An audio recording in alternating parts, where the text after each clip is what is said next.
the virtual Irish Indoor Rowing Championships. We're delighted to have you here today with us. My name is Niamh Hayes. I will be one of your commentators today, and I'm joined there by Ryan McKeown and Ryan Spellman. You can say hi there, guys. How you doing? How are we getting on? So we're all based all around the country. I'm down in Cork, the lads are in Limerick, and we have a great background team that are helping us here today. So we have Joe Cantillon, who is the brains behind this whole operation. He's Joe of RowFit. So he's the man in the sky. We'll be calling him today throughout the day. He's looking after us there. We also have Ivan and Brian, our background team. So big hi to them, and of course the team over in the Netherlands from Time Team, who will be running those races. So we're delighted to get started, guys. It's been a couple of months since we've been together since the last virtual race. How have you been doing since? All good, training away hard. It's been a bit different this time around, obviously, with coming out of lockdown in December. We were able to get back with the squads, and then going back into lockdown there in January. So like training from home the last couple of months, it's been tricky, but really looking forward to today.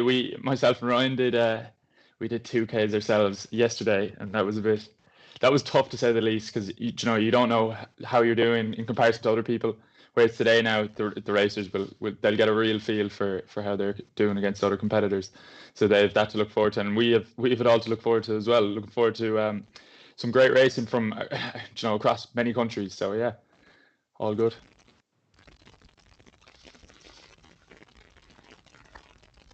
Great. And right, I think Ryan is talking to us there, but he's on mute, I think.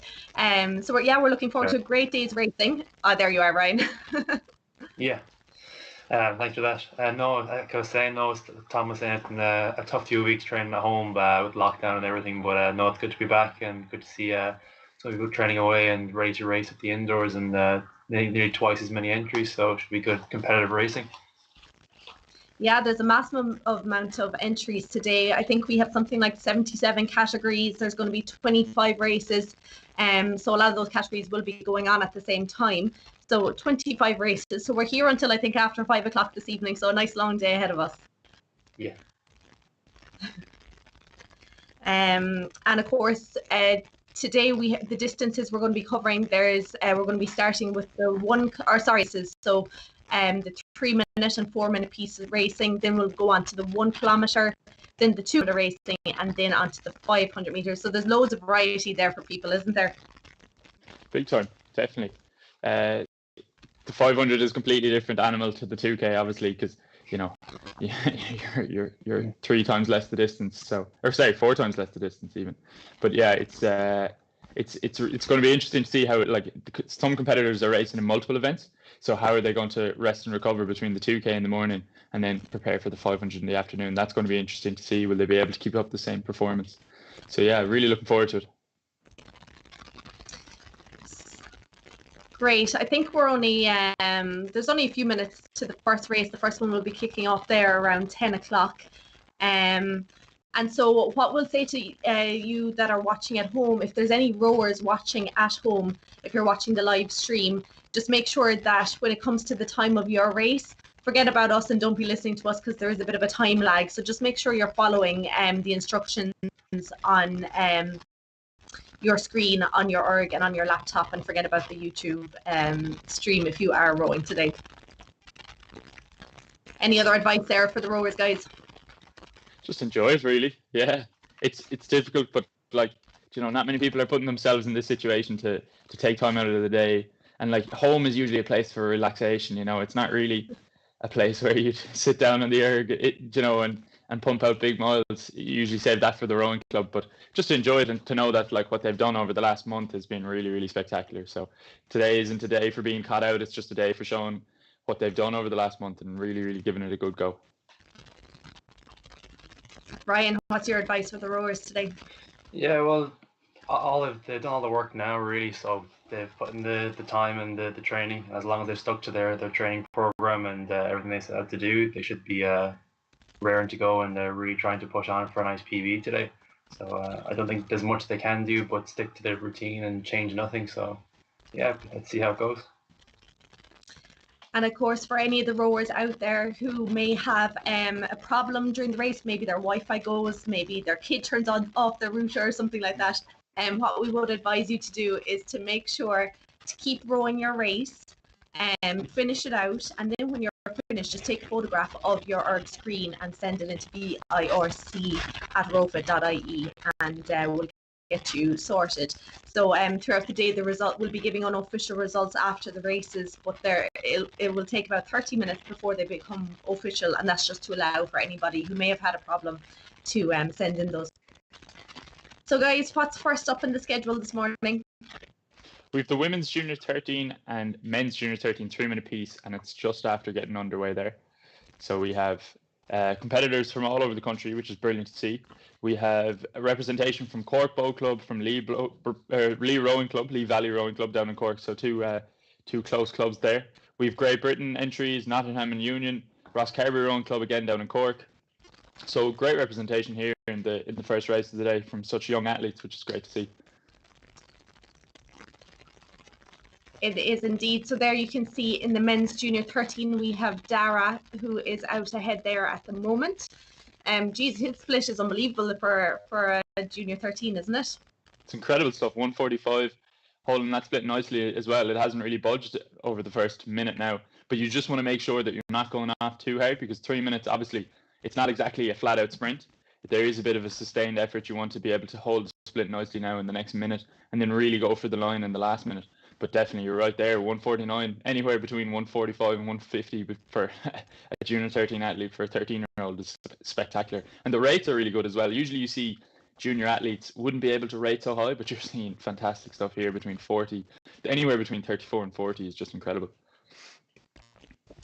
And you can see there in the women's junior 13, we have Berry Tompkins is out ahead, and she is representing Crew, which is CRIW Ceredigion. I'm probably not pronouncing that right. I think they're based over in Wales. They're an indoor rowing group. And she has a few accolades under her belt. I think she's British, Welsh, Scottish. She's the current junior 13 virtual champion for the 3-minute race. So I think she's going for the Irish one now as well today. And we can see here as well Matthias Pickett from Great Britain. He only started rowing, occasionally in October, which is very impressive. Come in here in second place in the men's junior 13 3-minute piece. Competitive swimmer, that's his background, but unfortunately he hasn't been able to swim since March due to the restrictions. So incredible stuff there to swap disciplines, and you're seeing him. The background in swimming is really standing to him now. He's putting out a fantastic performance here. And then we have Hector Duncan there in third place in the men's junior 3-minute.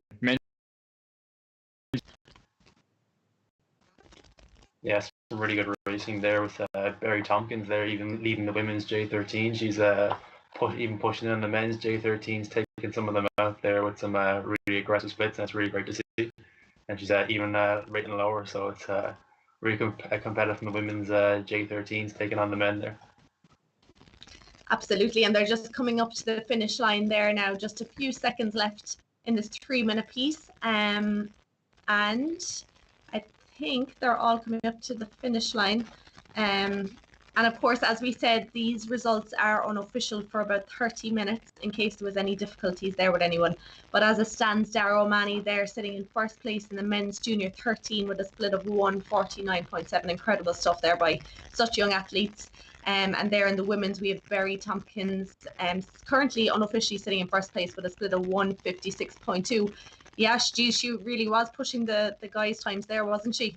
Big time, yeah. It's a fantastic performance. Really fantastic to see, especially like the fact that indoor rowing is really showing that it's cross-border. There's no, there is no limitations to indoor rowing, which is brilliant, because you think obviously going over the last 12 months we've had to stay apart, but this is really bringing us all together. A girl from Wales able to, the British and Welsh and Scottish current women's junior 13 virtual champion, and she's really showing her caliber there in the Irish Rowing Championships too. So it's fantastic to see. She was really pushing the men's category as well. A huge shout out as well to Bridget Mahon. It's her first season rowing as well, so you can really see the difference in experience. You have record holders at the top of the race, but you also have very people who are very blue to the sport will say. So that's incredible to see as well. There really is no discrimination in indoor rowing. So congrats to all the competitors there. It's incredible to see. It is, absolutely, and I think these virtual events are a great kind of introduction to competing in indoor rowing, because sometimes that atmosphere can be a little scary when there's hundreds of people sitting around you, whereas here you can be nice and comfortable, at home. You can have people around you if you want. You can do it by yourself if you want. So it is a nice little introduction, isn't it? Oh, definitely, 100%. I think obviously Joe and the team run a fantastic event down in Limerick every year, but I definitely found as a junior athlete, and I think myself and Ryan have discussed it many a time, but you go in and the arena in Limerick, it's huge, and you're bumping shoulders with Olympians. So like, it can be very daunting for junior 13 athletes, and I got caught out a few times. There's a vending machine there, and the jellies don't really go down well before a race. So like, there is a lot of distractions. Whereas if you're at home, you can make yourself a cup of tea. You can get up at whatever time you want, start your warm up nice and early, and just relax. And you're in your own environment, really. So it is very conducive for good racing, I think. Yeah, Right, especially Ryan. with different categories as well. There's very inclusive, where it would have been a big ask to ask 13-year-olds to do a 2K or a 6K or something different, where each age category had its own event. So I think the 3 minutes is a nice kind of break of the ice into really competitive rowing for indoor rowing, at least, anyways, for these young athletes. Yes, absolutely. So well done there to all rowers in that category. It's the first race done. Shortly, the second race will be coming on. It's the main and the women's junior 14. So this time they're going to be rowing that 4 minutes. Instead, the last race was 3 minutes. This now is going to be a 4-minute piece.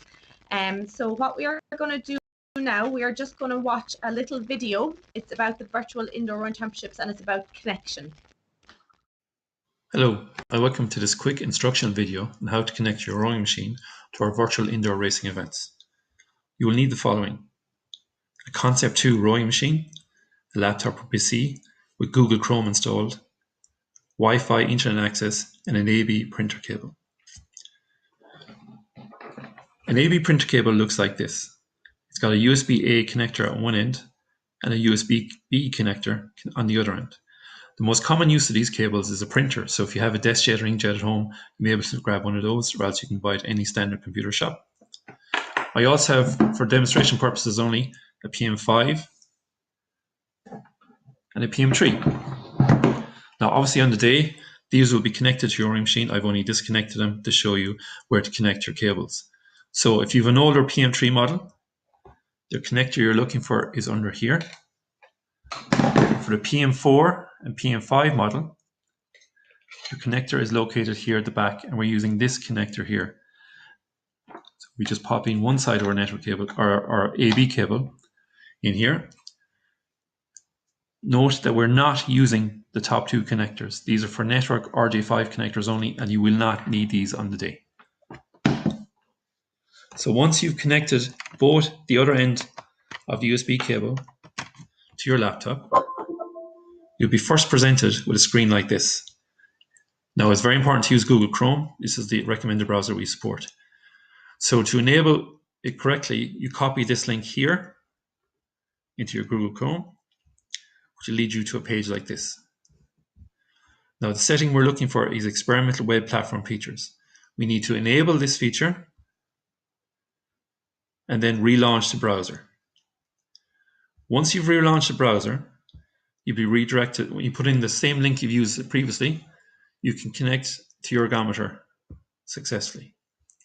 So you just pick your ergometer, hit connect. And there's also a very useful feature here for a connectivity test, which will test the strength and speed of your broadband connectivity. So run a quick test and let you know if your broadband is up to strength or not. So we're all good here to go, so we're ready for the race.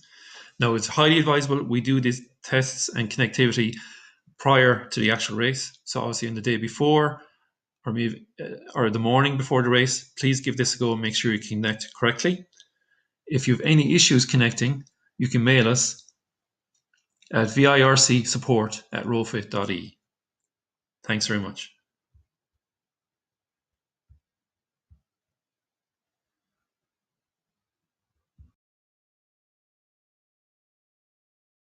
So the middle 2 minutes, we'll say. So the first minute is really just getting up to speed and pushing it out, getting all the power out of the legs. 2 seconds. We're going back. No water. Hello, and welcome to this quick instructional video on how to connect your rowing.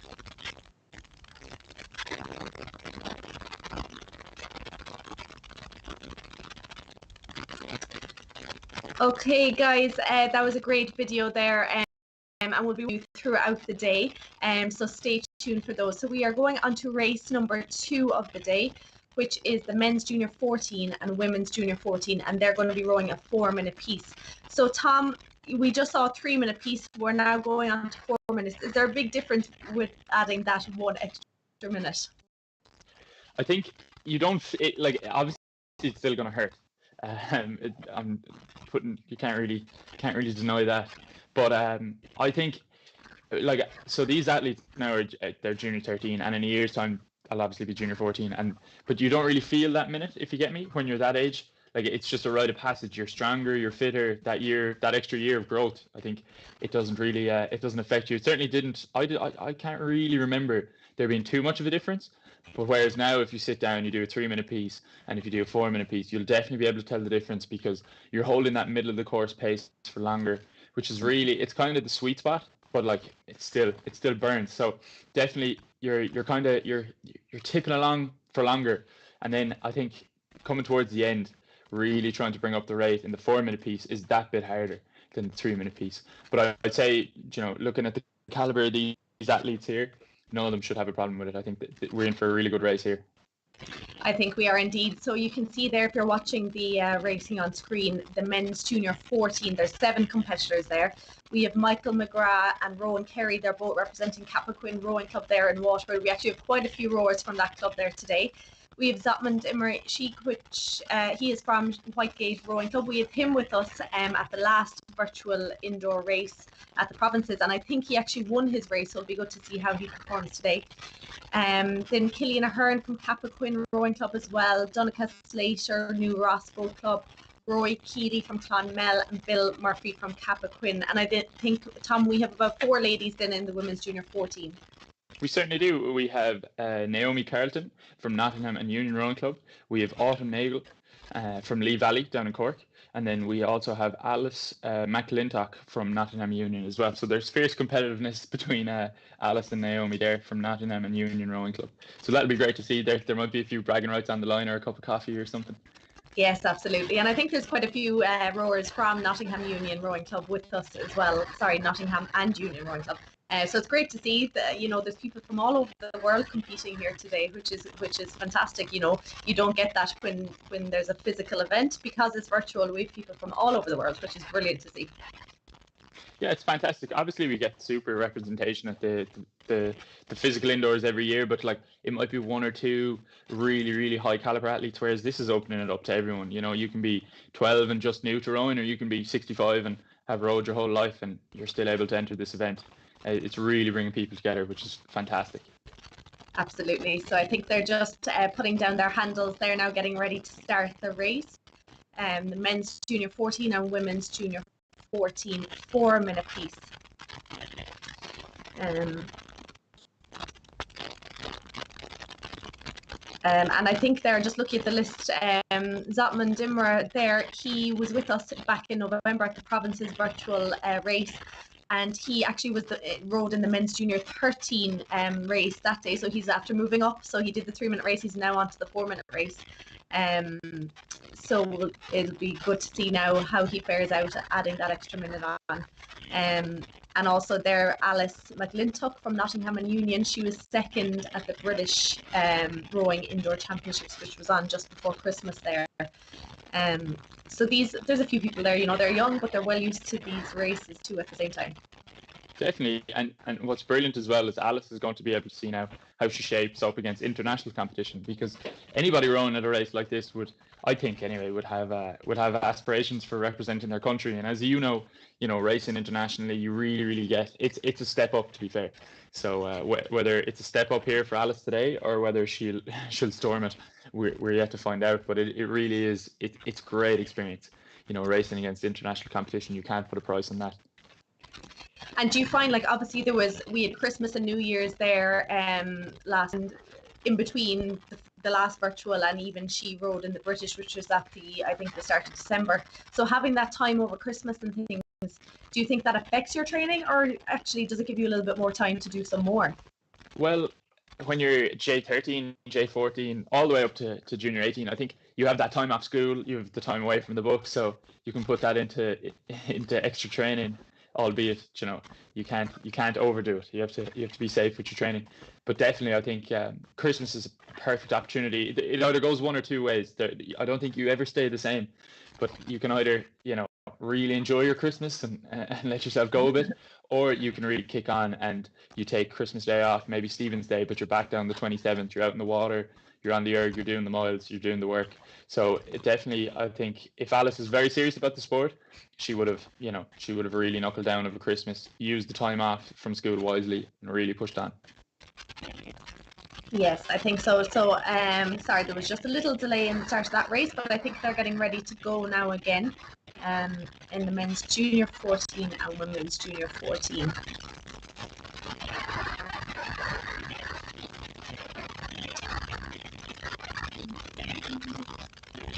So they're all putting down handles. Do you find this time of the race, are you nervous, or are you calm at this point? Are the nerves gone?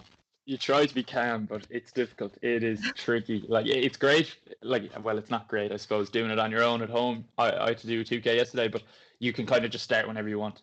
But this is like thinking back, start lines down the NRC, and you know, you hear the announcer at the indoors down in Limerick. Oh, it's nerve-wracking to say the least. But as you get older, when you're younger, you know, you're jittery. You're like, you know, you can't really get your thoughts in order. But as you get older, I think you mature more and you're able to deal with it better. So definitely now I enjoy it, but back then I didn't really like it at all. And I think they're just off in this race.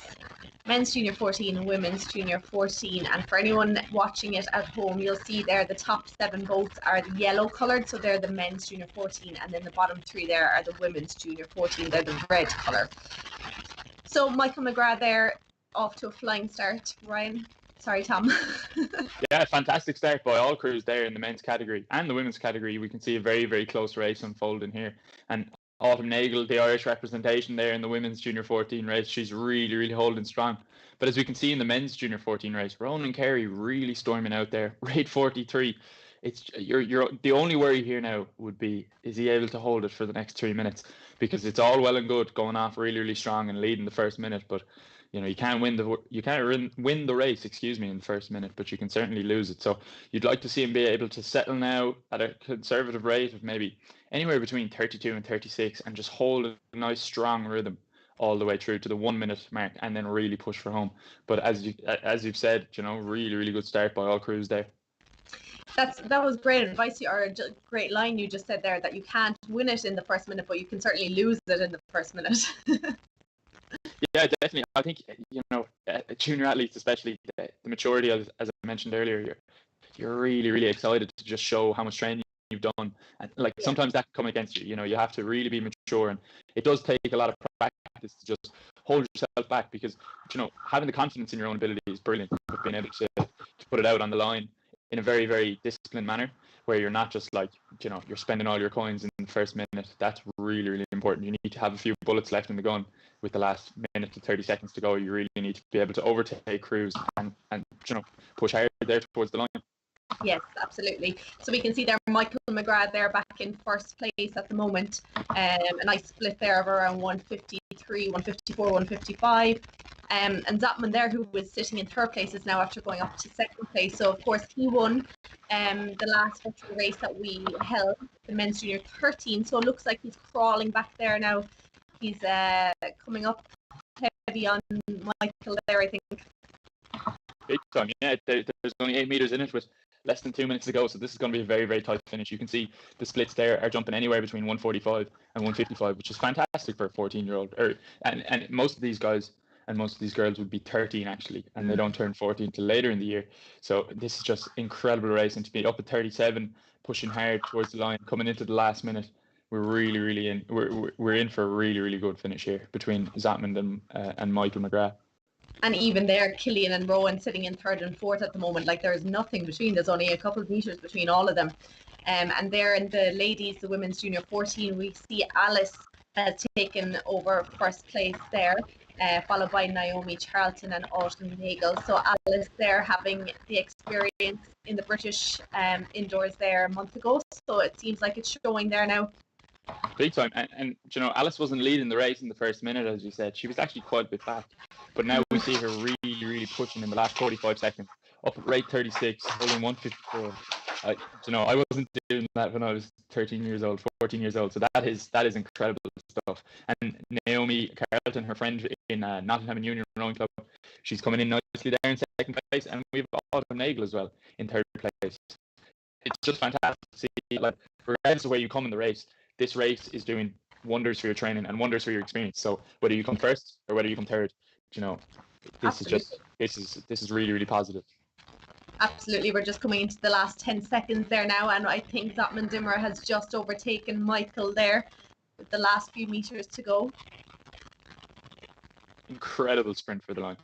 Incredible. He was stuck in that second place all along, but just managed to take it at the end, I think. And that shows great mental toughness as well. You see, like a lot of athletes will crack. Zotman was just happy enough to sit in second place there, and it didn't bother him. It didn't faze him at all. He knew what he was doing. He stuck to his guns. He trusted in what he was doing, and he just knew in the last 45 to 30 seconds he could just put in a big sprint and really push Michael for the line. And he just pipped him there by 7 meters. So that was incredible racing. And then Ronan Carey as well, coming in third place. Fantastic performance. He was in a really, really tough battle there for third place, between third and fourth. And that's also a very tough race itself because you're on the cusp of a medal. But he really stuck to his guns and pushed it out for the line. Yeah, it does show real great mental strength, doesn't it? There, especially like Zotman Dimmer, as you were saying, sitting in second all along. It's very easy for that to kind of get into your head and say, you know what, I don't think I'm going to get there. But he stuck to his guns and he made it and just overtook Michael at the end. Big time, yeah. It's incredible to see, and that's what you want to see in a younger athlete. You know, you can't, you know, you can give an athlete a training program and just say, here, do that, but you can't really teach that stuff. I don't think you can read all about it and try practice it, and you can improve it, but to be able to perform like that at a young age and just be happy enough to sit in second place for 3 minutes, knowing what you've done knowing all the training you've done is right, and it'll stand to you, and then to just come out in the last 30 seconds and just blitz the field like that, that's incredible stuff. Yeah, it's about having that belief in yourself. If you Big time. put in the work and put in the training, and just having that little bit of belief in yourself that you can do it. Definitely. And I think if you can instill that at a young age like that, 13, 14, that'll stay with you the whole way through. So it's brilliant to see. Brilliant to see. Now, so well done there to everyone in the men's junior 14 and women's junior 14. And of course, those results that we were giving out there, they're unofficial for the next 30 minutes or so until all the results are. If anyone had any issues, of course, just take a picture of that ERC screen and send it into us, V-IIRC@rowfit.ie. So where are we in the schedule now, Tom? So we are looking at, I think we have, we're just going to inform you on what race is up next. We have the men's junior 15 and men's junior 18, 1,000 meter piece. And we are also going to show you a video of Sunita talking about role models and the indoors. So if we could just go to that now, that'd be.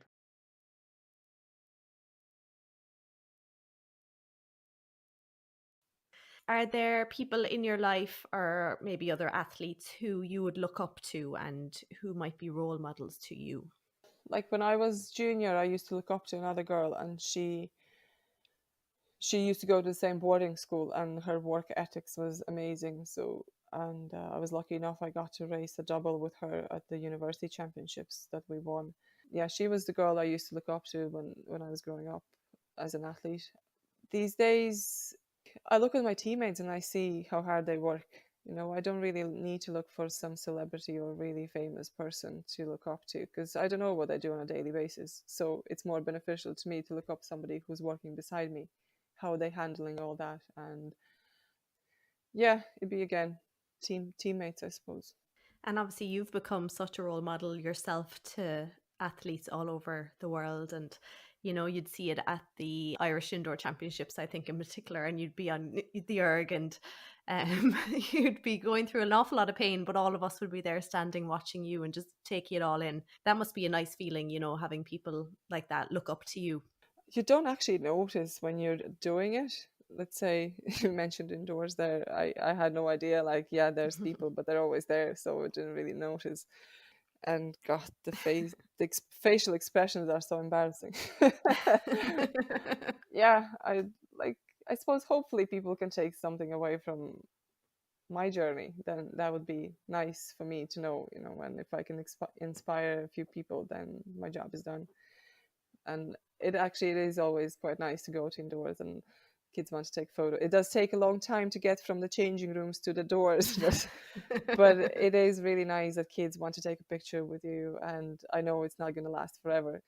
They're very precious moments that I'll be remembering probably when I'm 20 years from now, when I'll be sitting at home alone, retired, you know, looking at pictures and all that, and just thinking how nice it used to be. I have no doubt in 20 years' time you'll still be going to the indoors and you'll still be breaking records. As a spectator, probably.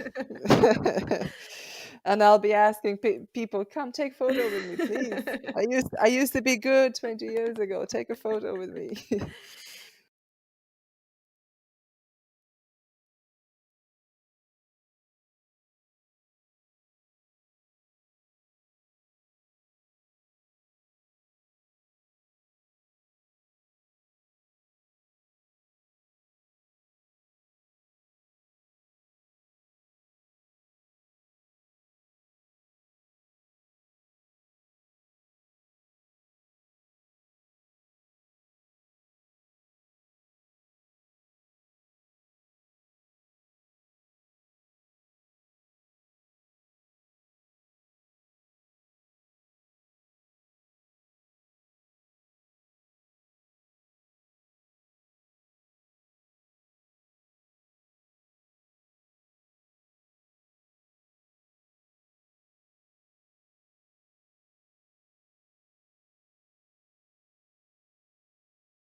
Unofficially, we have in the men's junior 18 category, we have Micheál Cormac, Stephen Cunningham, and Kevin Walsh coming there in third place.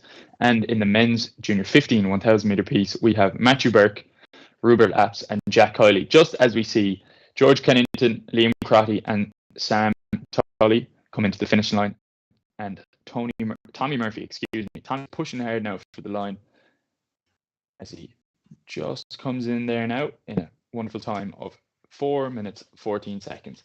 So just to confirm that unofficially, of course, Matthew Burke in first place in the men's junior 15 1,000 meter piece, Rupert Apps in second, and Jack Kiley in third place. Then we have Micheál Cormac, Stephen Cunningham, and Kevin Walsh coming in first, second, and third in the men's junior 18 1,000 meter piece. 136.9 for 1,000 meters at men's junior 18. That's a fine split. What do you think of that, Ryan? That's a good time indeed, yeah. And the men's J15 weren't too bad with 142 and a half, 1.1. They're closing in on some of the junior 18s. So, no, really good numbers to be pulling, especially this time of year where you're not been doing too much speed work. It's kind of coming out of the 6K pieces and the 30-minute tests. So it's good to see some good numbers coming from these young athletes so early on the season. Definitely. And as you said, the winter work is done a lot. You know, the rates are much lower. Unless obviously they've taken to pieces before prepping for this indoors. But as you said, the majority of your pieces would be done, obviously loads of UT2, loads of steady state done at 20 to 22, and then the pieces maybe anywhere between 24 and 28. So being able to get up to those high rates is pretty incredible. Yeah, especially with Tudor rating his rate 70 off the blocks, and we seem to have lost him there towards the middle of the race. So I don't know if it was the connection issue or if it was a problem with going off too hard. But if he can get his score into V-IIRC at support at where's it going? V-IIRC support at rowfit.ie. Thank you. So that's V-IIRC support at rowfit.ie. I remember the last indoors I could not get that, and you were the man helping me out with that one. So if anybody has had any technical difficulties, that's V-IIRC support at rowfit.ie. So we have a podium to bring you, I think, from the men's junior 13 3-minute piece. So in first place, we have Darragh O'Mahony in the 3-minute piece with 820 meters. We have Matthias Pickett in second place, taking the silver in 736 meters, and we have Hector Duncan in third place, taking the bronze in the men's junior 3-minute piece in 716 meters. So that is Darragh O'Mahony, Matthias Pickett, and Hector Duncan taking the spoils in the men's junior 13 3-minute piece. It's a long time ago since we did the 3-minute piece at the indoors round, so it is. Yeah, it was quite thinking about it there, it's been 6 years. It's about 7 for me, I think. 1.7. Yeah. We have crazy, another podium to bring you in the women's junior 3-minute piece. Sorry. So we've Barry Tompkins taking the spoils in a brilliant distance for the 3-minute piece at 773 meters. We have Gabrielle Donoghue taking second place, taking the silver medal with 758 meters, and then we have Orla McAvoy-Lusty taking bronze in 721 meters. So for the women's junior 13 3-minute piece, just to round that off again, we have Barry Tompkins in first place, Gabrielle Donoghue in second place, and Orla McAvoy-Lusty in third place. So incredible racing by all crews there. Yeah, what have we got? Up next we shall have our fourth race today, and that'll be the women's junior 15 1,000 meter and the women's junior 16 1,000 meter. So it'll be a big entry again, more than the last time. So it'd be very competitive, and it's more split down the middle. There's more in each category. So yeah, should be some fine racing off these girls. Brilliant stuff. So I'm just going to bring in Niamh there, and I'll hand it over to you for the next race. So enjoy. Thanks, Tom.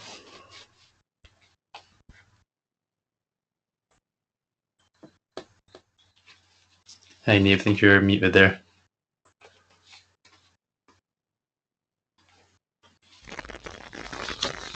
I was just learning from you earlier when you were talking. I was just saying. Great stuff. So yes, we are going on to race number 4 of the day, which is the women's junior 15 and the women's junior 16 1,000 meters.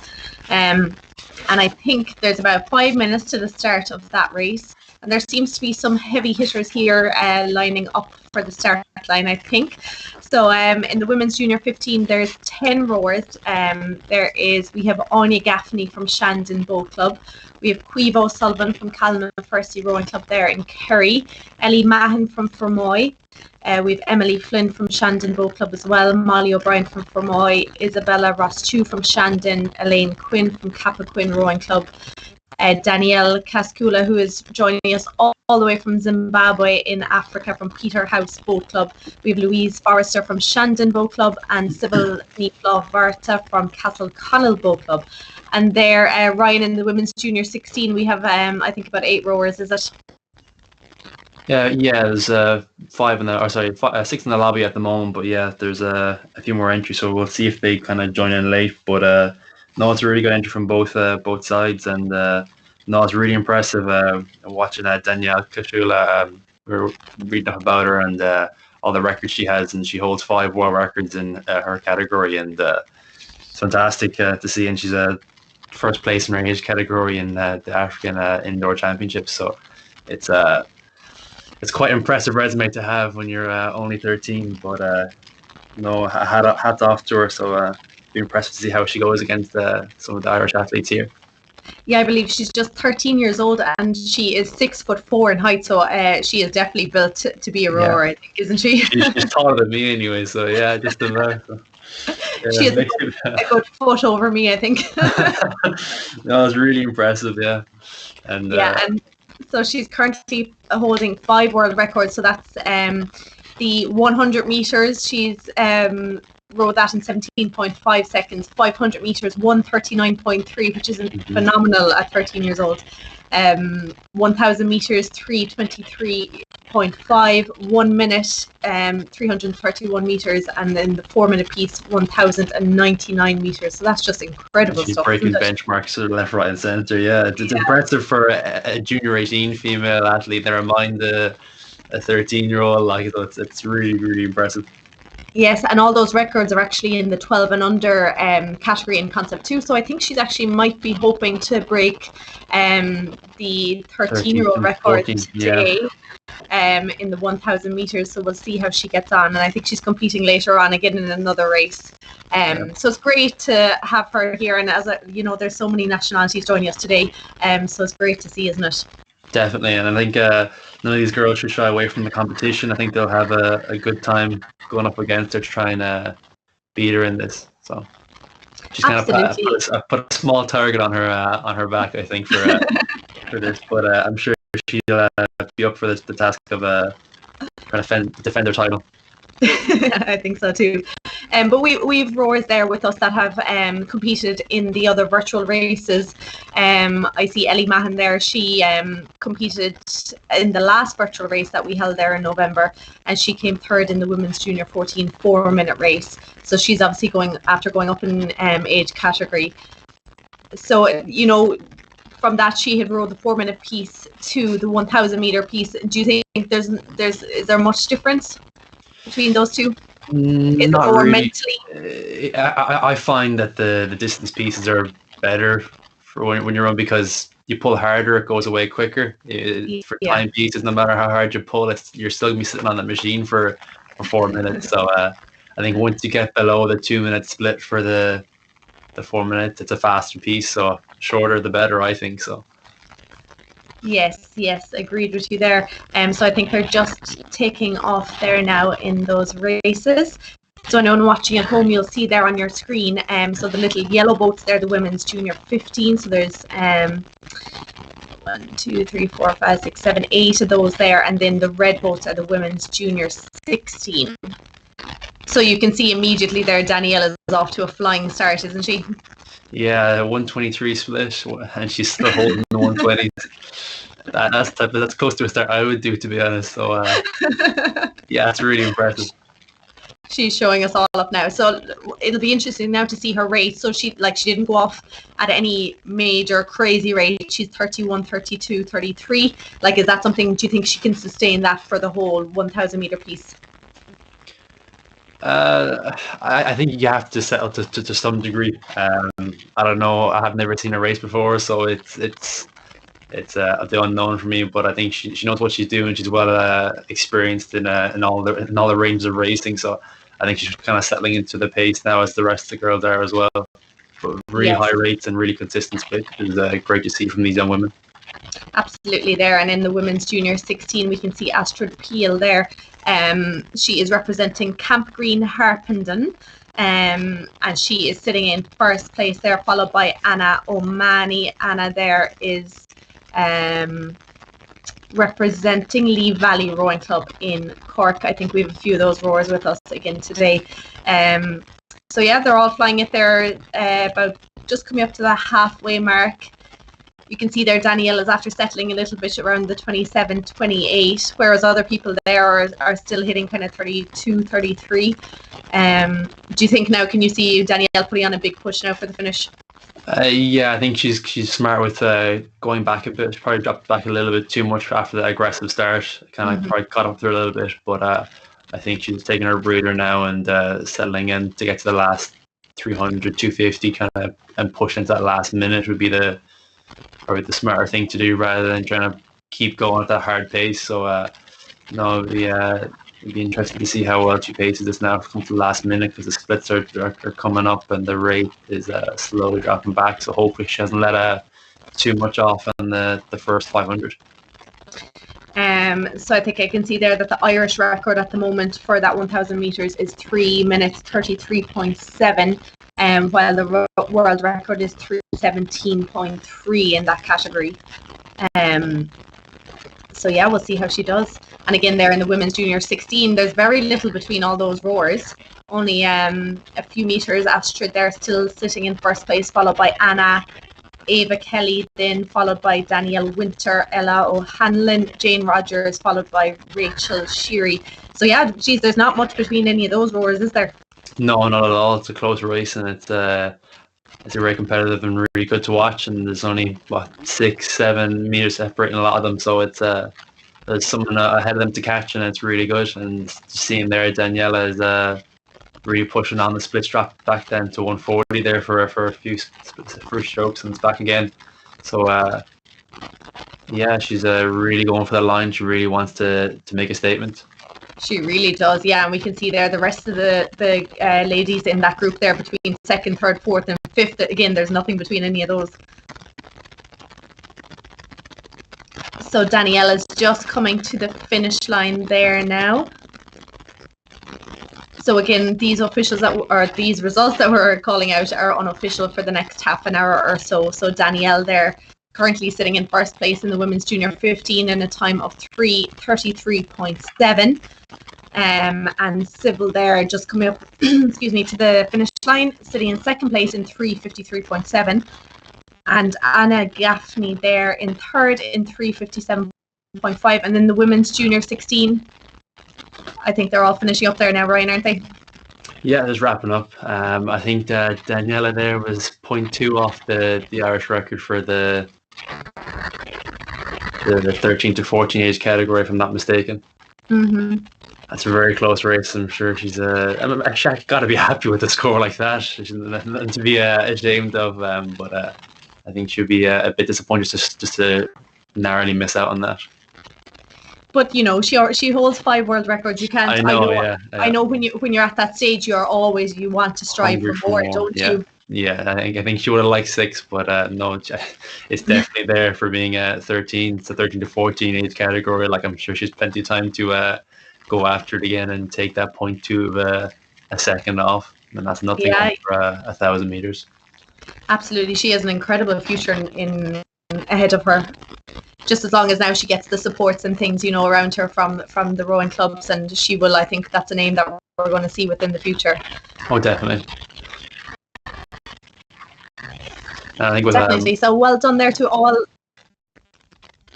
Sorry, Ryan. Yeah, sorry. With Molly O'Brien O'Brien there. I think she dropped with internet there connection issues, just to make sure that she finished off her race and submit her score to V-IIRC support at rowfit.ie. That's V-IIRC support at rowfit.ie, and make sure you get your score in there, because you could be in the top 3 there and get yourself a medal. Get yourself into the podium. So again, all the results are unofficial, and we'll be posting the podiums throughout the day. So send that score in, and we'll see if you made it. Yes, and for anyone there at home, you can get those results at iirc.ie/results, and they're also on time-team.nl. So the results there, and it's great. It gives you all the data from the races, so you're split throughout it. So I think that's one thing about rowers, isn't it? They love seeing data and seeing how they get on throughout the race, don't they? Definitely, and trying to find those extra few seconds to make up for next time. Absolutely. So well done there, everyone, in those races. So we're going on to race number 5 shortly. So we're still on the 1,000 meters at the moment. So we're going to have the men's 50 to 54, 55 to 59, 60 to 64, 65 to 69, and the men's 75 plus. So lots of categories there coming up shortly. So I think we are going to go to a podium there now. We have some official results. So we have the men's junior 14, which won a piece. In first place, who represented Whitegate Rowing Club.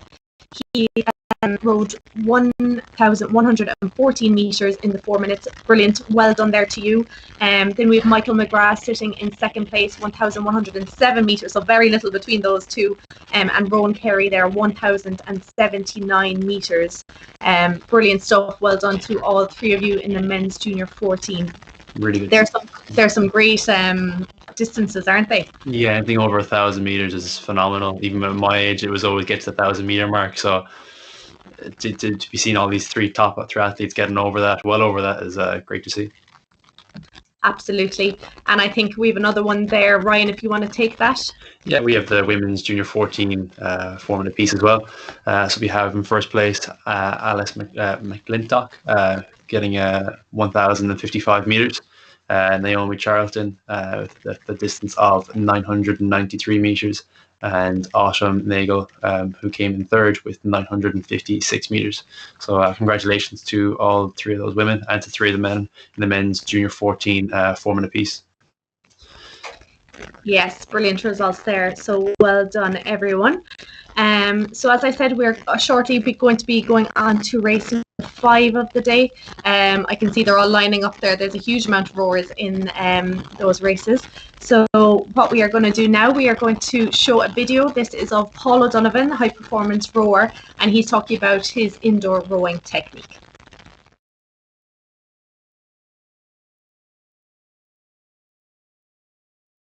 I've seen you rowing at the Irish Indoor Rowing Championships, and you have a very interesting technique during your 2K. So tell me, where did that come from, and what's it all about? Yeah, I mean, I don't know, is it that interesting? I think I rattled the chain a bit there at the finish of the stroke, and everyone kind of talks about it then a little bit. But I've been doing it now with a while, and I don't know how or why it started. And people are saying, "Oh, you can't be doing that in the boat." But sure, I mean, we're on a rowing machine, like it's not the rowing boat. If you can't row the rowing machine like the rowing boat, it'll be like if you're going out for a jog and people are saying, "Oh, that's not the rowing movement." Like, it's a different form of exercise, in my opinion. Like, you've a chain on the rowing machine there that just goes up and down, and the oars in the rowing boat then are kind of the angles are changing on those. So it's a different machine altogether. So I mean, I try not to read into it too much. Like, I think once you have sound technique in the boat, that's the most important thing, and it doesn't really matter what you're doing on other modalities of exercise then too much. I wouldn't be advising people to do what I do, to be honest. Just whatever they kind of feel they get the best rhythm from is probably the best thing to go with.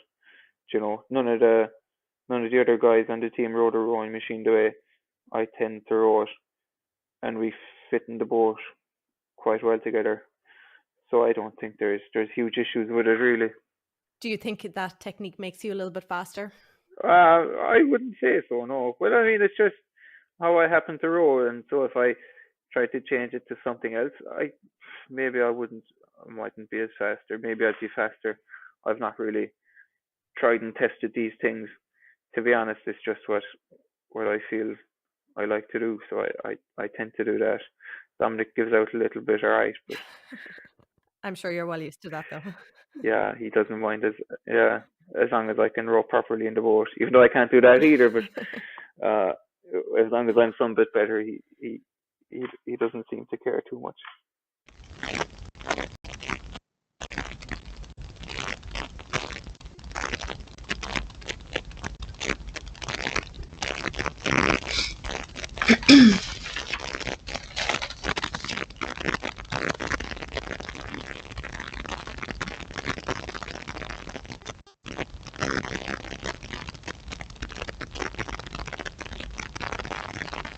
And we're back there, Ryan. So in the schedule, I think coming up, we have race number 5.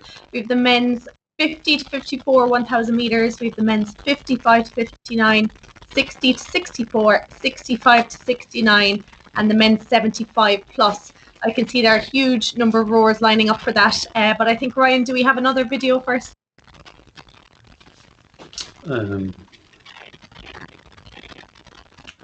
Yeah, I think we do.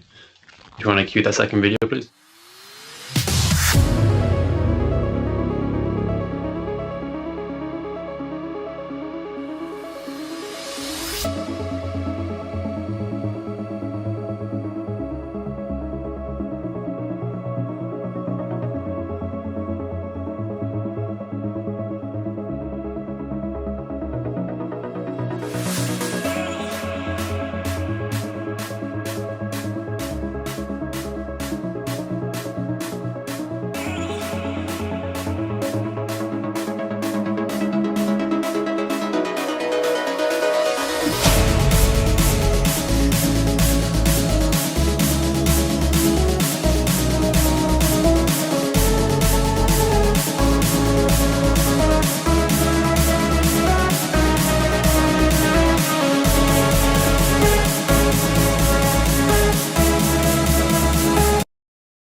Okay, so the men's masters 50-54, 50-59, and 60-64, 65-69, and the masters 75 plus for the 1,000 meter racing.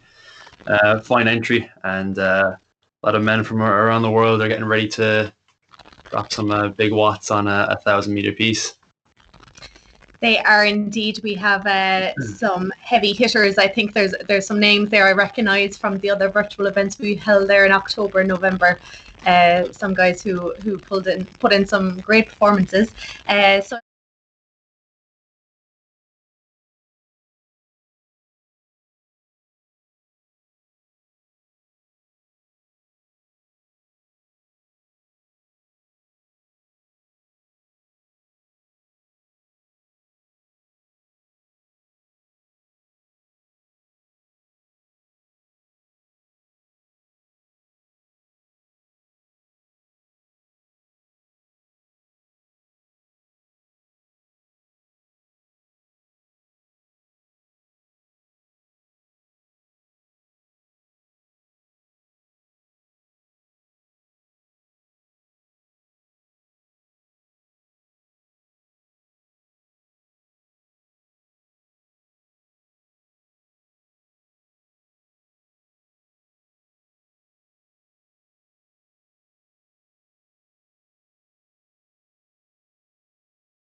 to 59, we have Donal Cronin of Cork Boat Club. We have Joe Reardon, who is a name familiar to us here. He's competed in the last few events. We have Sean Callahan. We have John O'Shaughnessy, we have Martin Jelani, we have Kristen Ellis, and V-IIRC Dalsem, who is joining us all the way from the Netherlands. So I think they're just getting ready to go there now. I don't know, Tom, do you remember the name Oliver Short? He's there rowing in the 60 to 64 category. But the last event that we held back in November, he competed in the Scottish Championships that morning, winning his race, and then he jumped over to us and won 2 races with us. So I think he's back for more now today. He's well acquainted with it. You know, there's no challenge too big for Oliver Short. And I remember making a joke at the time that Oliver Short certainly isn't rowing short anyway. He's rowing nice and long, taking the win in both the Scottish indoors and the Irish indoors, which is incredible to see. Absolutely incredible. And also there, Tony Corn is another name that a lot of people in the rowing world will know. I think he's worked and helped with a lot of rowing clubs around the country, and you know, he's represented at world level himself, so it's great to have him here rowing in the men's 75 plus category. So they're off there now in the race. As we just passed the 850 meter mark, I think what we were talking about earlier, Niamh, the having the maturity to pace yourself, that's not a problem for these guys. These guys know what they're capable of doing. They trust that when they do a piece in training, like they're not just going to go faster on race day. They're going to be holding similar splits. So these guys know exactly what to do and when to do it. So I don't think inexperience is an issue for most of these guys here today. Yeah, do you think that they pace it a little bit better, that maybe they won't go as hard at the start and it's more of a build up and hope that there'll be a sprint there in the finish? Definitely. They as you said, like, I think it's 5 big strokes to start and you're straight into your rhythm, because they know, and they you know, the only way to find and figure it out is to experience it. They know that if you go off too hard for the first 300 to 400 meters, you're going to feel it. So 5 big strokes, get straight into your rhythm, and really hold it till about 400 to go, 300 to go, and then push hard for the line. As you can see, you know, V-IIRC Dalsem there and Patrick O'Connor, James Boomer, Seamus Scully, you know, really pushing hard. They're really on their rhythm now. Martin V-IIRC there in the men's 60 to 64 category, he's pushing hard. You can see they're all very, very similar rate. Very, very similar rates. So anywhere between 29 and 36, except for Patrick O'Connor, who's up at 39. Fantastic rate there. But like, it's just showing that maturity and that experience. You know, you don't see any of those splits hopping up and down or going back and forth. They're really consistent, and that just comes with time in the sport and the maturity to just stick to your guns. It does, and we actually have 2 rowers there in the list who won their categories at the World Indoor Rowing Championships just last February in Paris. You can see there Sean Callaghan. Sean won his category, I think it was the lightweight men's 50 to 59 2K race. And also Martin there, he also won his category, the lightweight men's 60 plus 2K and 500 meters. So these guys are no strangers to not only indoor rowing, but actually doing superbly at it. It's incredible stuff. Incredible. And to get so much enjoyment and just want to compete. It's really good to see from my perspective and your perspective, I suppose, as well, when, you know, we'd be, you know, in the say 20 to 30 category, you know, they're, you know, plus maybe. But they're, you know, they're still showing that, like, no matter what age you are, you can still push on. 75 plus, like, you can compete well into your 70s and even beyond, which is fantastic. Absolutely, and they're just coming to the finish line there now. Men's 55 to 59, V-IIRC Dalsem there, pulling an unbelievable time there, 3:07.6. So unofficially in first place there. James Boomer there, 3:21.8 in the men's 50 to 54.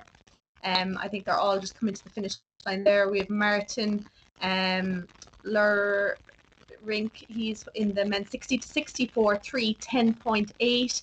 Ken Lake there in the men's 65 to 69, 3:22.8.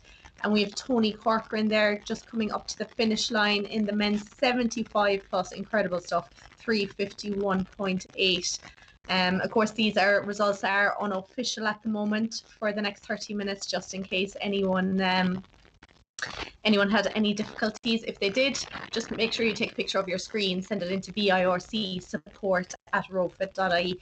And like there, Tom, you can see in the list of countries there, like you've Netherlands, Ireland, USA, you know, there's people from all over the world there in those categories. It's brilliant, isn't it? Yeah, it's incredible. And I can see Kirsten Ellis there. He's been with us from September.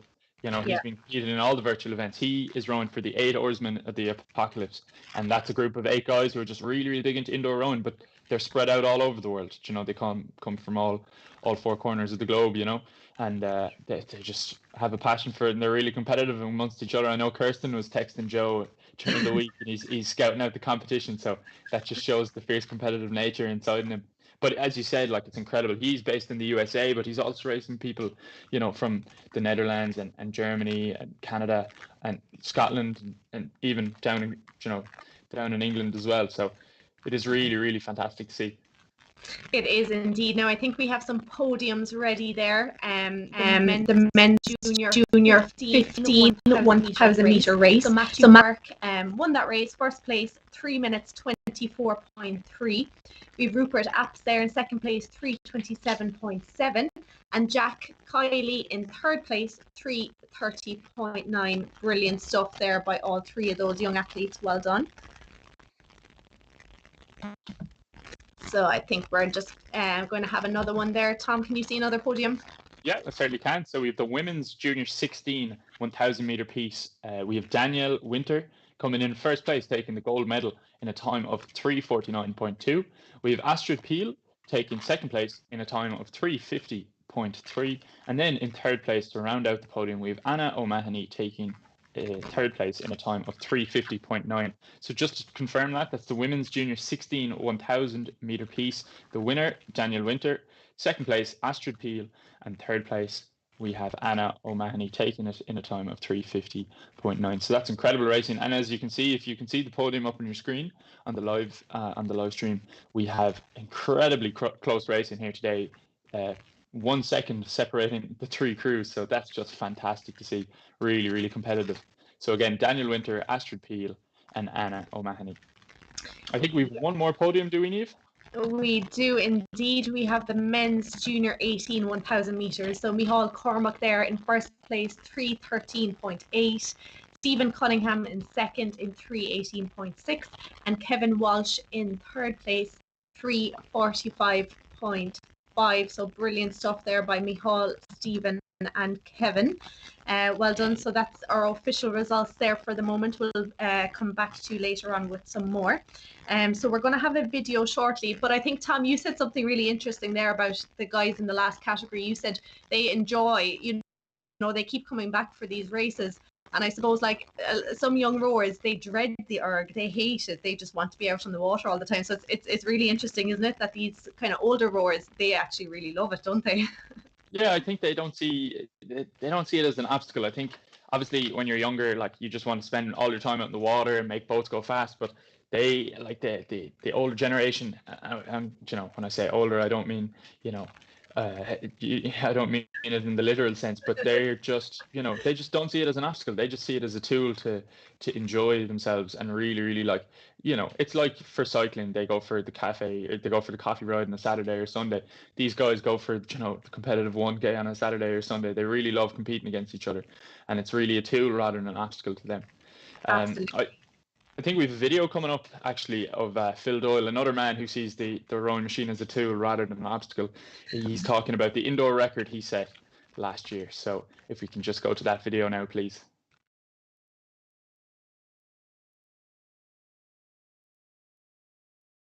Of course, you set an Irish record in the half marathon a few weeks ago, 1 hour, 10 minutes, 30.5 seconds. Like, would you have been able to do those things if you weren't in lockdown? I don't think I would have attempted them, as in I would have been too busy trying to go through the training program and do the pieces that were a part of the training program. So I think having that little bit of freedom with some sessions, although that session was scheduled in that day, that was actually a bit of a strange day, because I was in actually doing a 8 a.m. to 9 p.m. shift in work that day. I had been on all weekend. It was like the end of like a 70-something hour week, and I had seen the girls, Afra Kyo and Sunita, had broken the world record in like each of their age categories. And I sort of then seeing that in work, I was like, you know what, whenever I go back, this is what I'm going to do. I'm going to try and go for, I actually attempted the world record, but very swiftly gave up on that idea about 14 minutes in when the lactate was about to pull me apart. But I think whenever I seen what they did, I was like, I'm not going to be left out here. So I know that they're working hard, and whenever I get home, that was my motivation, knowing that what they had done. So I was like, if they're able to push themselves, then why can't I? So that was probably one of the best days for like being motivated by those people who you train with, because I seen what they did, and then I was like, you know what, I'm gonna have a pop at that too. And I settled for a British and an Irish record, but I don't know if I would attempt the world one again, because 21,000 meters is just 20,000 meters too far.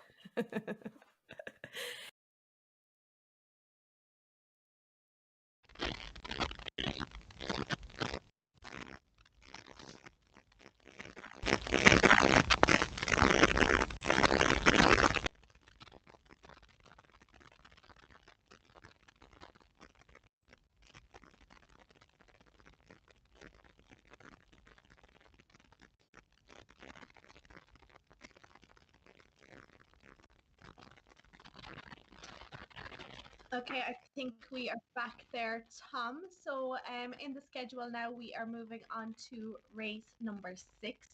We have the women's junior 18, we have the women's 50 to 54, women's 55 to 59, women's 60 to 64, and women's 65 to 69 1,000 meter races coming up there shortly. It'll be another exciting race, Tom, I think, will it? Yeah, certainly. Again, the women's junior 18 category, a fierce competitive category. They're really vying for places on the international, the international squad this year. And even then, with the women's masters 50 to 54 category, we see, we always see competitors, and women's 50, 55 to 59, and 60 to 64. We always see fierce competitiveness from Kincastle Rowing Club as well. So really, really, really good to see. I think just before we start that, we have another vid of What It Takes final version. So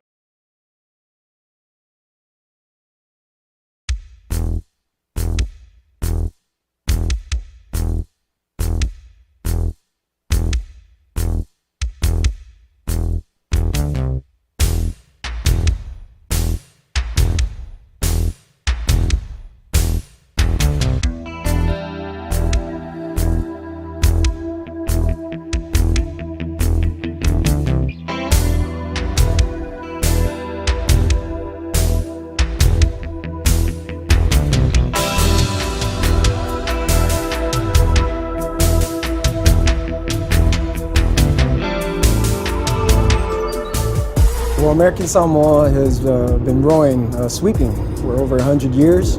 So sculling is a new technique for us. And we just got the boats back in August, so we've been pretty tight on training.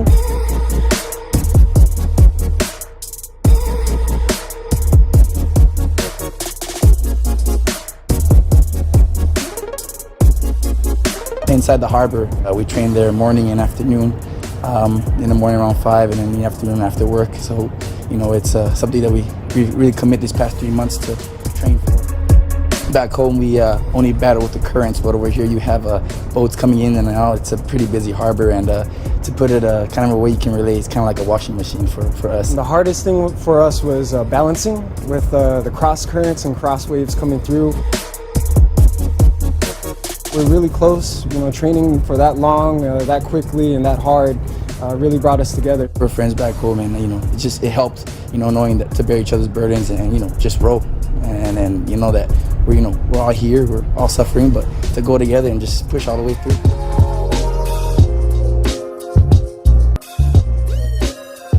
I think we're both pretty long, and we've had similar coaches, which coaches in the same stroke rhythm. And we are both, we like to race.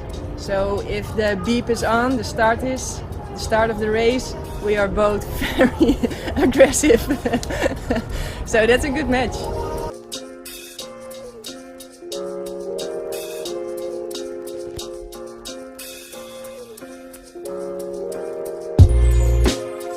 I'm very happy that I found another person who really likes it to play outside, even when we become a little bit older.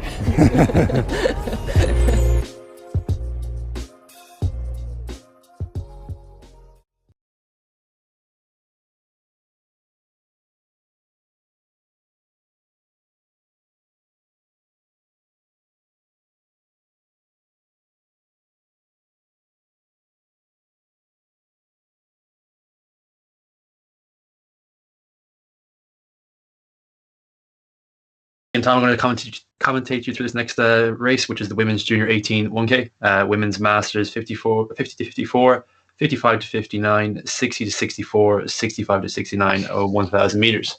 So there's a good few entries there in each category there, Tom, isn't there? Yeah, it's brilliant to see. We have a huge contingent of the women's junior 18 1,000 meter piece, massive entry there. And also in the women's masters 50 to 54, we have another big entry there. And then women's masters 55 to 59, 60 to 64, and 65 to 69. Incredible to see people entering in those categories, because you know what, it's a fine day today, and it's easy to just be like, no, I won't get on the air today. But to really show the discipline to just sit down the air today and enter in this event. It's not easy to do at home. I certainly found it wasn't easy to do at home, but fair play to all these athletes entering today. It's really, really incredible stuff. And the training that they've been putting in over the last month, even since the last November, the indoors in November just gone there, it's really, really good to see. What times would we be expecting for women's junior 18? That's a really, really competitive event, because they're all vying for places with international selection coming up over the next couple of months, with the help of God. Yeah. What would you be expecting? You want to be hitting sub 2 at least anyways. We're hoping for like 155 area. So anywhere in the 150s, I think would be a good prominent time, maybe pushing a little bit faster depending on the caliber of athletes. So again, you don't have to be fast in the air to be fast on water. So it's all dependent on each person's skill set. So it's hard to judge someone when you're not looking at them in person and you're seeing them online. But no, it's a good contingency out of Castleconnell there. 5 entries for the women's junior 18. So yeah, huge. Really coming out in force and showing how to do it there in the national championships. So it's great to see. So the entry list is as follows. We've Katie Maloney from Castleconnell Boat Club. We have Tara Mulready from Castleconnell Boat Club. Would that be Conor Mulready's sister? I assume so. A crewmate of ours, Conor Mulready, he's also competing later, so it's incredible to see the family members all sharing the one erg there. We have Amy Carey from Tullahan Bay Rowing Club, a huge representation from Tullahan Bay over the last 4 months, which is incredible to see. They're really, really buying into this indoor rowing championships. We also have Susan Darcy from Castleconnell Boat Club. We have Anita Welton, Ashleen Scully, Aveen Slater. We have Jane Sutton from New Ross Boat Club. She'll be competing Aveen there in the women's junior 18 category. We have Cleena Heaney from Lee Rowing Club. She's a beginner, and she's just saying best of luck to all the Lee girls and ladies rowing today. We've Caroline O'Halloran from Lee Rowing Club too. We've Marie Hendrick. She said she took up rowing first time about 4 years ago, and she has competed in a number of regattas in quads, doubles, and more recently in the women's 8, which is fantastic to see. We have Sally Cudmore from Lee Rowing Club as well. She said she started rowing 3 years ago and is loving it, but she hates the erg. Well, we all know that feeling now, Sally, to be fair. We have Margaret Lawler. We have Maureen Brown from Kincastle Rowing Club. And we also have Jeanne O'Gorman to round it off in the women's Masters 65 to 69 category.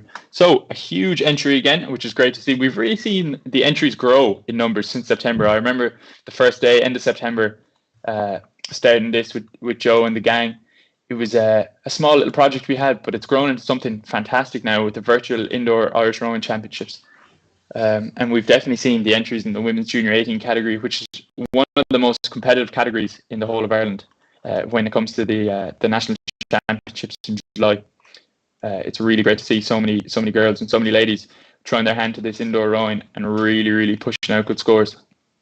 Yeah, it's really good to see the entry list grow, and I'm sure everyone competing is happy to have some more competition and some more close races. It really makes things exciting for the viewers at home, and really makes you kind of push on to get that a little bit faster to make sure that you're keeping your podium place. And I'm sure the people that have been with us since the beginning are trying to fend off their top spot, their position on the podium to these newcomers coming in for the national championships now in January.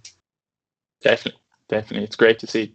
So as we just near towards the start of the race, we're just going to ask competitors to make sure that they're following the instructions on their screen, because there is a small bit of a lag between the YouTube live stream and what is coming up on your PM5. So just remember to follow what is coming up in your ERG screen. Don't listen to us. If you have us playing in the background, just make sure, focus on what your ERG is telling you to do, and that would be stop rowing now at this stage. And the instructions will guide you along nicely. And that if you have any problems, just keep going, take a photo at the end, and send it into V-IIRC support at rowfit.ie. And the guys up in the sky, they'll take good care of you, and they'll make sure that your race result is counted. So again, some people's least favorite part of the race, some people's favorite part of the race. All the athletes just come into a halt and get ready for the next piece.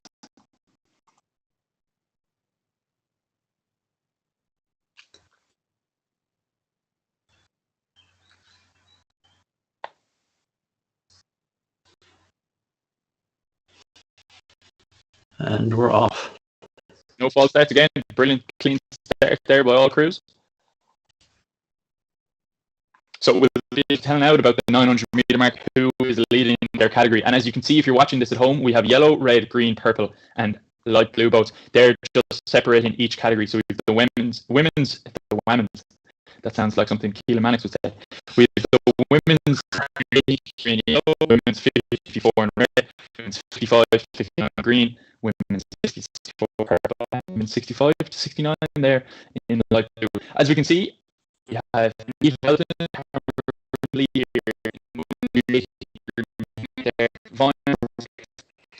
have Sally,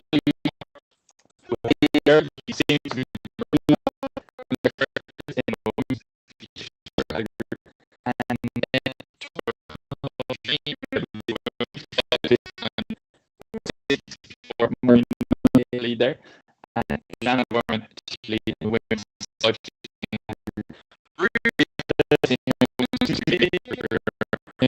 Yeah,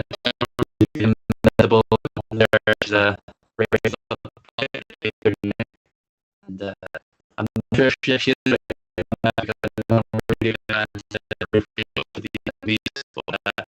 she's really up to halfway, still rating really high, holding consistent split. That's the score, making sure they're getting them.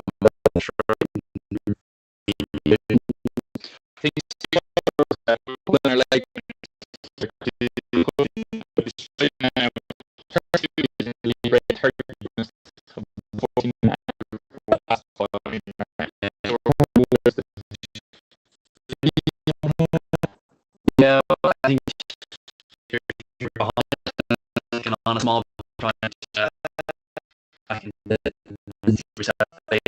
go for the last sprint, but yeah, I think more as a she's put down her arm really hard. He's not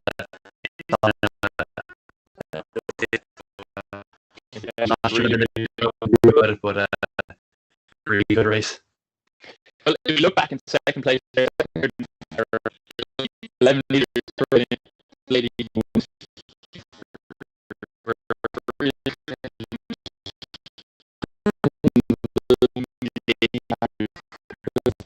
Have any third place. 4 meters, that's incredible racing again.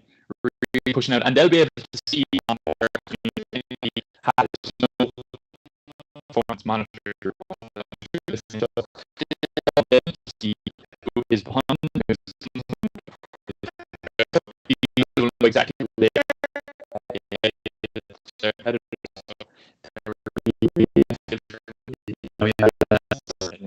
Yeah, Susan and asking them all that. Exact same pace as the last. So, yeah,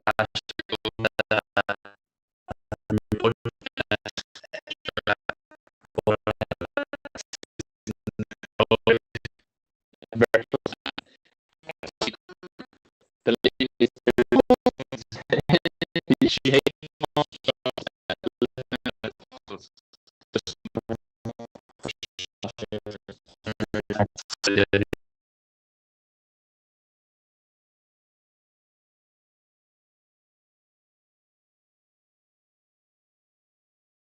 Aveen Slater or Even Slater coming in there in the women's junior 18 category, followed by Jane Sutton and Amy Carey. We have Sally Cudmore unofficially taking the women's 50 to 54 category. We have Margaret Lawler taking the women's 55 to 59 category, and Maureen Brown and Jan O'Gorman coming in respectively in the women's 60 to 64 category and women's 65 to 69 category. Tara Mulready, unsure if it's Conor Mulready's sister or not, she takes the spoils unofficially women's junior 18 category with a split of 151.9. So as we said, right bang on what we were predicting for, a fantastic time for the women's junior 18 category in a time of 3:43.9. But regardless, Ryan, all these girls and ladies can be really, really happy with their performances today. Definitely, and they really had the confidence to show showcase their ability and the performance on the erg, and hats off to them, and they did a really good job of doing it. And congratulations unofficially to the winners of each category. So hopefully we can get those podiums to you quite soon later on in the day, and confirm that for you. But well done to all people competing. So we have Amy Carey just pushing towards the line now, rating 31, holding a split of 152. That's an incredible push and effort towards the line. As she just comes in now to the last 100 meters, she's going to be really, really pushing hard. And if there's anybody at home with her, just make sure you give her a big cheer and get behind her, because this is an incredible performance by Amy Carey as she just rounds out the women's junior 18 category. Yeah, I think she had some connection issues there at the start. She was kind of dropped off, but she seemed to have reconnected and went for it. So fair play to her, and well done as she crossed the line there. Yeah, brilliant stuff. So just to reassure you that if you do have any connectivity issues during the race, just don't worry, keep going. Take a photo afterwards and send it in to V-IIRC support at rowfit.ie, and the guys behind the scenes will make sure that the race result is verified and that you're incorporated in it. So there's nothing to worry about there. Exceptional racing by all crews again. So the official results will be posted in about 30 minutes time, so just hang in there for those. So what do we have next? Up next on the schedule, we have the men's open 1,000 meter, the men's master 27 to 33, 34 to 42, 43 to 49 categories for the 1,000 meter men's sprint, should we say, or I'm not sure if I can call it a sprint, but piece. Cool. But nice. Yeah, good number of entries, and hopefully we can see some good racing. I think we're going to bring some podiums now.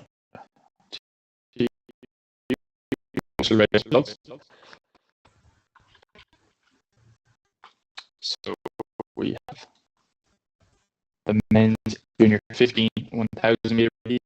Matthew Burke coming in first place in a time of 3:24.3. Rupert Apps taking second place in a time of 3:27.7. And Jack Kiley rounding it out, taking the bronze medal in a time of 3:30.9. So just to these competitors, congratulations again to the three gentlemen there. But just to make sure that you've your address sent in to V-IIRC, and your race medals will be sent out in the post. So yeah, just to bring you another podium.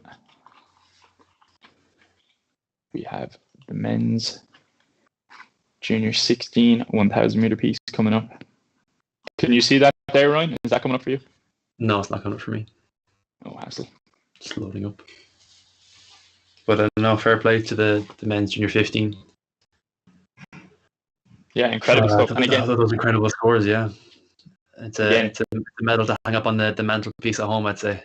Yeah, it's a big one. And just to make sure that your address is sent into into V-IIRC, and they'll send out your medal to you, which is incredible stuff. So we're going to bring you a video of Sunita talking about life as a full.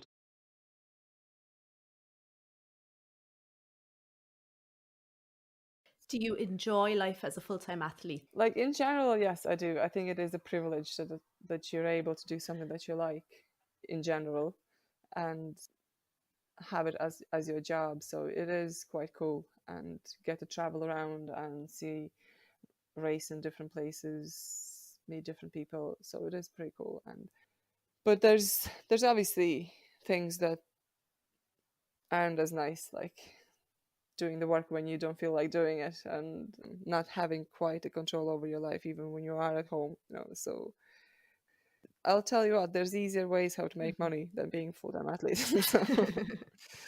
And I think it's also because rowing is quite a tough sport, and there's no cutting corners, and it, everybody knows it, so you always have to do your best, and no session will be short or easy, so there's always, you have to give it loads. Is that the advice you'd give to young rowers and athletes? Well, my advice usually would be enjoy it as much as you can, find the positive stuff that you like, but also, yes, there is no cutting corners. Like you have to be able, and you must want to do all this. All of us, we all have bad days and bad sessions and bad races, and how do you kind of dust yourself off and get going again? I suppose it's the nature of athletes. They feel bad about it, and then you're just like, well, okay, I have another chance, and you just turn around and keep going. There are, let's say, I have bad sessions, I can beat myself up after, but usually in a couple of days it just kind of subsides, you just let it go, because there's a few more sessions you've done since then and they could have been better. Usually after the bad session I'll try to get another really good session, so I can say, okay, that was not normality, it's just happened. What's important is to accept that when you're training full on, like, you won't be always on form, so there will be days when you're not as good and be days when you're better. So it's kind of important to acknowledge that. And when in training, it's a bit harder in racing, especially if you haven't performed as good as you could. Then just a bit of analyzing, a little bit. You're upset for a while, and then you start analyzing what could I've done better, and you find things you can improve on, and then it could be better, let's say, for the next race. Yeah, it's pretty simple. You just get over it and move on. That's pretty good advice. Just get over it. Yeah, I could use that myself sometimes.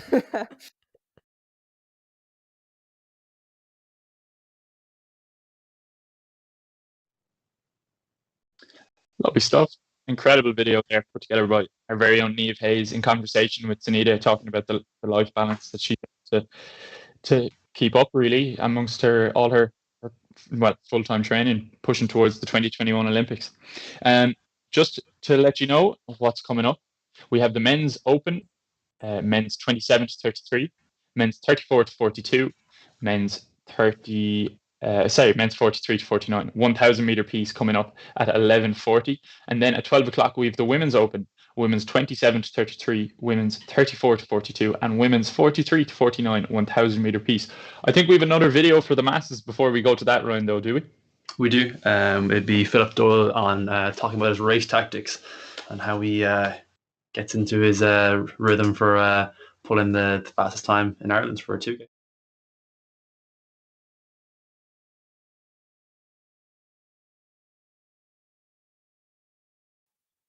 You've been known to say that you're unfazed by the whole thing when you're competing, say at international stage, that you wouldn't necessarily know who you're up against, because you can't tackle them and you can't cut them off. So what's the point in knowing them? You just need to go faster. So is that still the case when you're out there racing? I think over the year, as we raced more and more crews, we started to learn how they raced, but that just gave us more confidence in ourselves. Like we raced from the front in 2018 and went out hard and tried to stay ahead, and then people were passing us out. I think that's because we didn't really know who we were as a crew and what our strengths were. And then towards the end of last year, we started racing from the back, and going out hard, staying with them, but then keeping a little bit of ourselves back, and then from like just before the 1K, then really starting to hammer home, and then knowing that we had the ability to push gave us just so much more confidence, and we really learned how to race. And I think that sort of comes back into the fact that we can't affect what the other crews are doing.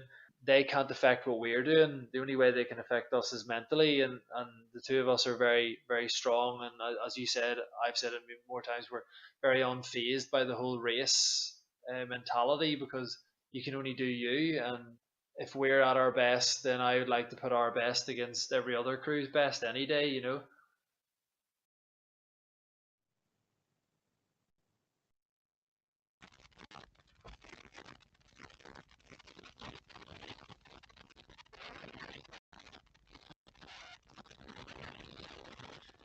Another great video.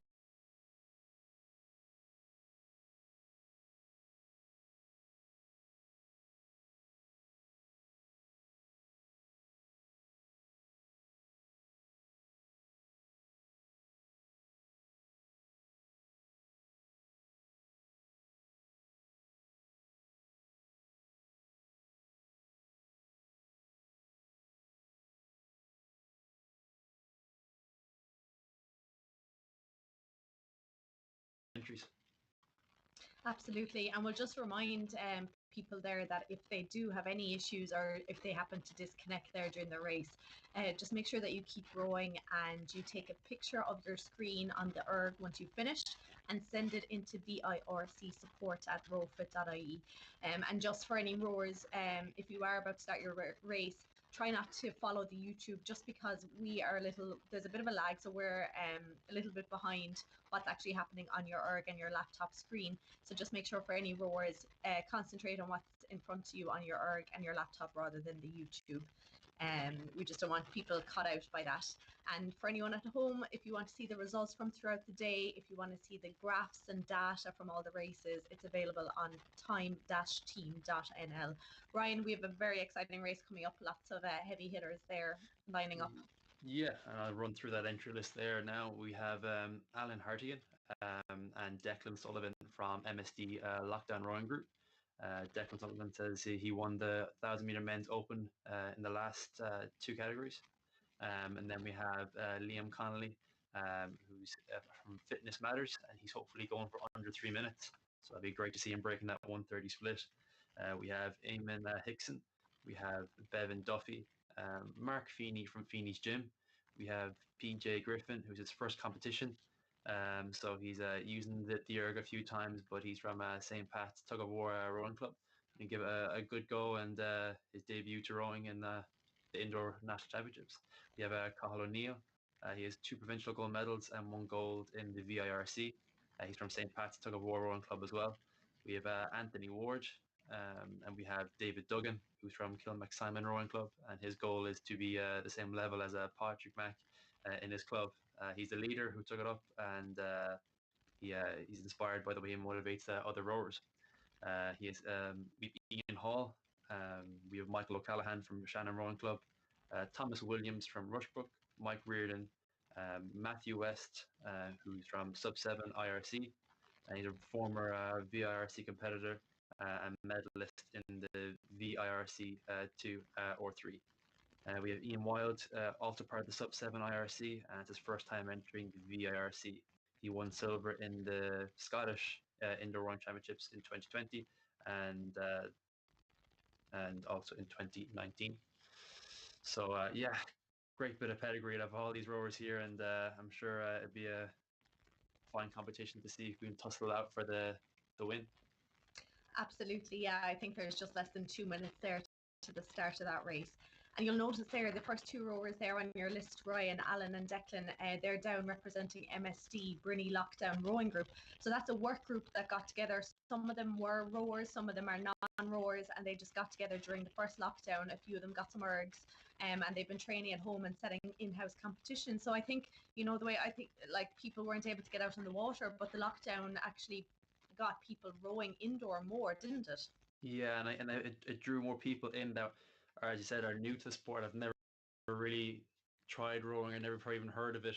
up to that point, and it's great to see something really good come out of lockdown, and a good group and good support group for dealing with being at home for 6 or 7 weeks with it non-stop. So it's great to see, and hopefully they've seen some benefit out of it, and hopefully they can take a medal to show something for it as well. Absolutely, yeah. And we also see the two rowers there, as you mentioned, from sub 7, like they're an international online rowing club, or rowing group. So again, it's not just rowers, competitive rowers, who go out in the water that do these competitions. We're seeing more and more non-rowers coming in. Lots of people that do CrossFit, or they're coming in and doing these competitions.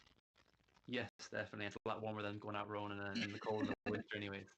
And it looks like they've started anyways, and they're hot underway. And it looks like Declan O'Sullivan's taken off a heavy start there with a 125 split and holding a rate 40. So a lot of 120 numbers and higher rates coming off from the blocks, settling into the first 150 meters there. Absolutely, yeah.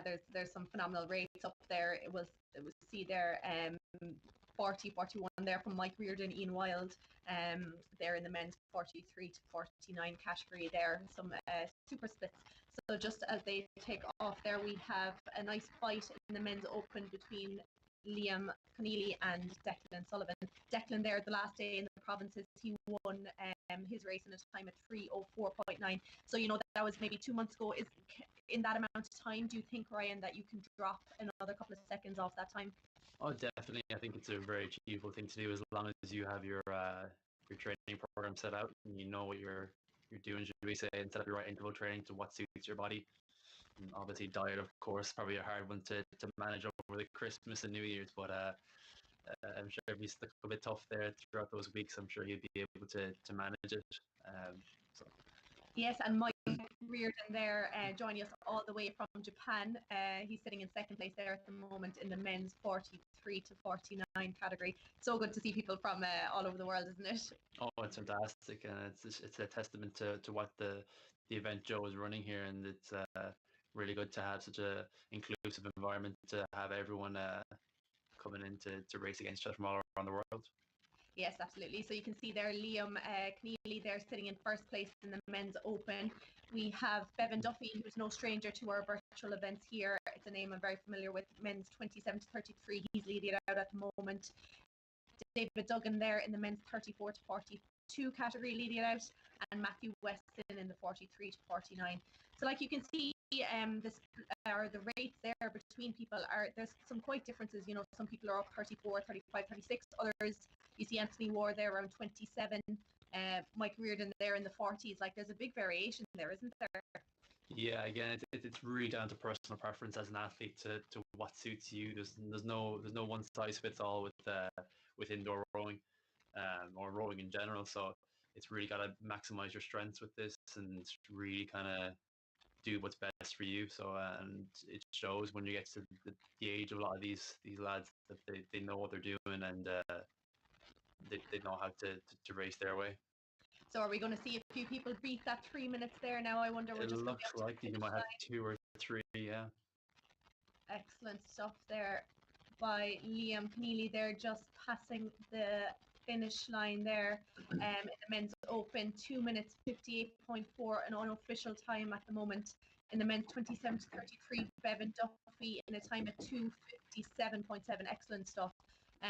David, men's 34 to 42, 3:01.6.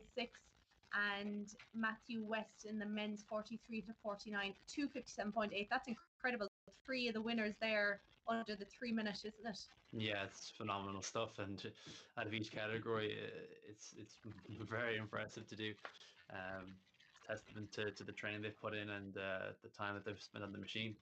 Absolutely, and we can see there Ian Wild, his boat was white there during the race, so that means he got disconnected through it. So what we'll say to Ian or anyone in the future races who get disconnected again, just make sure you finish out your race, take a picture of that ERG screen and send it into V-IIRC support at rowfit.ie. Yeah, and fair play to PJ Griffin and Ian Wild for competing in those events their first time in a rowing competition. So my hat goes off to them to stick it out and go for the national championships. So it's great to great to see some debuts going on. Yeah, absolutely. So phenomenal times there by everyone in those categories. A lot of people, I'm sure, are happy with those times that they pulled there today. Yeah, So definitely. we'll just take. Go on. Sorry, You're I was fine. just going to say we will take a look. I think we might have some official results coming up there now shortly. Before the next race, but where are we in the schedule, Ryan? Yes, up next we have the women's open, the women's masters 40 to 49, 27 to 33, 34 to 42, and 43 to 49, 1,000 meter piece. So it's a good range again, similar to the race we just had, and could be a big list of entries there. So hopefully some more good racing and some close finishes like the men's race did there, pulling some really good times going sub 3. Absolutely. So I think we have some podiums there for you. So first up, we have the men's masters 50 to 54, 1,000 meters. So congratulations, James Boomer there, winning that race in a time of 3:21.8. Patrick O'Connor finishing in second place, 3:24.3, and Seamus Scully in third place in 3:28.5. So well done there to the men in the 50 to 54 category, James, Patrick, and Seamus. So we should just, in a second now, be seeing the next podium there. Ryan, if you want to take it. Yeah, so we have the men's masters 55 to 59, 1,000 meter piece. We have V-IIRC from the Netherlands with a time of 3:07.6. They have in second place Joe Reardon with a time of 3:14.1, and then Kristen Ellis from the USA with a time of. So it's a really good times, and fair play to all the masters from 55 to 59 category. And it's great to see the 3 different flags there up on the podium, isn't it? Definitely, yeah. It's really good to see so many people from around the world competing and getting some medals out of it. So we have the men's masters 60 to 64 1,000 meter podium up now. First place, Martin Lernrig in 3:10.8, and in second place, Oliver Short in a time of 3:17.8. Massive well done to Martin and Oliver there in the men's masters 60 to 64 category. Yeah, really well done to them. Excellent. So we should have another 1 or 2 podiums there ready for you in a second. Oliver Short getting some good competition this time around now. Absolutely. So do you want to take that now, Ryan? Yeah. So we have in the men's masters 65 to 69, 1,000 meter. We have Ken Lake pulling a time of 3:22.8, and Julian Kennedy returning again to claim another medal in the V-IIRC with claiming a silver at 3:39.1. So that's Ken Lake winning it with 3:22.8, and Julian Kennedy coming in second with 3:39.1 for the men's 65 to 69,000 meter piece. I think that is all the podiums we have for you now, and we shall cut to media file with crew class. That's Niall O'Toole talking to us about his crew class setup. Hi everyone, and welcome to Crew Class Indoor Rowing Channel. First, a quick intro. My name is Niall O'Toole. I'm 3-time Olympian, former world champion and former world record holder. And for the last decade, I've been teaching people how to row both on and off the water using the Concept 2. So what is Crew Class? Well, Crew Class is an indoor rowing class, and I'm taking my world championships and international experience and bringing it onto the gym floor in a very condensed format. And what you're going to find on this channel, you're going to find loads and loads of pro tips about how to row really correctly, because it's important to row correctly. And you're going to find a bunch of really different level workouts as well. We're going to be adding to it every week. So hit the subscribe button and I'll see you in class.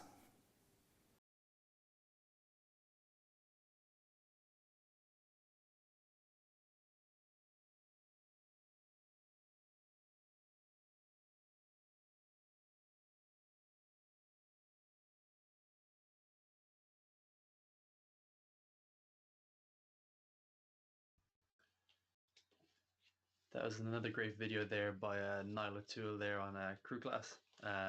Really good. We think we have another video coming up for you now as well.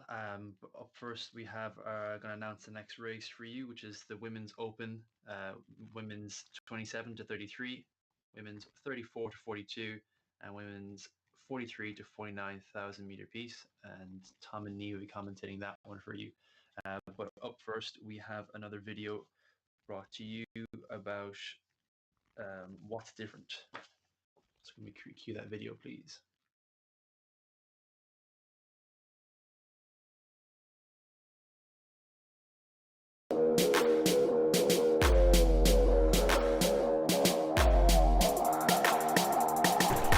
Owen. I'm here at the World Rowing Coastal Champs 2019 and we've just been looking at what's so different about coastal boats and coastal rowing.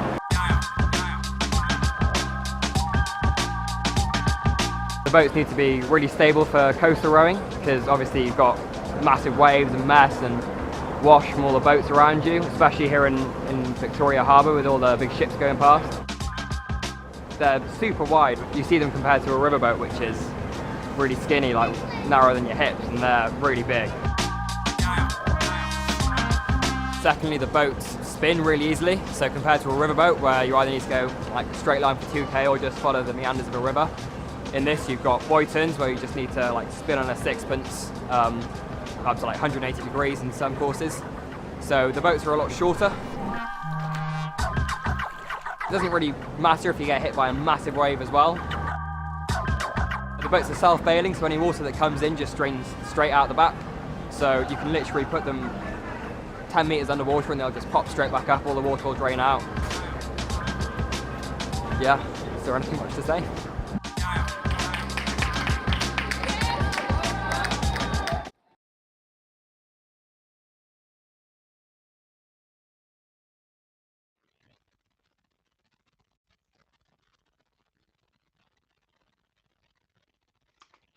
Great stuff there. Another video down. So I'm welcoming back Tom now. Tom, how have you been in the last few minutes?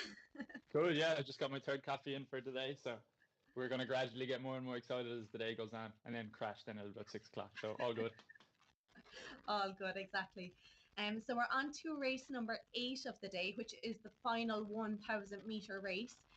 So we have the Women's Open, we have the Women's 27 to 33, we have the Women's 34 to 42, and the Women's 43 to 49. So lots of names there now, Tom, coming up. A lot of names that we've seen before in the other virtual events. Yeah, definitely. We have a huge representation here. Katrina Gallagher from St. Michael's Dunleary. We've also seen Anna O'Donoghue, I think, from Ross Carbery Rowing Club. And then as you go down through the list in the Women's Masters 43 to 49 category, a lot of these ladies would be very familiar with each other because, as you said, they've raced each other a lot over the last couple of months. So yeah, definitely a few returning faces. St. Pat's Tug of War Club, great to see them back rowing in this event. And Lakes Fitness Studio, that's a club I haven't seen before, and it just shows again, we keep mentioning it, the beauty of indoor rowing. You know, you don't have to be per se a rower. You just have to, have a love for sitting on the erg and putting yourself through a bit of pain. But yeah, Lakes Fitness Studio, brilliant to see them competing here today.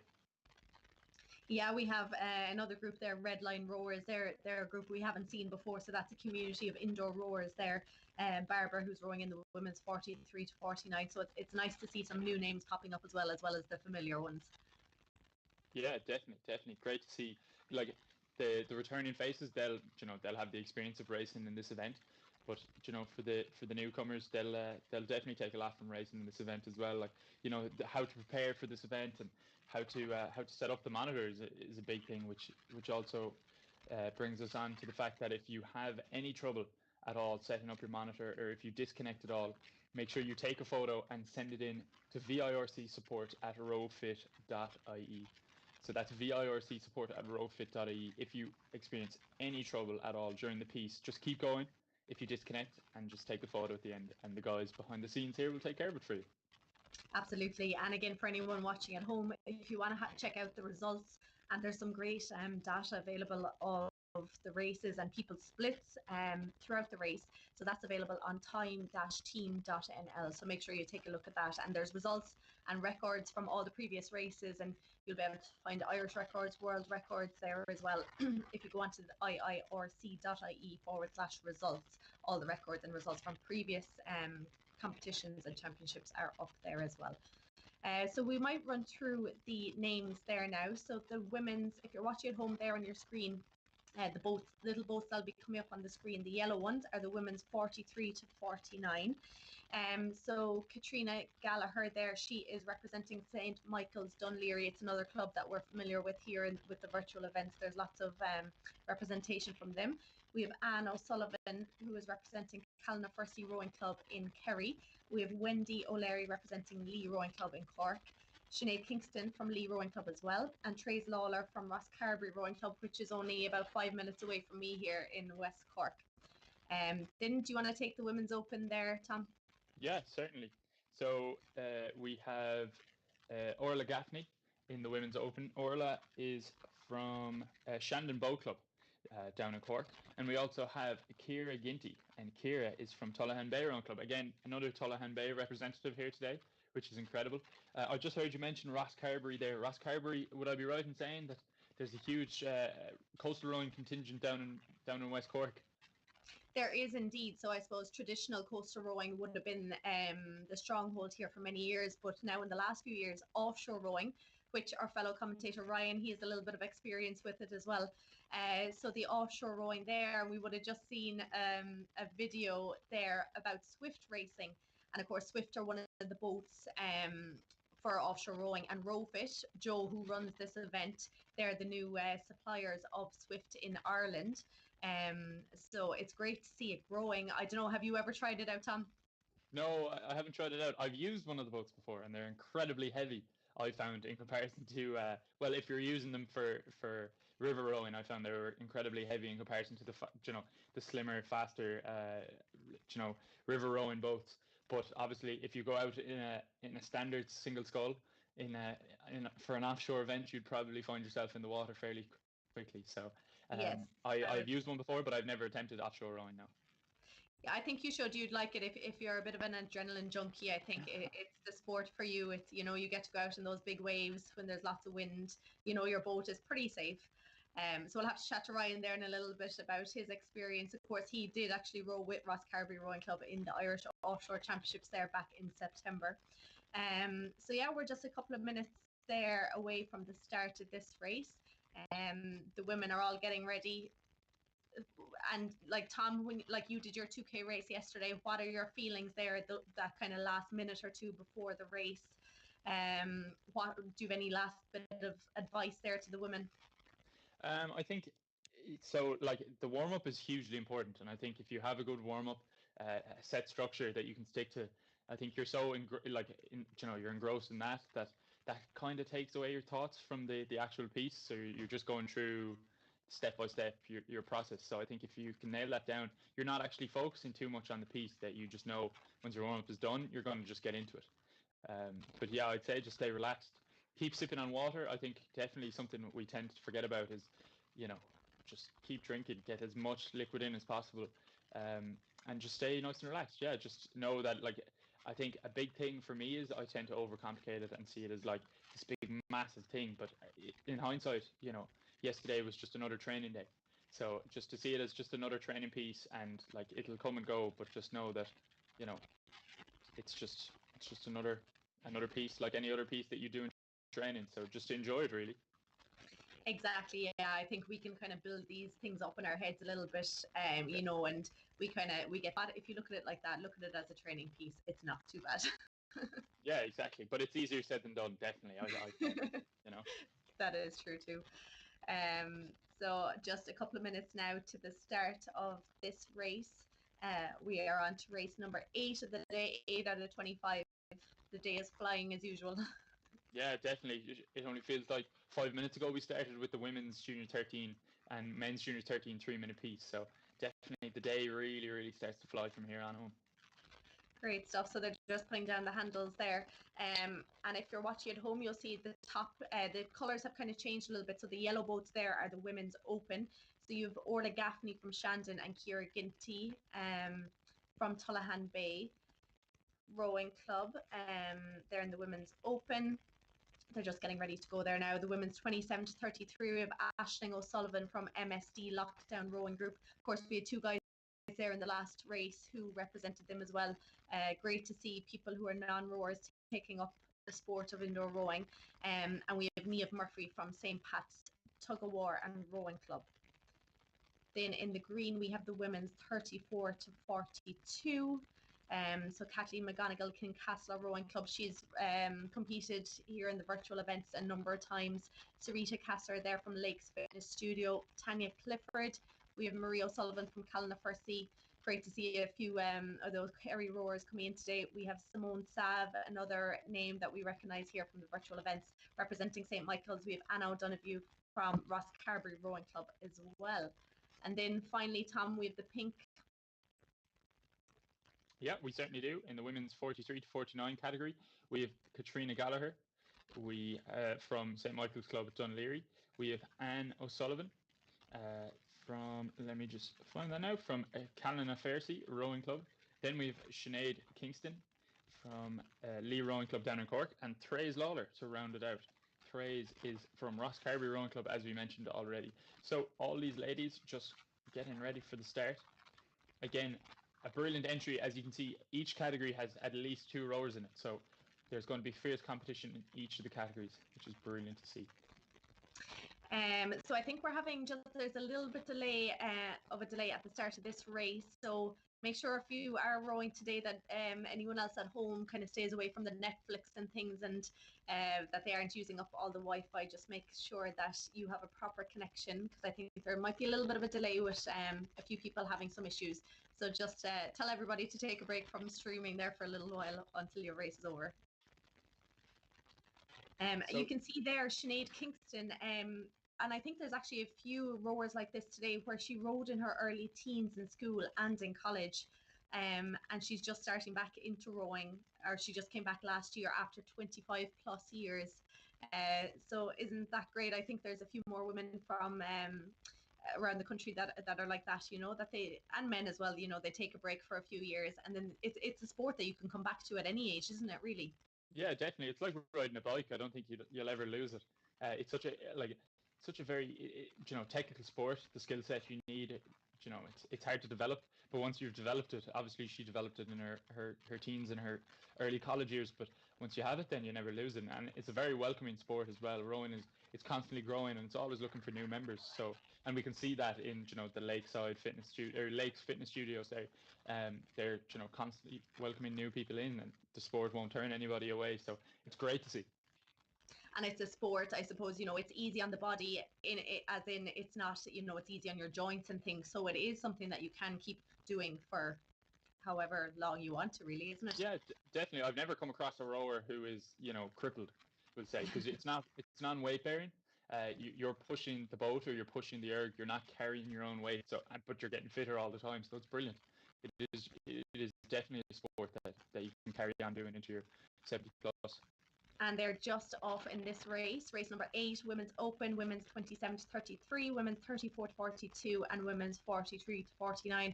Of course, it's the last 1,000 meter race of the day, and everyone off to a flying start. We're seeing rates of 40, 41. It's good to start at that rate, isn't it, Tom? But it's essential then that you kind of bring it back a little bit too, isn't it? Yeah, definitely. And what we'll be able to see now is that what we don't see kind of in the younger age groups, as myself, I think I mentioned it with Ryan earlier, these ladies' rates and splits, they won't tend to jump up and down as much. You won't see any of these ladies go from, say, a 145 to a 202, back down to a 150, up to 210.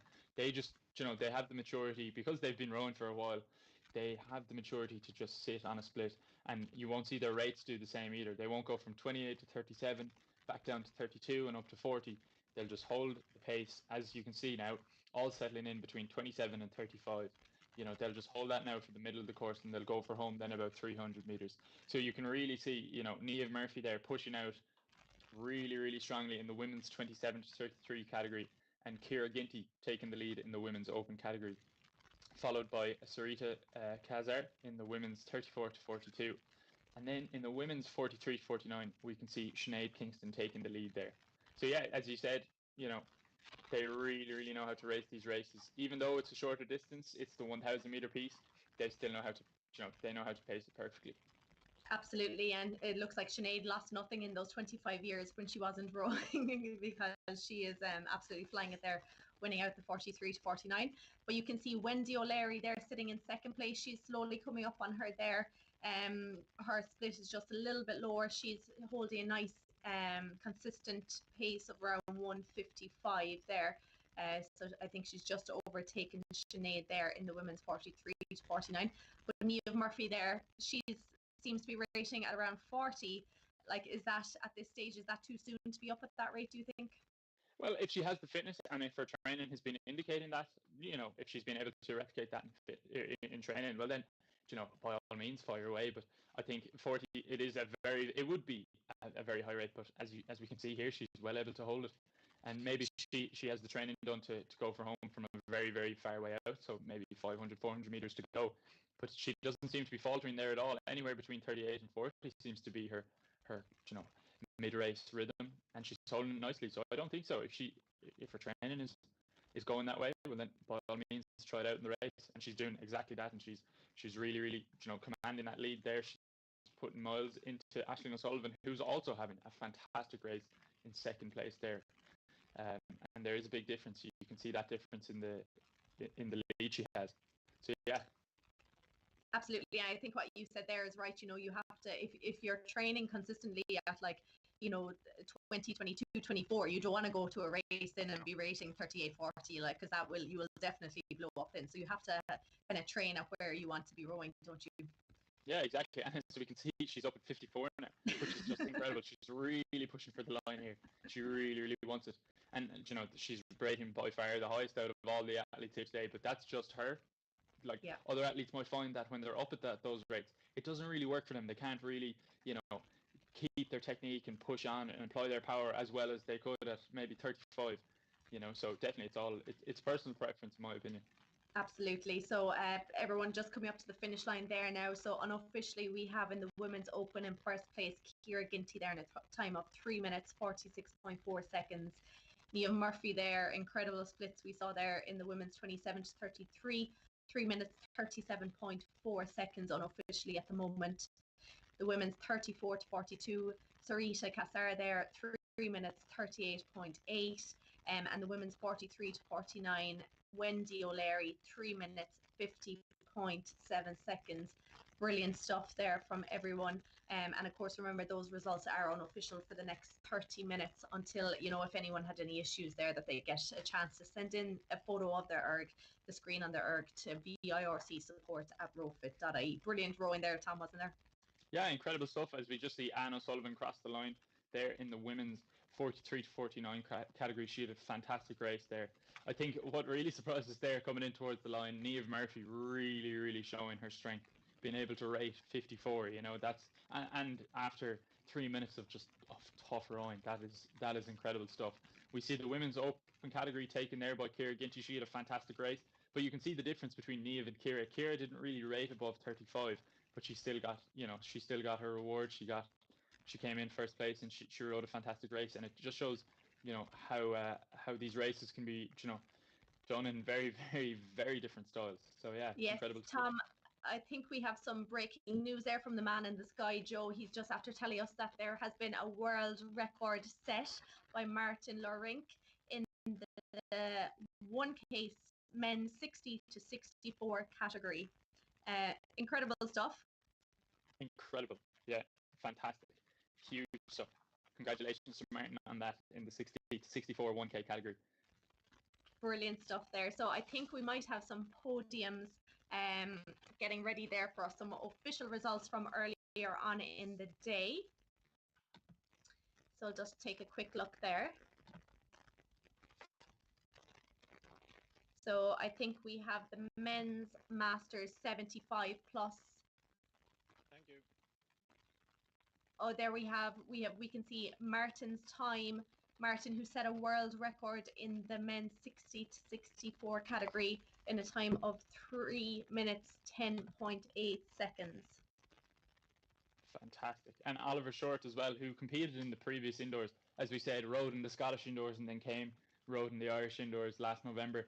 But, you know, he had some fierce competition today, and Martin Lurink rowing in a time of 3:10.8. That's a fantastic time in the men's Masters 60 to 64 category.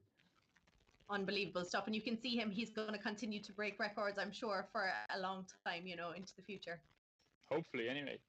Definitely. And like, this would really, really boost your confidence, and, you know, it would encourage you to get back training even harder, because you want to push on and maybe break a few more records in other categories. So it's fantastic stuff. Absolutely. When you get the taste of breaking one, you want to do them all.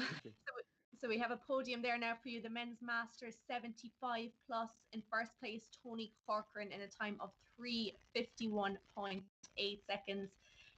Tony, no stranger to us here in the virtual events. He's joined us, I think, for all of them. And a lot of people around the country in the rowing circles will know Tony. He's done a lot of work in a lot of clubs. So congratulations there to Tony. Another podium to bring you in the women's junior 18 1,000 metre piece. We have Tara Mulready from Castlecommon Boat Club in a time of 3:43. She takes first place. Then we have Katie Maloney in a time of 3:48.4, taking the silver medal. And then taking the bronze medal, Aisling Scully in a time of 3:54.3. So just to round that out again, we have the women's junior 18 1,000 metre piece. We have Tara Mulready taking gold, we have Katie Maloney taking silver, and Aisling Scully taking the bronze. Fantastic stuff there by all the athletes. Yes, a massive well done there to everyone. So we have the women's 50 to 54 1,000 metres. Sally Cudmore there winning in a time of 3:40.8. Caroline O'Halloran in 3:59.1 coming in second place, and Cleena Heaney in third place in a time of 4 minutes 0.3 seconds. A massive well done there to Sally, Caroline and Cleena in the women's Masters 50 to 54 category. So another podium for you, we have the women's Masters 55 to 59. Well, Margaret Lawler, I think Margaret was from Lee Rowing Club. I could be wrong. I think she's actually Kerry Roar, Calnafarcy. My bad. Margaret Lawler taking first place there in a time of 4 minutes 11 seconds 0.7. So that's the women's Masters 55 to 59 1,000 metre piece. Margaret Lawler taking first place. Then we have the women's Masters 60 to 64 1,000 metres. Maureen Brown winning that in a time of 4 minutes 24.3 seconds. So massive well done there to Maureen Brown winning the women's Masters 60 to 64 category. We have the women's Masters 65 to 69 category. We have the 1,000 metre piece. We have Jeanne O'Gorman in a time of 4:23.5. So that's the women's Masters 65 to 69 category, 1,000 metre piece. We have Jeanne O'Gorman taking it in a time of 4:23.5. Brilliant stuff. And I know, Tom, you're the name Jan, we've all had difficulties with it over the last few months there. I think you got a spot on there this time around. Is it Jean or Jeanne?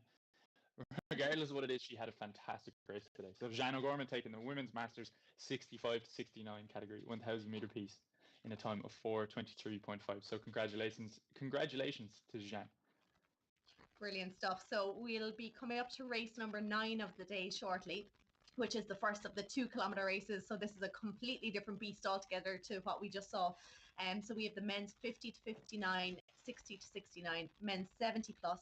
We have the lightweight men's 50 to 59 and the lightweight men's 60 to 69. So these are the first of the lightweight races as well. But what we'll do before we chat about that, we will go to a video. So this is Paul O'Donovan again, high performance rower, and he is chatting about advice to younger rowers.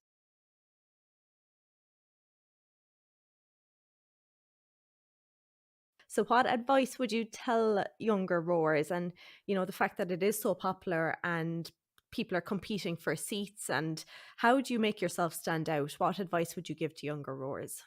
Yeah, good question. I suppose well, there's no panic really, to be honest. I think like that you'd be kind of mad to, I don't know, just have as much success as you can, but really it's kind of the long-term game is the most important one. So whatever you think you got to do to make it to the top long-term, but I'd say just try and find some part of it that you enjoy, whether that's the hard training or the hanging out with your friends. And I think sometimes the more your friends that are involved in it too, that can make it more fun. But I think also, like, as you're getting older, to kind of do as much training as you want to do. If you want to do more training than you're allowed, you should ask, can I do more training? Whereas I think I was probably in my earlier years a little bit afraid of doing that there was kind of, at a certain age, you can only do a set amount of training, and I probably would have liked to have done more. I enjoyed doing lots of training, but maybe kind of looking back then, that because I wasn't doing as much as I liked to, I was always kind of motivated to do more then when I was allowed, and it was kind of a stepped progression then with the training and that. So I kind of do as much training as you want, and have your friends there as well to enjoy it. And it's not all about the winning medals either.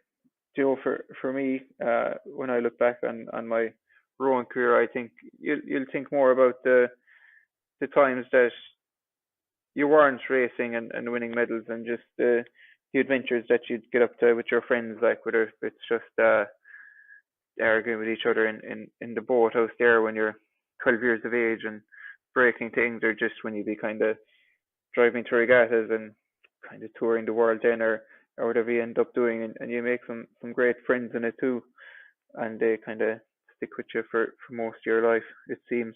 So it's a good opportunity for that too. So kind of enjoy the bits around the rowing as well as the training in it too.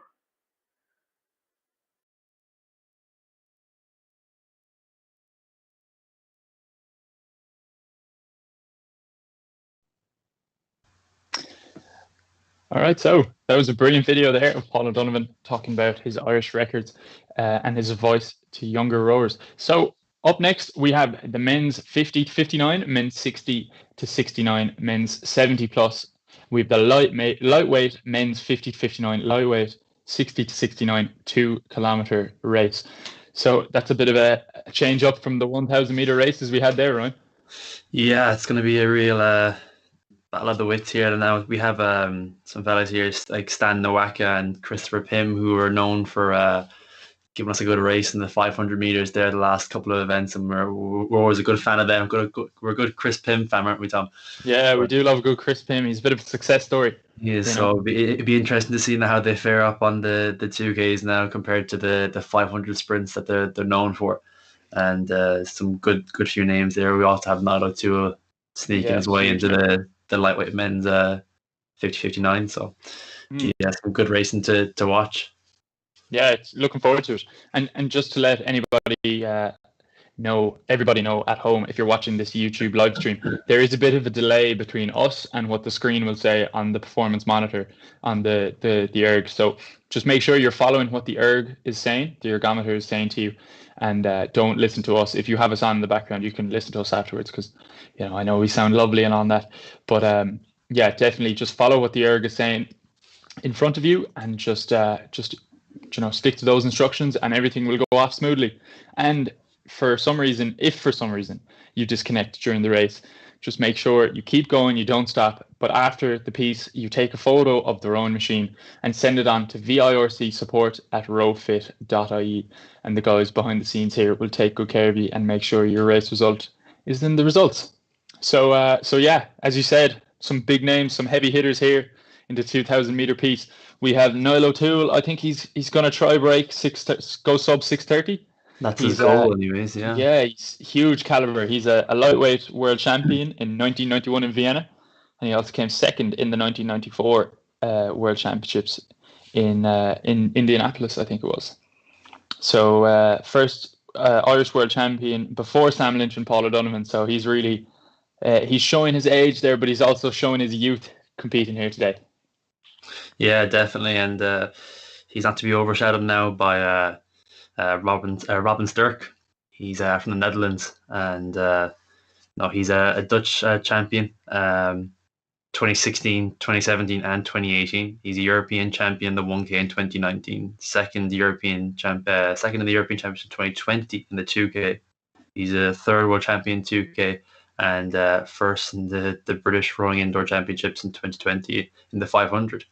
So he's a fine pedigree, if even in the last couple of years, in his probably late 60s, early 70s. So he's a force to be reckoned with now in 2021, getting to get a few more medals underneath him. He is what the younger kids would say, the cool kids would say, a goat. Nowadays. So he is with that CV on him. Just to let you know, we have Martin Barry. We'll just go through the race list now. We have Martin Barry from Dalkey Rowing Club. We have Stan Nowaka, very, very familiar name to us now. Stan has been racing in pretty much all of the virtual indoor rowing series, and he's been going a bomb in training. So we hope to see a good result. He's hoping for sub-7, and we hope for that. We hope for that for him too. So we have Michael Murta from Athlone Boat Club. We have William Davidson from The Shed, and he says, go well to all competitors. We have Brian Gilmore from Power Rowing. We have Sean Callahan from Steep Home Pirates. We have Christopher Pym from CrossFit MPT. Christopher is a former rugby player. Would I be right in saying that? Yes. The great former Chris Pym. The former. Then we have Kenneth Cunningham from St. Patrick's Rowing Club. As you said, we have Robin Sturck, the Dutch champion in 2016, 17 and 18, and the European champion in 2019 in the 1K. Fantastic pedigree there. We have Philip Healy in Killock Rowing Club, a man to watch. So he is. We have Niall O'Toole, as we spoke about already, from Crew Class. Crew Class is an indoor rowing group up in Dublin, and they hold classes and kind of from every walk of life. No matter what experience you have, you come in, never sat on the erg before, or as you can see with Niall there, he's a former world champion, and they'll take you in and train you up and help you get on your way to competitions like these. Then after that, we have David Burns from Exeter. We have Ty O'Regan from Moyross. We have Chris O'Connor from Cork McSherry Rowing Club. We have Jerry Murphy from Portora Boat Club up in Enniskillen. And then we have Paul Gallen from Athlone Boat Club and Stan Staffenstein finishing it out in the lightweight men's 60 to 69 category. So plenty to look forward to. Yeah, good list of entries there, and no doubt there's going to be some clashing of heads here with the top spots. Virtually, of course. Virtually, yeah. 2 meter distance, you know. Yeah, exactly. So yeah, just as we approach the next race, there's a small bit of a delay. So just to make sure that people at home around you, I know obviously it's an important event for you, but in case other family members don't know that you're racing today, just ask them politely to switch onto their 4G so that the Wi-Fi network, wherever you're racing from, is as strong as possible. So this part of the race is a bit different for these competitors in comparison to the younger categories. These guys have done it all before, pretty much. Yeah, well experienced, and they know how to deal with the nerves. Sure, with Niall O'Toole, this is nothing compared to sitting on the Olympic start blocks or the world champion starting blocks. So I'd say it's bigger. I'd say it's bigger now somehow. Yeah. The virtual indoor Irish rowing championships, it's definitely bigger than the Olympics, I would say. No, yeah. I know a few people might disagree with me on that one. Sure, you're only saying that because you have a gold in this place, Tom. You have a few medals from this place. I don't know about that now.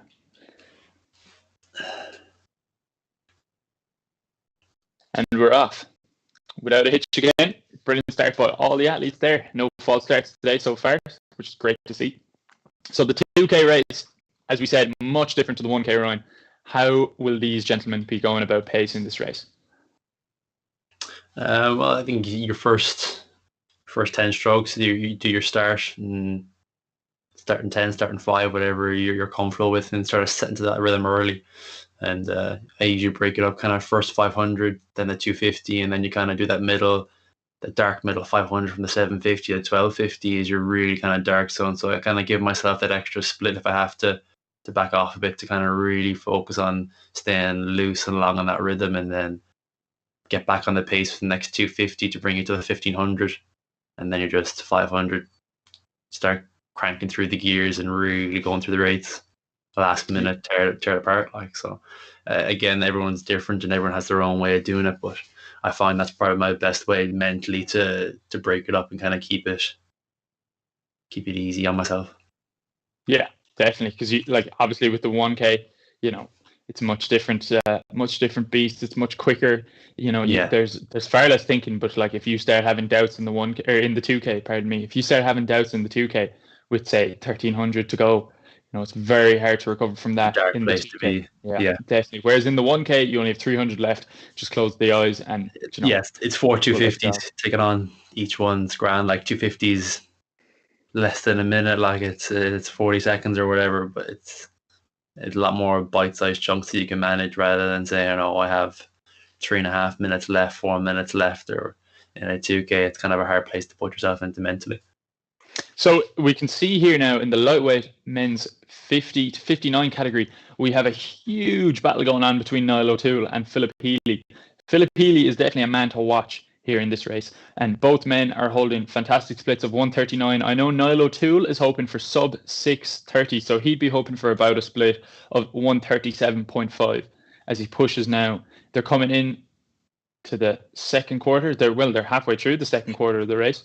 And this is really where it starts to hurt for those watching at home who haven't, or people watching at home may have taken part in a 2K before. Or if you haven't taken part in a 2K before, this is where, you know, the nerves of sitting on the start block are long forgotten and you're into the thick of it now. So it's really a case of exactly who can hang on for longer. Niall O'Toole rating nice and high. He's come in second place there in the lightweight men's 50 to 59 category. And we have Robin Sturck, the Netherlands rower, the men's 70 plus category, the multiple champion in the Dutch scene.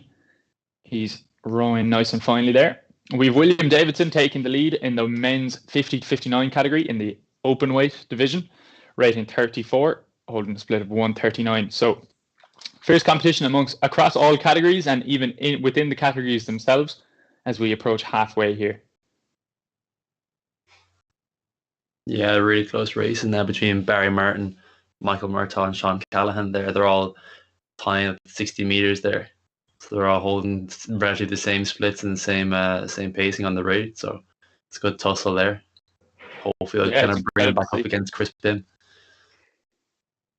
And Chris there in fourth place, he's going to be looking to push on towards David Burns there, who's sitting in third in the men's 50 to 59 category.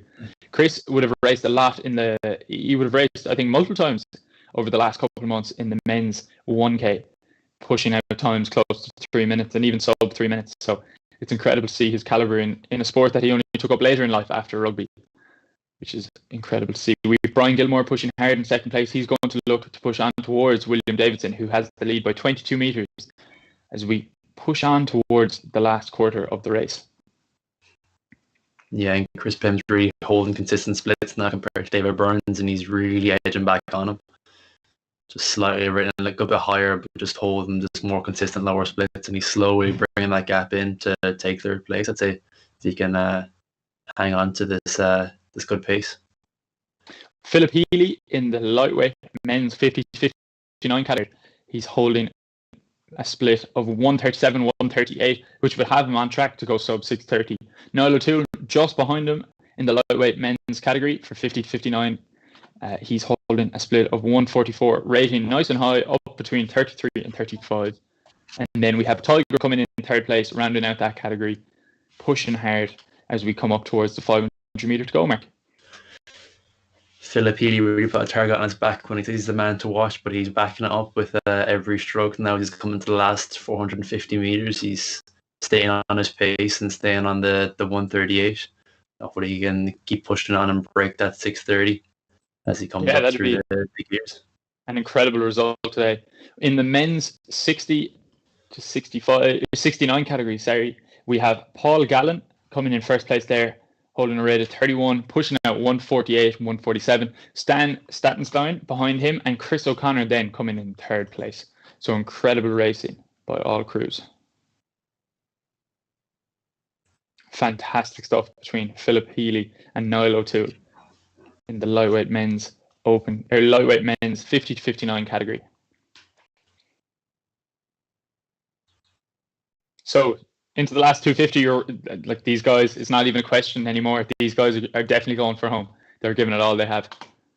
Yeah, it'd be too late now if you're going to do anything. If we're starting to go through for it now, it's going to really have to be in the highest rate you can get to now.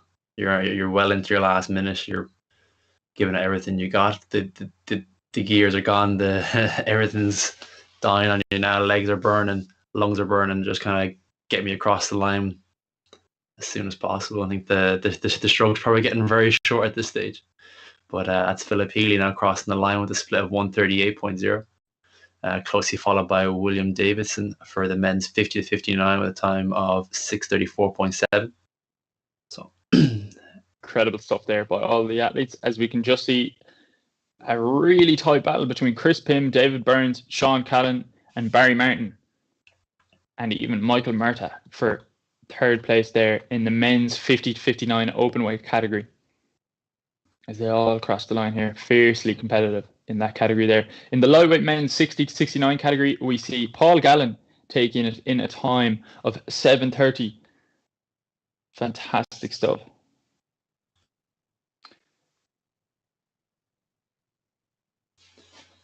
As Robin Sterk, the Dutch champion, comes in there in the men's 70 plus open weight category there. He's just pushing hard for the line now. He's given the gentleman in the lightweight men's 60 to 69 category a good run for their money. He is indeed. I wouldn't mind pulling it can be sub 740, 739, 738. I wouldn't mind pulling that at 70 plus. The ripe age of 70 plus. Brilliant to see. So these race results are unofficial as of yet, just to let everybody know who's watching at home. These race results are unofficial, and we'll have them officially registered in 30 minutes. But unofficially, as of right now, we have William Davidson taking the men's 50 to 59 category. We have Kenneth Cunningham taking the men's 60 to 69 category. We have Robin Sterk taking the men's 70 plus category. In the lightweight division, in the men's 50 to 59, we have Philip Healy taking the spoils in a time of 6:32.3, followed closely by Niall O'Toole in a time of 6:45. In the lightweight men's 60 to 69 category, we have Paul Gallen taking the spoils there in a time of 7:03.6. Fantastic racing again by all crews. Yeah, really well done there. It was great to see. Next up, we should have some podiums for you now, giving you some results from earlier today.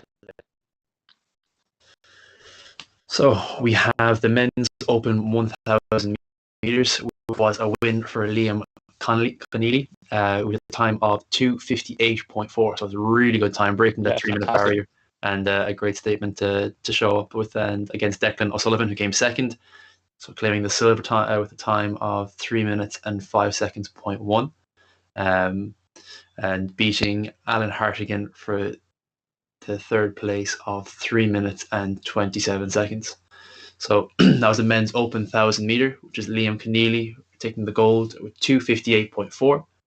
Coming with second was Declan O'Sullivan with 3 minutes 5 seconds.1, and rounding off the podium is Alan Hartigan with a time of 3:27. So we have another podium to bring you in the men's masters 27 to 33 1,000 meter piece.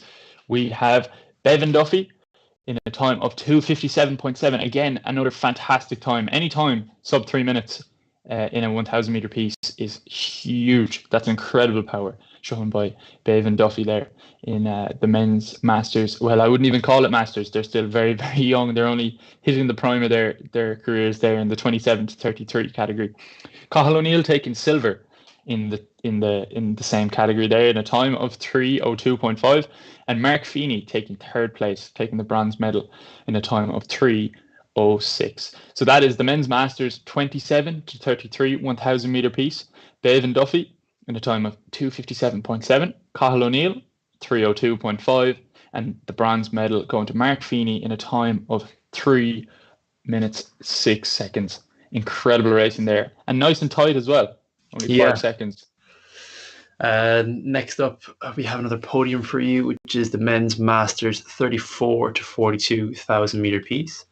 And that was a win for David Duggan, who put a time of 3 minutes, 1 second, 0.6. So a really good time, just narrowly missing out on breaking that 130 barrier, but still a remarkable time to get. And we closely followed by Anthony Ward, pulled it out with a second place with a time of 3 minutes, 16.3. And then we have in third place Ian Hall with a time of 3 minutes 18.0. So next then we have is the Masters 43 to 49,000 meter piece, which was a win for Matthew West, taking the goal with a time of 2:57.8. So absolutely smashing the 3 minute barrier. We have Ian Wilde coming in second then with a time of 3 minutes 1 second, 0.9. And then Mike Reardon, all the way from Japan, pulling a great time of 3 minutes, 10 seconds, 0.2. So we have Matthew West in first, Ian Wilde second, and Mike Reardon in third for the Masters 43 to 49,000 meter piece.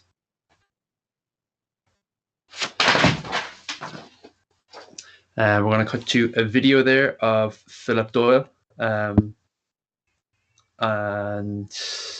yeah, cut to that video, please.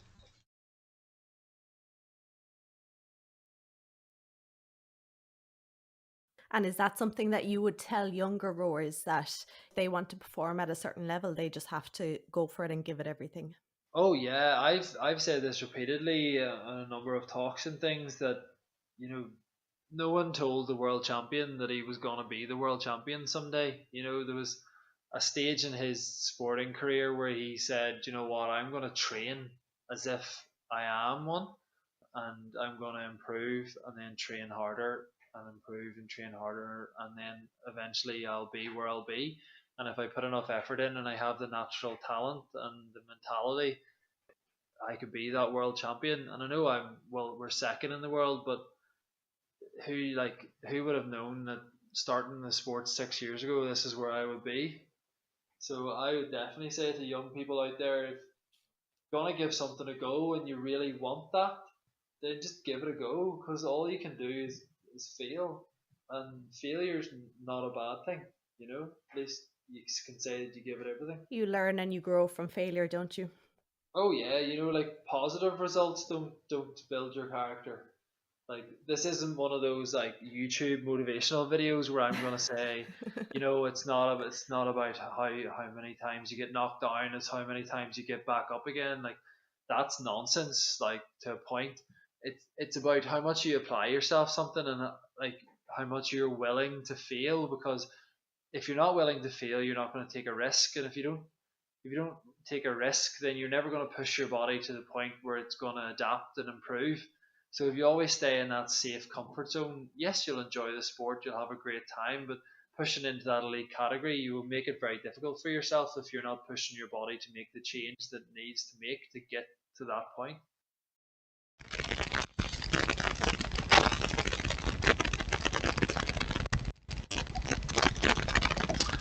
So we're back now, bringing in Niamh and myself to bring you the next race. What's up next there, Niamh? So Ryan, we are on to race number 10 of the day. We have the lightweight women's 30 to 39. We have the lightweight women's 40 to 49. Lightweight women's 50 to 59. Lightweight women's 60 to 69. We have the women's 50 to 59. The women's 70 plus, and the women's LTA, which category. So lots of categories rowing now at the same time, isn't there, Ryan? Yeah, it's a good variety, and it's great to see such inclusivity with the para rowing making a good statement now with the Olympics in Irish rowing with Kate O'Brien, isn't it?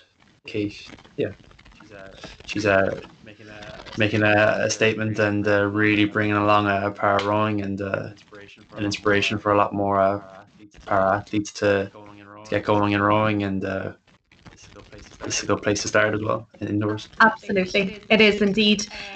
So again, just for anyone watching at home, if any of the rowers who are taking place in the races are watching us here on the YouTube feed, we just ask you to maybe switch off and concentrate what's happening on your ERG and on your laptop screen, because there's a bit of a delay, so we don't want you missing the start of your race by being distracted by us. So make sure you're concentrating on that. And we're just coming up to the start of the race, and again, we tell rowers that if you have any difficulties at all throughout the race, just keep rowing. Even if you can't connect at all, just row your race and send a picture of your ERG screen at the end to V-IIRC support@rowfit.ie, and we'll sort you out. So the ladies there in the next race are just stopping rowing there, just getting ready to start. So yeah, we'll run through the competitors there with you. So the lightweight women's 30 to 39, we have 2 rowers in that. We have Davina Anderson from Crew Class, of course, Niall O'Toole's group there up in Dublin, and we have Ciara Conway from St. Pat's Tug of War and Rowing Club. Ciara, I know, has competed in a couple of other virtual events with us, and of course, like this time round, we have the lightweight category, so she would have been rowing in the open category all along because we didn't have the lightweight one. So you know, it's great to see the women swapping over to the lightweight category, and you know, it might give them it just might make the race more competitive for them when they can compete in that category. So then in the lightweight women's 40 to 49, we have 3 rowers again. We have Sonia Furman from St. Patrick's Club in Ringsend, and she's also rowing with Crew Class. We have Mary Doherty, and we have Paula Maloney from Tralee Rowing Club. So do you want to take us through the lightweight women's 50 to 59 there, Ryan? Yeah, we have Marie Kinsella there from Edmarine Ferry. Edmarine Ferry. She competed in the 1,000 meter in the V-IIRC 1 and 2 series and the 2,000 meter in the V-IIRC 3. And she's a coastal rower for years and only took up rowing during the second lockdown. So it's great to see her with great ambitions to compete. We have Martha Owen from Fishguard and Goodwick Jemima Rowing Club. We have Emma Rogers, Valerie Coleman from Fishguard and Goodwick Jemima Rowing Club, and Gaynor Martin from Fishguard and Goodwick Jemima Rowing Club, and she achieved Sportswoman of the Year and also Disability Sportswoman of the Year in 2020, holding 5 British records with Concept 2 as a PR3 50 to 59. So great pedigree there, and really a woman to watch in the PR3 side of things. Absolutely. And so we can see 3 rowers there representing Fishguard and Goodwick Jemima Rowing Club. So over in the UK, and I believe they're a traditional Celtic longboat rowing club. So they're used to rowing out in the sea there. We were chatting about coastal rowing there a little earlier. So they're well used to that, those waves in the rough water. So we're just at the start of the race there now, with all categories going off at the same time there. So you'll see, if you're watching at home, the 2 yellow boats there are the lightweight women's 30 to 39, and Davinia there, Anderson, sitting in first place, followed by Ciara Conway. Then in the lightweight women's 40 to 49, Sonia Furman. It's a name we know here from the virtual race series. She's done a number of them with us. She is flying it there out in first place, followed by Paula Maloney and Mary Doherty. In the lightweight women's 50 to 59, Marie Kinsella there, the sole competitor in that category.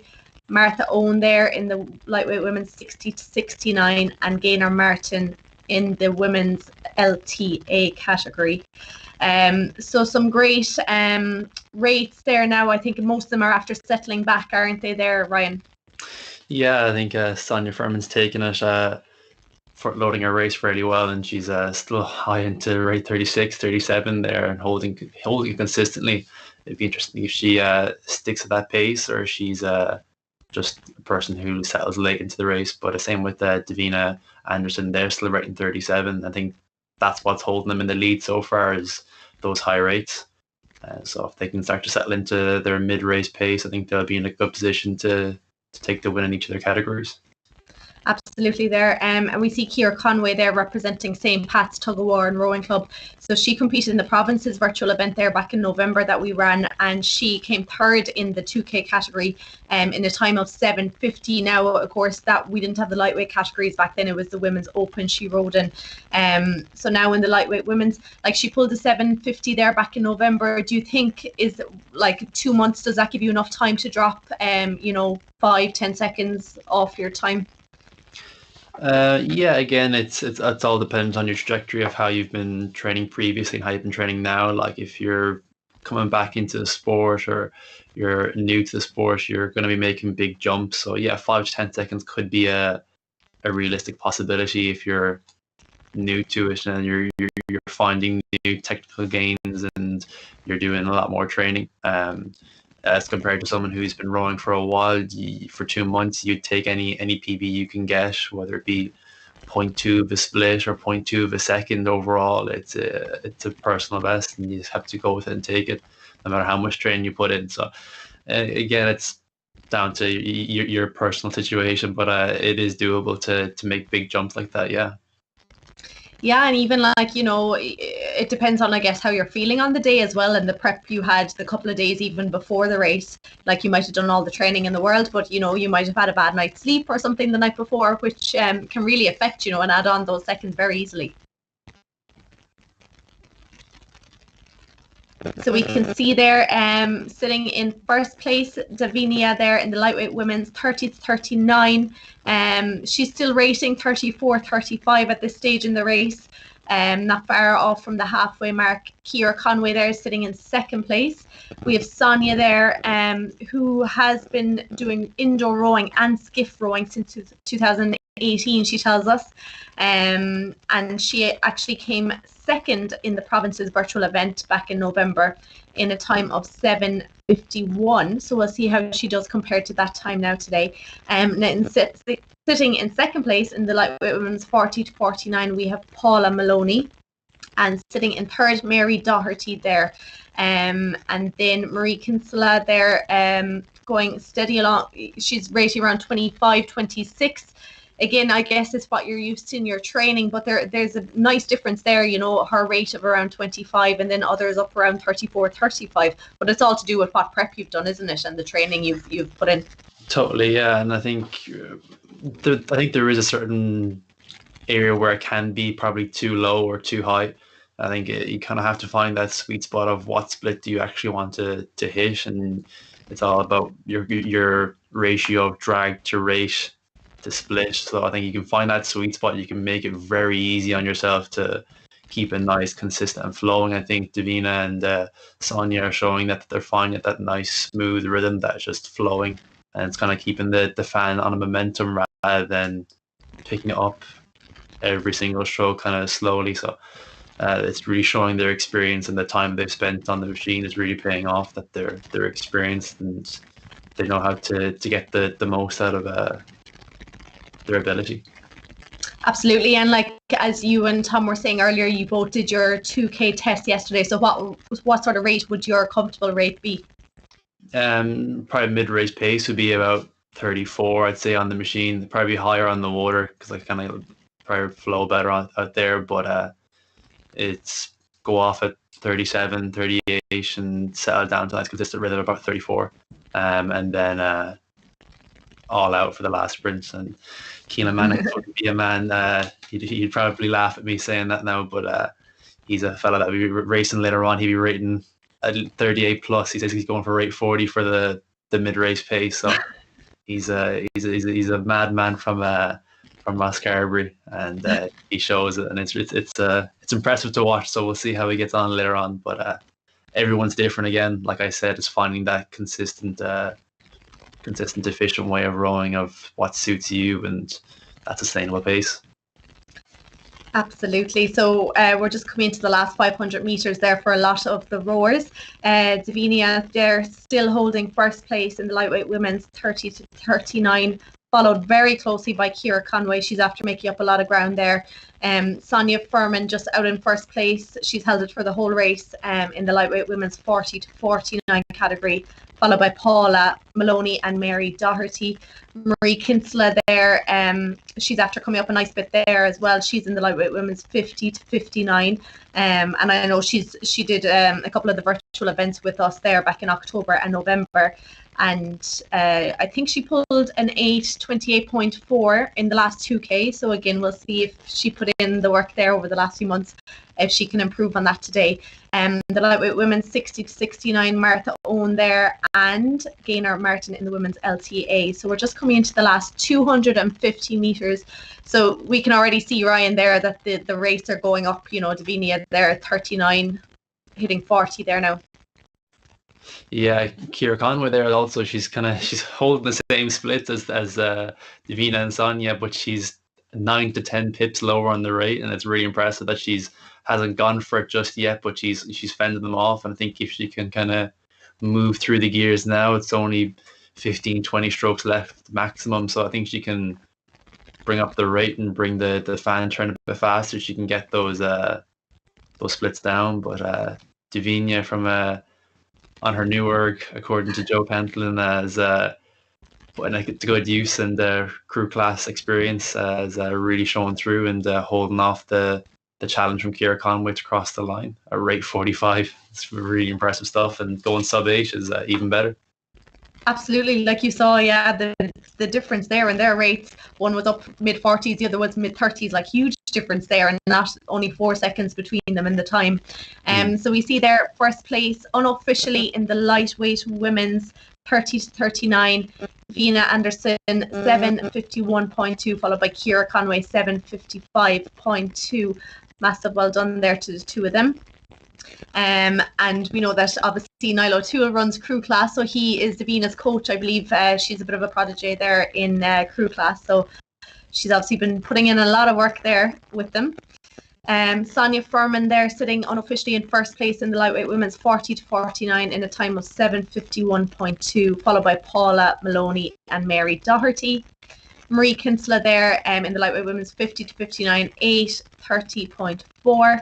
Martha Owen in the lightweight women's 60 to 69, 8:40.9, and just Gaynor Martin there in the women's LTA, just coming to the finish line, about 60 meters left to go there. Massive well done there to everyone. Yeah, Gaynor Martin really going and showing consistent scores there throughout the whole piece at 2:25, and now she's really going through the gears and bringing it down. It's really impressive to see, and fair play to her. Excellent stuff. Yeah, just about 10 meters to go, and she is crossing the finish line. Brilliant stuff there, Gaynor Martin. 9 minutes 21.5 seconds. Brilliant stuff there by all rowers. So we'll just have a quick look at the schedule, see where we are at the moment. That was race number 8. Race number 10 done, and we'll be moving on to race number 11 shortly, which is the men's junior 18 and the lightweight men's under 23 2-kilometer categories. Of course, that men's junior 18, that's always a hugely competitive race, isn't it, Ryan? Yeah, I've had my share of those races, and it's loads of entries, loads of big guys ready to pull some good numbers, and really competitive. Absolutely. So I think we have some podiums for you, some official results from earlier on. So we're going to go to the Women's Open 1,000 meter race. We have a Kira Ginty, time of 3:46.4, and Orla Gaffney with a time of 3:49.7. So that is the Women's Open 1,000 meter race. We'll have another few official results for you there now shortly, but massive well done there to Kira and Orla. Yeah, next we have the Women's Masters 27 to 33,000 meter results. In first place, we have Niamh Murphy with a time of 3:37.4. And then in second place, we have Aisling O'Sullivan with a time of 4:03.3 as the Women's Masters 27 to 33,000 meter piece. Great stuff, Niamh and Aisling there. We have the Men's Masters 34 to 42 1,000 meter race. In first place, we have sorry, I think that we're just changing there now. We've given that result already. So we have the women's masters 34 to 42, 1,000 meters. In first place, we have Sarita Kassar at a time of 3 minutes, 38.8 seconds. Anna O'Donoghue with 3:47.2, and Kathleen McGonigal in a time of 3 minutes, 48.4 seconds. Excellent stuff there by those women in the Masters 34 to 42 category.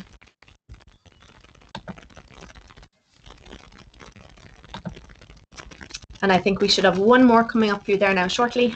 Yeah, we have the women's masters 43 to 49,000 meter piece. We have Wendy O'Leary taking gold with a time of 3:50.7. And then in second place, we have Sinead Kingston with a time of 3:53.4.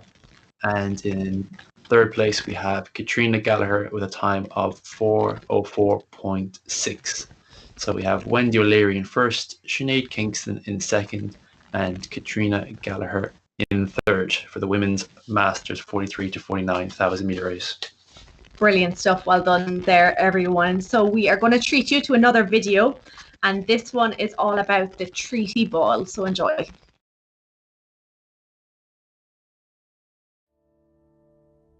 Welcome back to treatyball.com. My name is Paul Murray. I'm a sports and physical therapist for almost 20 years. So today I just want to give you a simplistic idea of what treaty ball can do for you.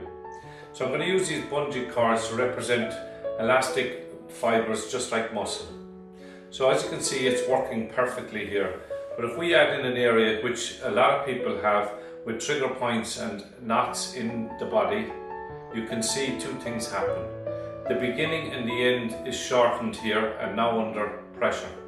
Secondly, the blood flow is restricted in some areas and in this area stopped from getting through. So this inhibits your range of movement, and your body has already conditioned you to think that this is your maximum stretch. However, clinically proven, if we apply pressure to the area of the trigger points, it will elicit a fresh and oxygenated blood flow into the area and bringing in the nutrients that need to heal and break down the trigger points that have been restricting you. So if we free it out, it's obvious that we can see the beginning and the end has now resettled to match the rest of the fibers. Also the blood and the lymph flow is clearly getting through. This will increase your range of motion and also give you an opportunity to strengthen out in a more efficient and effective manner. So thank you very much for watching. Please contact www.treatyball.com for more information. Thank you.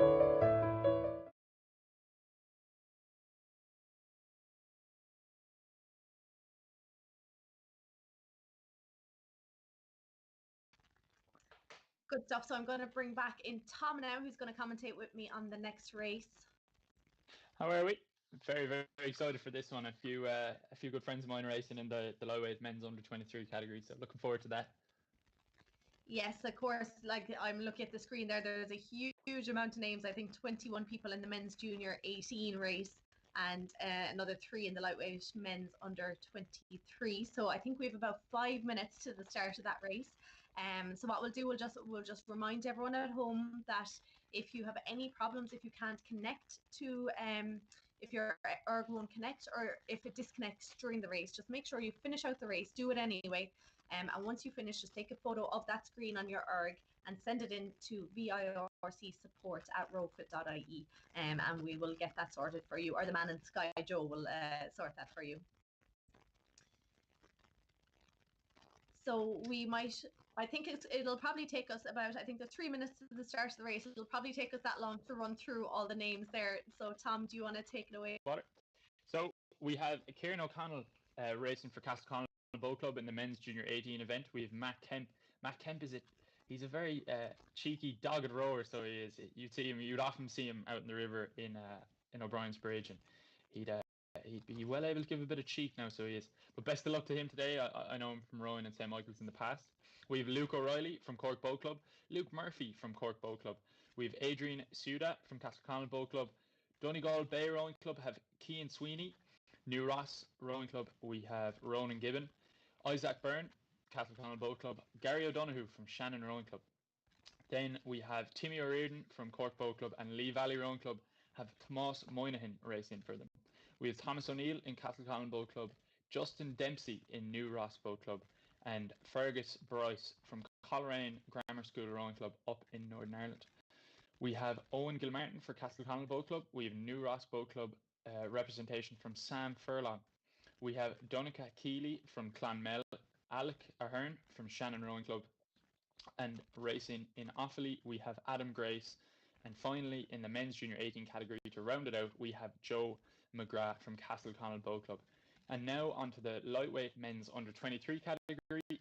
We have Colm Horan, a good friend of mine, racing for the University of Limerick Rowing Club, and we also have from UL as well, we have Rory O'Neill, who has been pumping out some serious scores on the EIRC.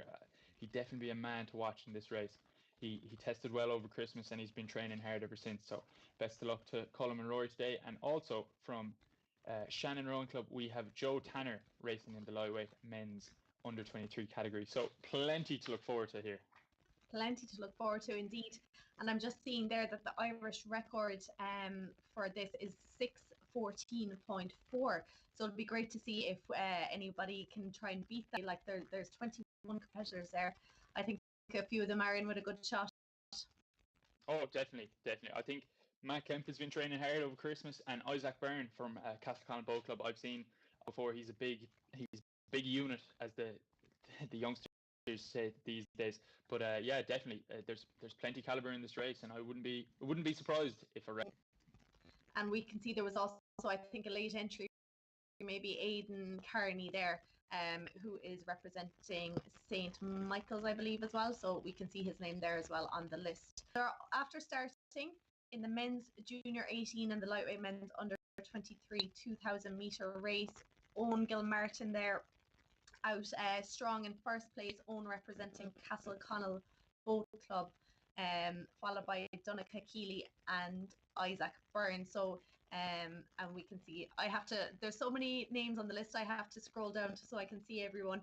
In the lightweight men's under 23 we have Rory O'Neill there from UL, followed by Joe Tanner and Colm Horan. So I don't know any rates go above 40 there at the start. They're all after starting quite steady, haven't they?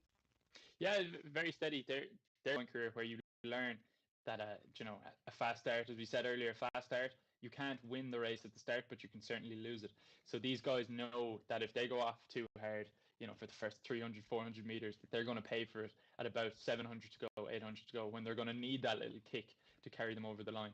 As you can see, Owen Gilmartin, as we said, pushing out hard now, rating low enough, 32, but still applying his power very, very efficiently as he comes through in first place at the 1500 meter mark.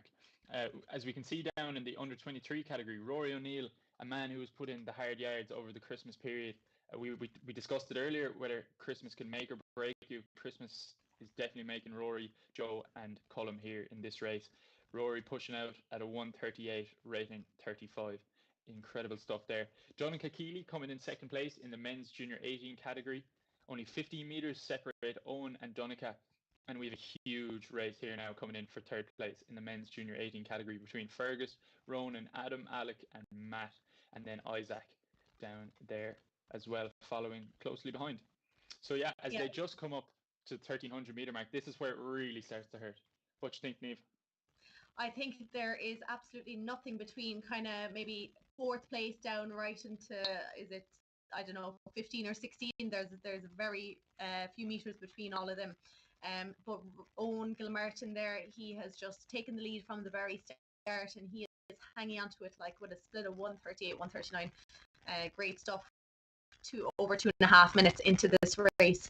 But I see here in the notes, there's one rower there, Adrian Suda from Castlecommon, and he says he does rowing because he enjoys it, it's good for his health, it's fun, and he has lots of friends at his rowing club. So we have to remember, it's not all about setting new records and setting, being the absolute best. The thing is, we all know we're all rowers. We love it because, we do it. We love it. It's fun. We have lots of friends and things like that. So it's great to see someone actually writing that down and taking note of it, isn't it?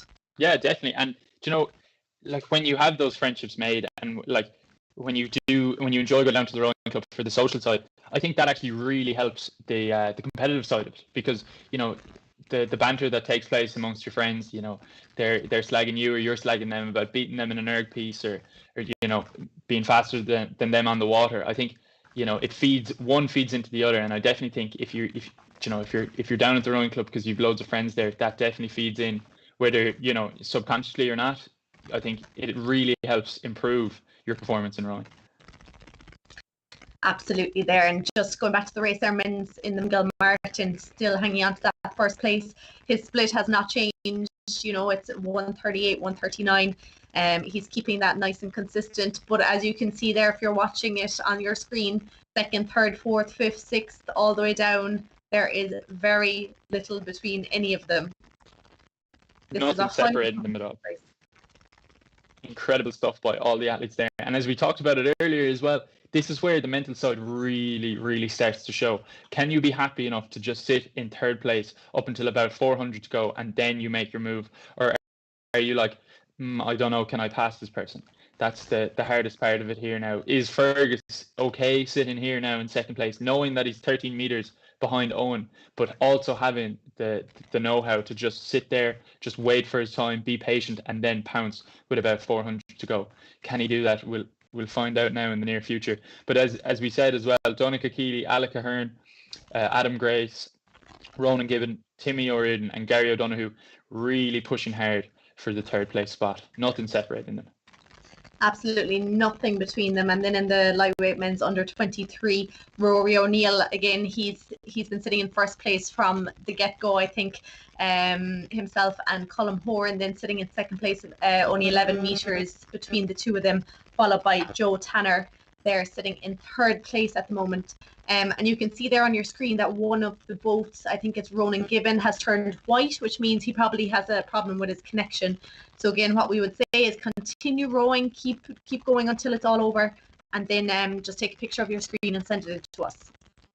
So just coming in towards the line now, the last 250 meters, these gentlemen in the men's under 23 category are most definitely going for home. You can see the reaction in their splits and their rates straight away. You see Rory up at 39 and Colm also up at 39, both pushing really, really hard, 133, 135, both men gunning for sub 630 here. A huge improvement on their times from November, and it's great to see.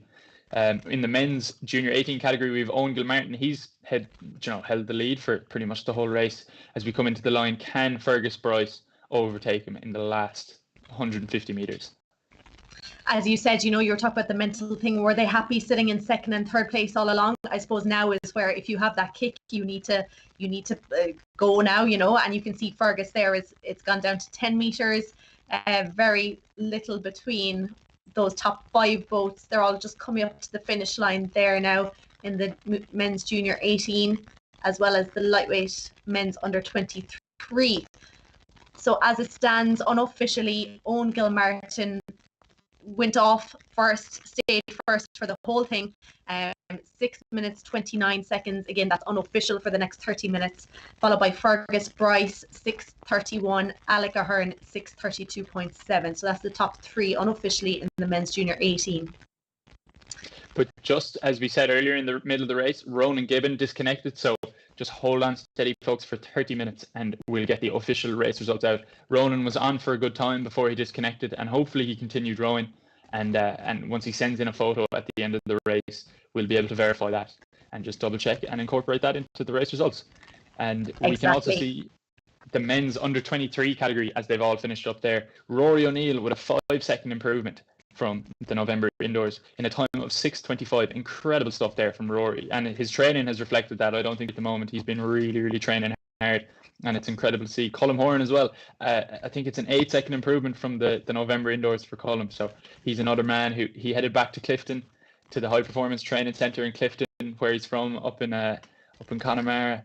We'll call it Erggate. I think he was allowed to travel home for the weekend. But again, an incredible performance there by Colm, 6:28. And Joe Tanner, a fellow lightweight rower, just like the two lads, 6:47, an incredible performance from himself too, as we just round out the men's junior 18 category. Brilliant stuff. Yeah, just the last person there crossing the line. Excellent stuff by all rowers. Very little between You can see there the top 6 in the men's junior 18, all sub 6. Like, that's incredible stuff there from such young athletes. And I think this is the time now when they're that age, men's junior 18. It's kind of, you know, do they keep going now and pursue and try and go further with the sport? You know, with times like that, they absolutely should be staying in it, shouldn't they? And, you know, yeah, definitely. And what they need to realize as well is that while there is a fantastic number of entries here today, but not everybody has entered, and there's lads up in Northern Ireland and also, you know, in Dublin who maybe have not entered today, but they're still pumping out good times on the erg as well. So just to be cognizant of that, and just remember that when you're training. Yeah, Owen came first here today, which is fantastic, in a brilliant time of 6:29, really showing great strength there. But he also needs to be, you know, very, very wary of the fact that there's people who aren't here today, who aren't racing, but they'll still show up in July. And they need to have those people in the back of their minds, not to just be happy with today's result. Yeah, it's brilliant, but just to push on their training now as well and take the next step for the national championships. Absolutely, yeah. So what we'll do now, I think we might have some podiums coming up soon. Just some official results from earlier. So we'll just take a look there now. So official results from the men's masters 50 to 59 2,000 meter race. William Davison there pulling 6 minutes 34.7 seconds. Brian Gilmore in second place, 6:44.7, and Christopher Pym third place, 6:56.2. Excellent stuff. Well done, William, Brian, and Christopher.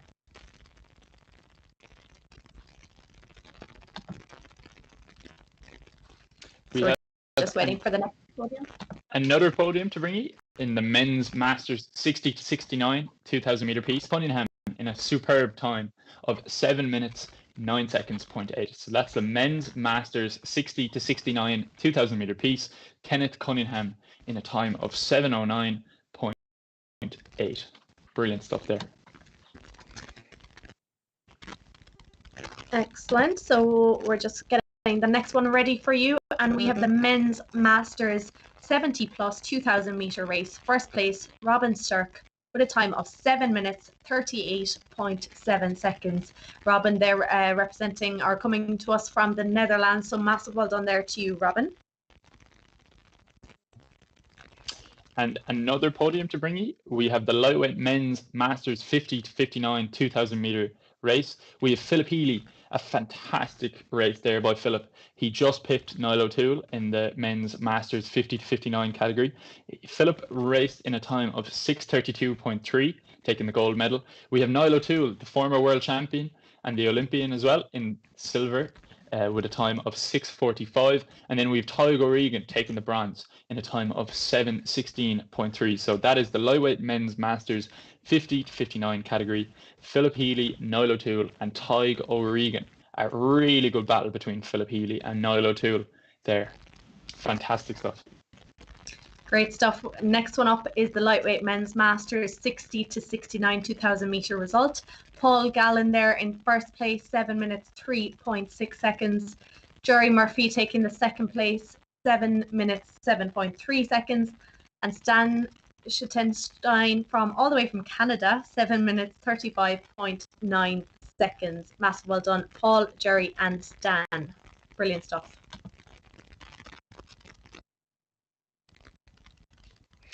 So that's all the podiums for the time being.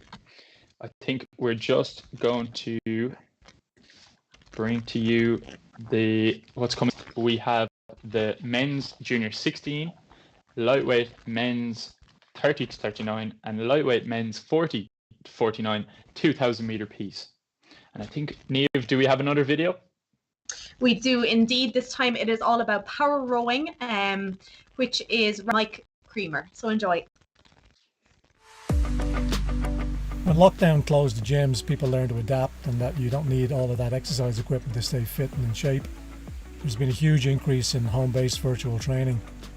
I mean, for the price of a gym membership, the Concept 2 rowing machine is the best piece of home exercise equipment that money can buy. It will last you a lifetime. It will give you a much more complete and effective workout than, say, an indoor bike or a treadmill. It never made any sense to go to a gym to walk on a treadmill.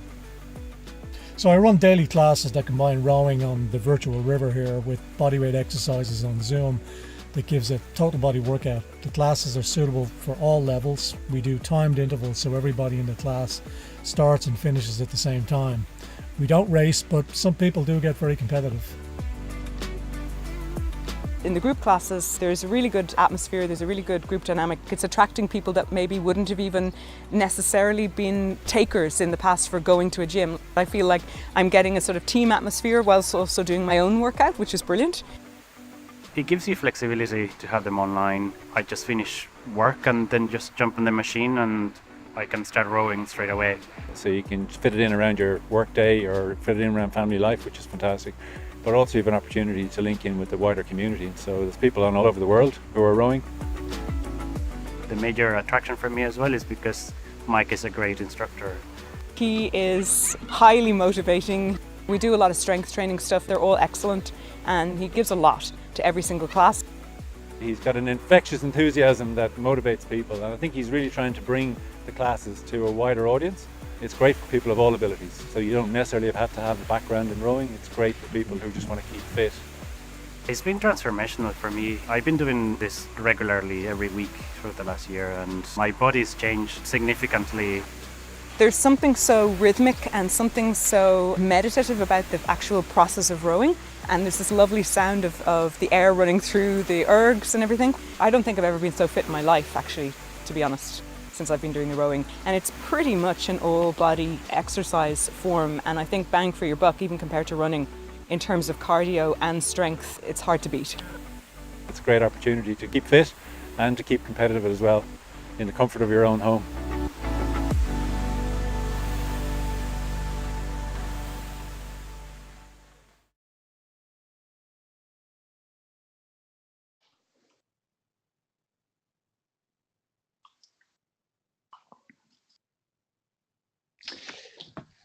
Brilliant stuff. So, a beautiful video there from Mike Creamer about indoor rowing. So, up next, we have the men's junior 16 2K. We have the lightweight men's 30 to 39 2K, the lightweight men's 40 to 49 2K. So, if anything's if the last race to go off, Ryan, there, we're in for another treat here, I'd say.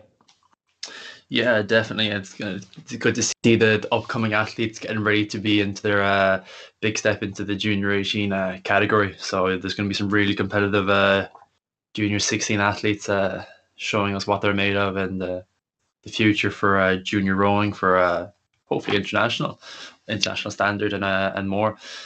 And the lightweight men's 30 to 39 and 40 to 49 will be showing you the experience of a bit of extra few years underneath the belt will do for you. Yeah, Ben Bowen there. He is 12-time US Rowing Masters national champion. 12-time. That's incredible stuff. His 2020 highlights include first in the lightweight men's 42K in the Scottish Indoor Rowing Championships, and second in the lightweight men's 41K at the Australian Indoor Championships.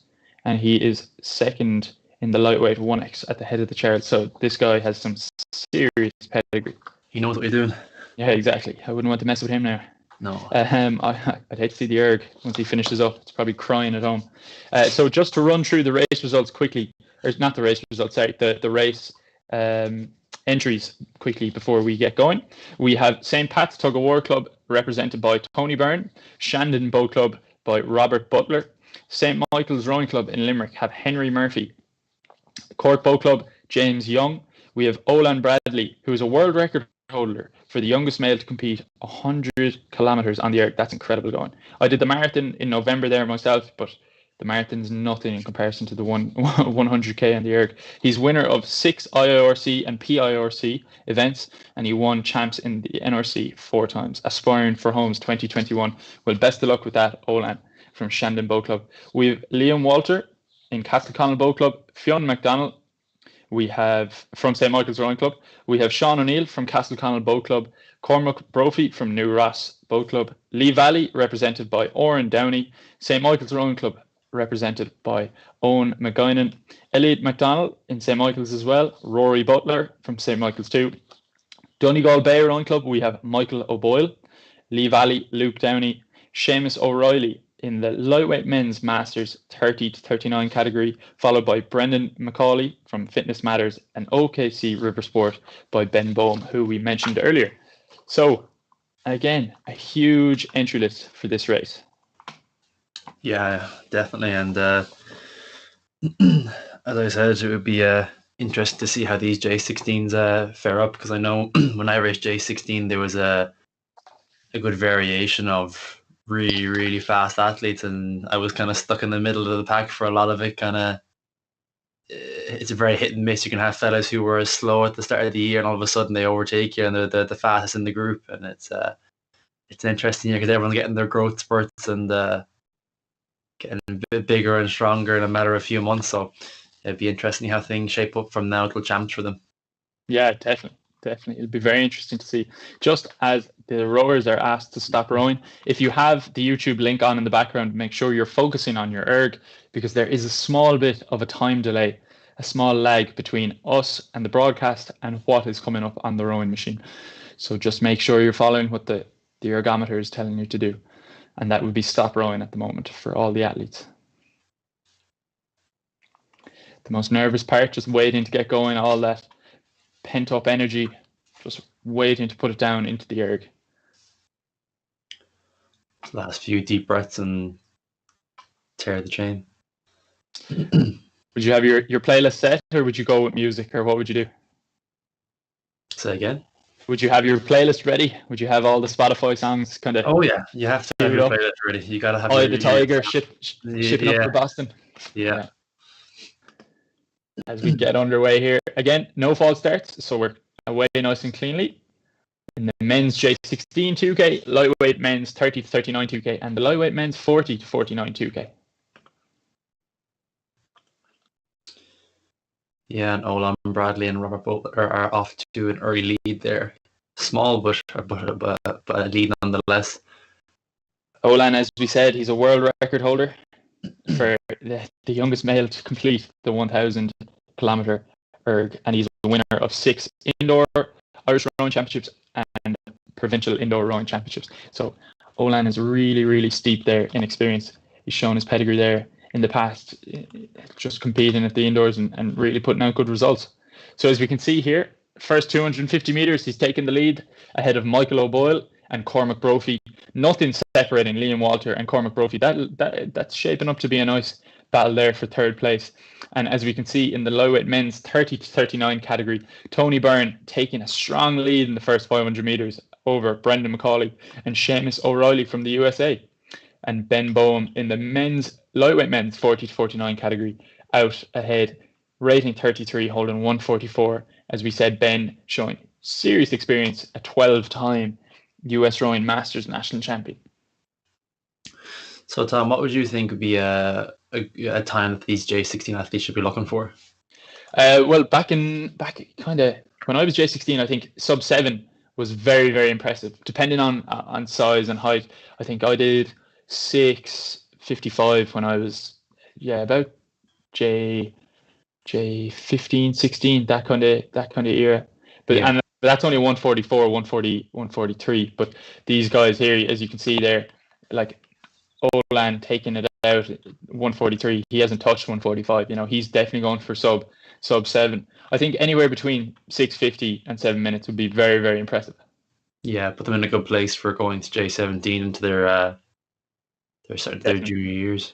Definitely, and if you can build that momentum up in your J16 year, J17 tends to be a difficult year because you're not quite on the age, but you're competing with guys a year older. Exactly. So it's a tricky year, but I think if you build up a lot of momentum from your J16 year, that'll carry you through your J17 year and put you in good stead for your J18 year, then your final junior year.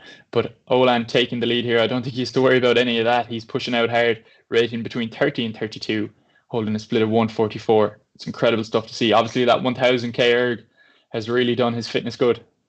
Yeah, definitely. You'd want to really be impressed by these top 4 athletes. Well, all of them in competing here, but these top 4 lads are really making their name for themselves and really pushing on to the sub 7 time. Yeah, it's incredible to see.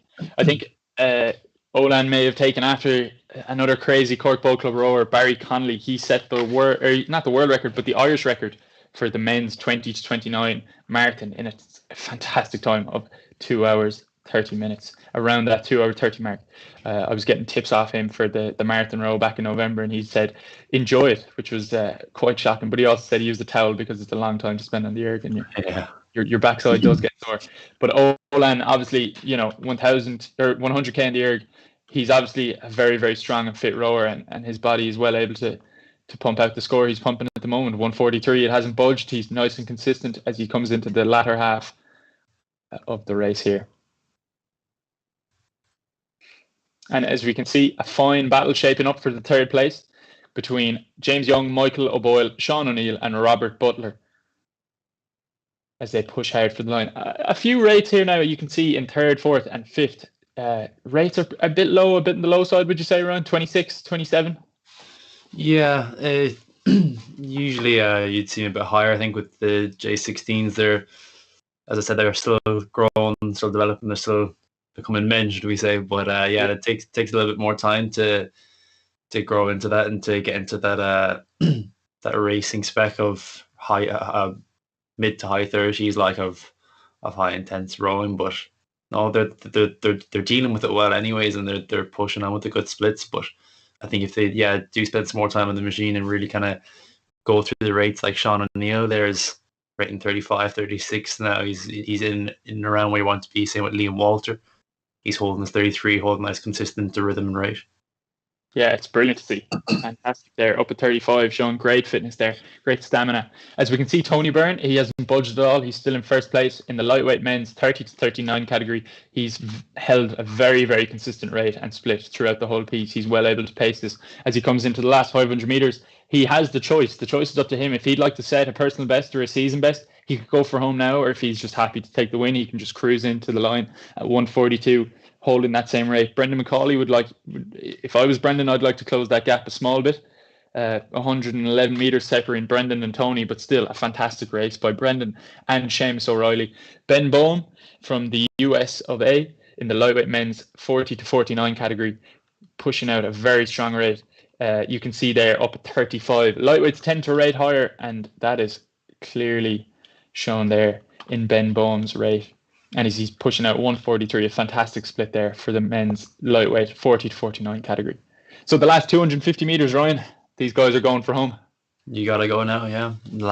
Come to the last 30 strokes now. You're well into your last minute, going up to 50 seconds, and then you really have to be going through the gears and making sure that each step is off the legs and the power's coming. The rate's coming from the power, not the other way around. And you're maxing out each gear before you shift, and it's just showing the experience now. Like Olan Bradley there is going through his gears up at 39, hitting rate 40 now. A fine battle between James and Olan for first place. Yeah, it looks like James Young has the edge on the splits, holding that power against Olan. Yeah, fantastic to see James there from Cork Boat Club. There's bragging rights on the line here between James and Olan, both coming from Cork Boat Club down on the marina. Yeah, when they go back on the marina, there'll be a bit of banter between those two lads, I'd say, and fair play to James Young for sticking behind Olan for the whole way and taking it the last 200 meters. Yeah, incredible to see there. As we have Sean O'Neill just coming in towards the line here. We can see in the lightweight men's 30 to 39 category, Tony Byrne unofficially taking the spoils in a time of 6:42.2. Fantastic result there from Tony Byrne. And we have Brendan McCauley coming in second place in 7:04.4, with Seamus O'Reilly pushing out hard as he comes into the last 100 meters in the lightweight men's 30 to 39 category. Ben Bohm breaking the 7-minute mark in the lightweight men's 40 to 49 category, pulling a split of 1:43.4. And we can also see Rory Butler, Oren Downey, Cormac Brophy, Elliot McDonald, Luke Downey and Henry Murphy all pushing hard in the last 100 meters of the men's junior 16 2-kilometer race.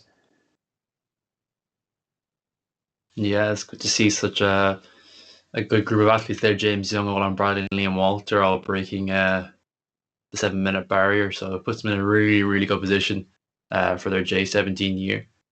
And Sean O'Neill and Robert Butler and the lads are just all outside that area, but they're not far off. They can really bring it along that because we're only in January still.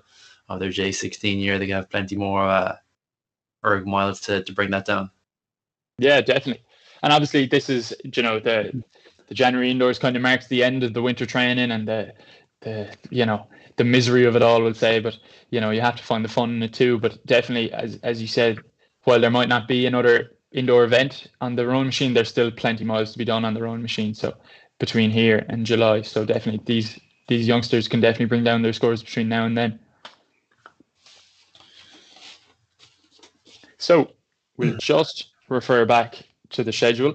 So up next, we have the men's under 23 open, the men's 30 to 39 open weight 2 kilometer piece. So that is the men's under 23 especially will be a hotly contested race. There's a few of our teammates rowing from UL in this race coming up, so we wish them best of luck, and best of luck to all athletes, but particularly the UL guys. Sorry about that. And we should have some podiums ready for you now. I have a few of them ready. So we have the lightweight women's masters 30 to 39 2K, and that was a win for Davinia Anderson with a time of 7:51.2, and Kira Conway taking the silver medal with 7:55.2 for the lightweight women's masters 30 to 39 2K. We have another race result here for you guys at home. We have the lightweight women's masters 40 to 49 2,000 meter piece. We have Sonia Furman in a time of 7:51.2. We have Paula Maloney taking second place, taking the silver medal home in a time of 8 minutes 19 seconds 0.7, and Mary Doherty taking the bronze medal in a time of 8:33. So that's the lightweight women's masters 40 to 49 category. The 2,000 meter piece, Sonia Furman, Paula Maloney, and Mary Doherty taking the spoils there. Then we have the lightweight women's masters 50 to 59 2K, which was a win for Marie Kinsella with a time of 8:30.4. So lightweight women's masters 50 to 59 2K, it was a win for Marie Kinsella with 8:30.4. And we also have the lightweight women's masters 60 to 69 category to bring you the 2,000 meter race. We have Martha Owen taking the spoils there, taking the gold medal home in a time of 8 minutes 40.9. So that's the lightweight women's masters 60 to 69 2,000 meter piece. Martha Owen in a time of 8 minutes 40.9. Incredible stuff there. Really good race.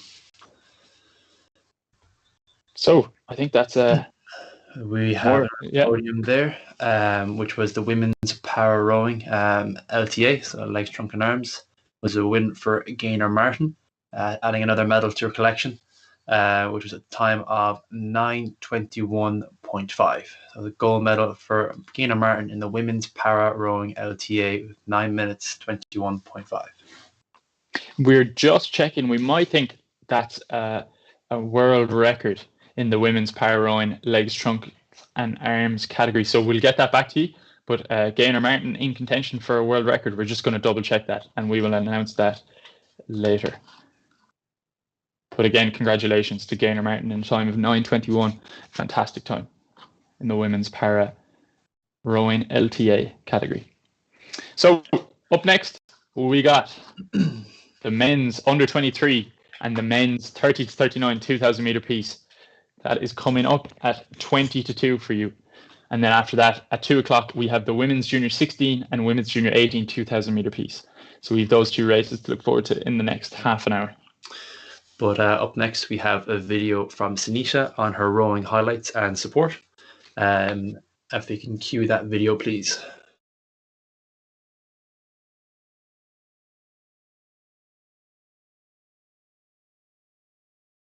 Can we move on to some of your favorite rowing memories? Like, you've been to 2 Olympics, you've won 2 World Championships.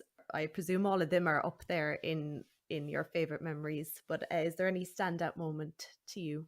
I suppose winning 2018 was quite magical. Even that gradual improvement in form as we went through the season and then going into the Worlds, I kind of had an inkling maybe that I could do it, you know, and when you win your first one, it's always very special. But also on the same level, I think qualifying for London as well, because that was more like Mission Impossible, and we kind of managed to scrape through and get there, because like looking at the paper, I shouldn't have qualified. Yeah, that was quite magical as well, considering it's such a stressful regatta. It was really nice to kind of come home with a qualifying spot, and with only like 4 years of training behind me after having kids. That was pretty good. Yeah. That is pretty good. That is pretty impressive. And how important is it to you having, like, you've talked about your kids and your husband, and like, how important is it having that support network around you? Well, let's put it that way. If I didn't have that support from my husband, I probably wouldn't be able to do all this. He had to take on quite a lot, things that I couldn't do anymore at home with kids and all that. Yeah. So it's absolutely essential.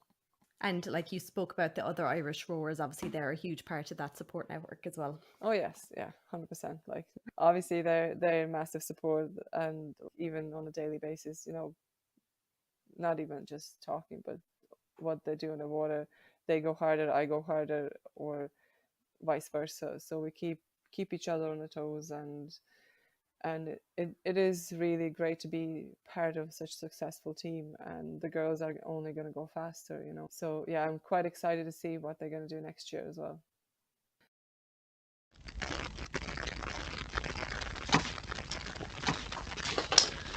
Great video there by Sunita. And we're going to move on to the next race of the men's under 23 and masters 30 to 39. And we've gotten rid of Tom now for this one, and we have Niamh over to help me commentate this next race. Thank you, Ryan. Good another group of entries here to race, and hopefully a competitive group coming from under 23s, majority from UL, and then Shannon and Skib. So Skib / Oxford Brooks, but it should be a good race to watch. Yeah, I think what Tom was saying there a while ago, yourself and Tom know quite a few rowing in this category, do you? Yeah, we train with them, was on a daily basis until the lockdown kicks in, then you don't see them for a while, but I'm sure they're training away hard at home, and we have our group chat of submitting scores, and then they've been training flat out, so hopefully we'll be seeing PBs all around and cheer them on. Brilliant stuff. I'm not biased though. So we have about 5 minutes to go to the start of this race, men's under 23. So we have Luke Sutton representing UL Rowing Club. We have Conor Mulready, James O'Donovan and James Desmond, all four of those representing UL. We have Killian O'Brien representing Shannon Rowing Club, Finn O'Sullivan also UL, and Sam Nugent, who is representing Skibbereen Rowing Club and Oxford Brooks. Then we also have the men's 30 to 39 category competing. We have William Collingwood Bell from Newport Boat Club in the UK. We have Michael McCurtain from Limerick Boat Club, Tom Stafford from Killoughran Rowing Club in Wicklow, David Cullen from St Michael's in Dunleary, David Duggan from Kilmac Simon, Marcus Madden, Adam Finnegan from Greystones Rowing Club, and Fergus Hodgson from Rice University, all the way over in Texas, USA. So great lineup of rowers there now. So we're into the last maybe 3 or 4 minutes before the start of this race. 3 minutes exactly to go. So the 2K races, Ryan, they've been like, we're kind of halfway through the 2K races now. This is going to be probably it could be one of the fastest ones of the day, will it? Yeah, we'd hope so anyways. Usually it's a great indicator for Rowing Ireland that they kind of make it a bit more of a mandatory thing for under 23s to race at this event to really kind of showcase what these guys can do, because it's a good way of selection, putting them under pressure to see who's the fastest of the group and really get every under 23 in the country down, because it's an important development for senior rowing and senior heavyweight development primarily, and it's good to showcase what youth we have in the country. Absolutely, yeah. And what we would say again to everyone, that if you have any problems throughout the race, just make sure that you continue rowing it, don't stop, finish it out, and once you're finished, take a photograph of your ERG screen and send it into V-IIRC support@rowfit.ie. So that's if there's any problems if you can't get connected at all, or if you happen to get disconnected. And again, a reminder, if there's people watching the YouTube stream at home, and if you have somebody in the house racing, maybe just avoid watching Netflix and things over the next few hours. Make sure the Wi-Fi is nice and free for them, because we want them to be able to have the connection. So just a couple of minutes now to the start of this race.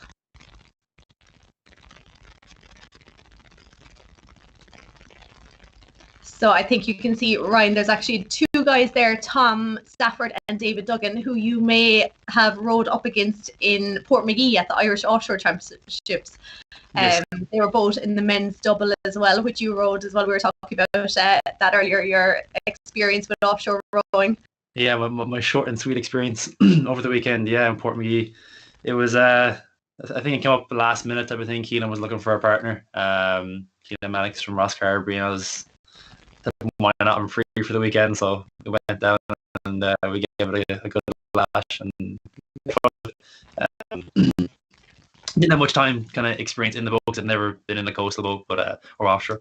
And no, it was grand. I tried that. It was a little bit different, but you don't really expect to see waves coming at you when you're trying to row at a high enough rate. But no, it was good fun, and we had a good time doing it, and came away with the second place. So it was a good bit of fun. Excellent stuff. Yeah, Tom and David there, I think they just got together before Bantry Regatta, which was a few weeks before Portmagee, and they won that race, and then they went down to Portmagee and came fourth, just 2 places behind yourself and Keelan there. So they're racing against each other now today anyway, not together. Yeah. A nice bit of friendly competition.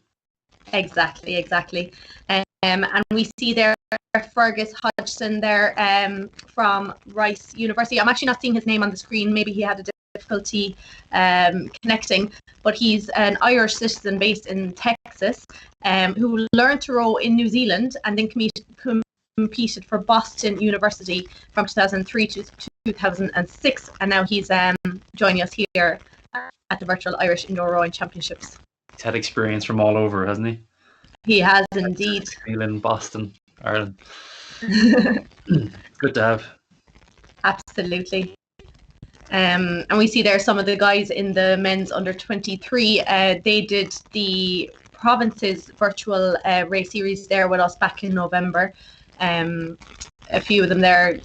Luke Sutton there, I think he finished 4th with a time of 6:28.3. James Desmond there, he was 7th, 6:36.5.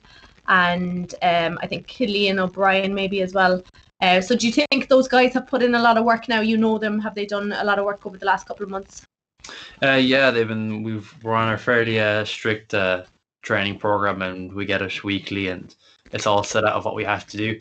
So no, we're fairly on top of it, and we have our peaking and our tapering for the events. So we're well prepared in the events that are coming up. So these fellas should just be another day to do another training piece, not see it too much as a competition, more as a way to get fitter and faster for when champs comes around to national championships in July.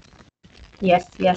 So I think there was a false start there, so they're just getting ready to go again in this race. So yeah, like you were saying, like I suppose you do a lot of testing, don't you? So like now it's January, will there be even more testing now coming up over the next few months? Yeah, we kind of take it as a training block every kind of month and a half, 2 months or so. So you'd have your 6K, your 30 minutes, your 500, 100 type of thing. And then give yourself 6 to 8 weeks of improving, your time to improve, and then go on again for the next set of testing. So we have one in November, we have one in January, have one in March, and then in May or early June. So you have time to improve. So there's really no excuse not to be performing PBs every single testing period. So it's well planned out. Good stuff. Now I think there's a slight delay. There's just a technical issue there with this race. So we'll be getting underway very shortly. And just to say there, when we are flashing up the podiums with the official results, you might notice that there's some of the country flags missing from the people's names. So apologies about that. That's just a little technical glitch there where the country is matching what the person has entered. So apologies about that. We'll try and call out what country the person is from, but just in case you're missing the flag there, you'll know that it's just a little technical glitch. So apologies about that.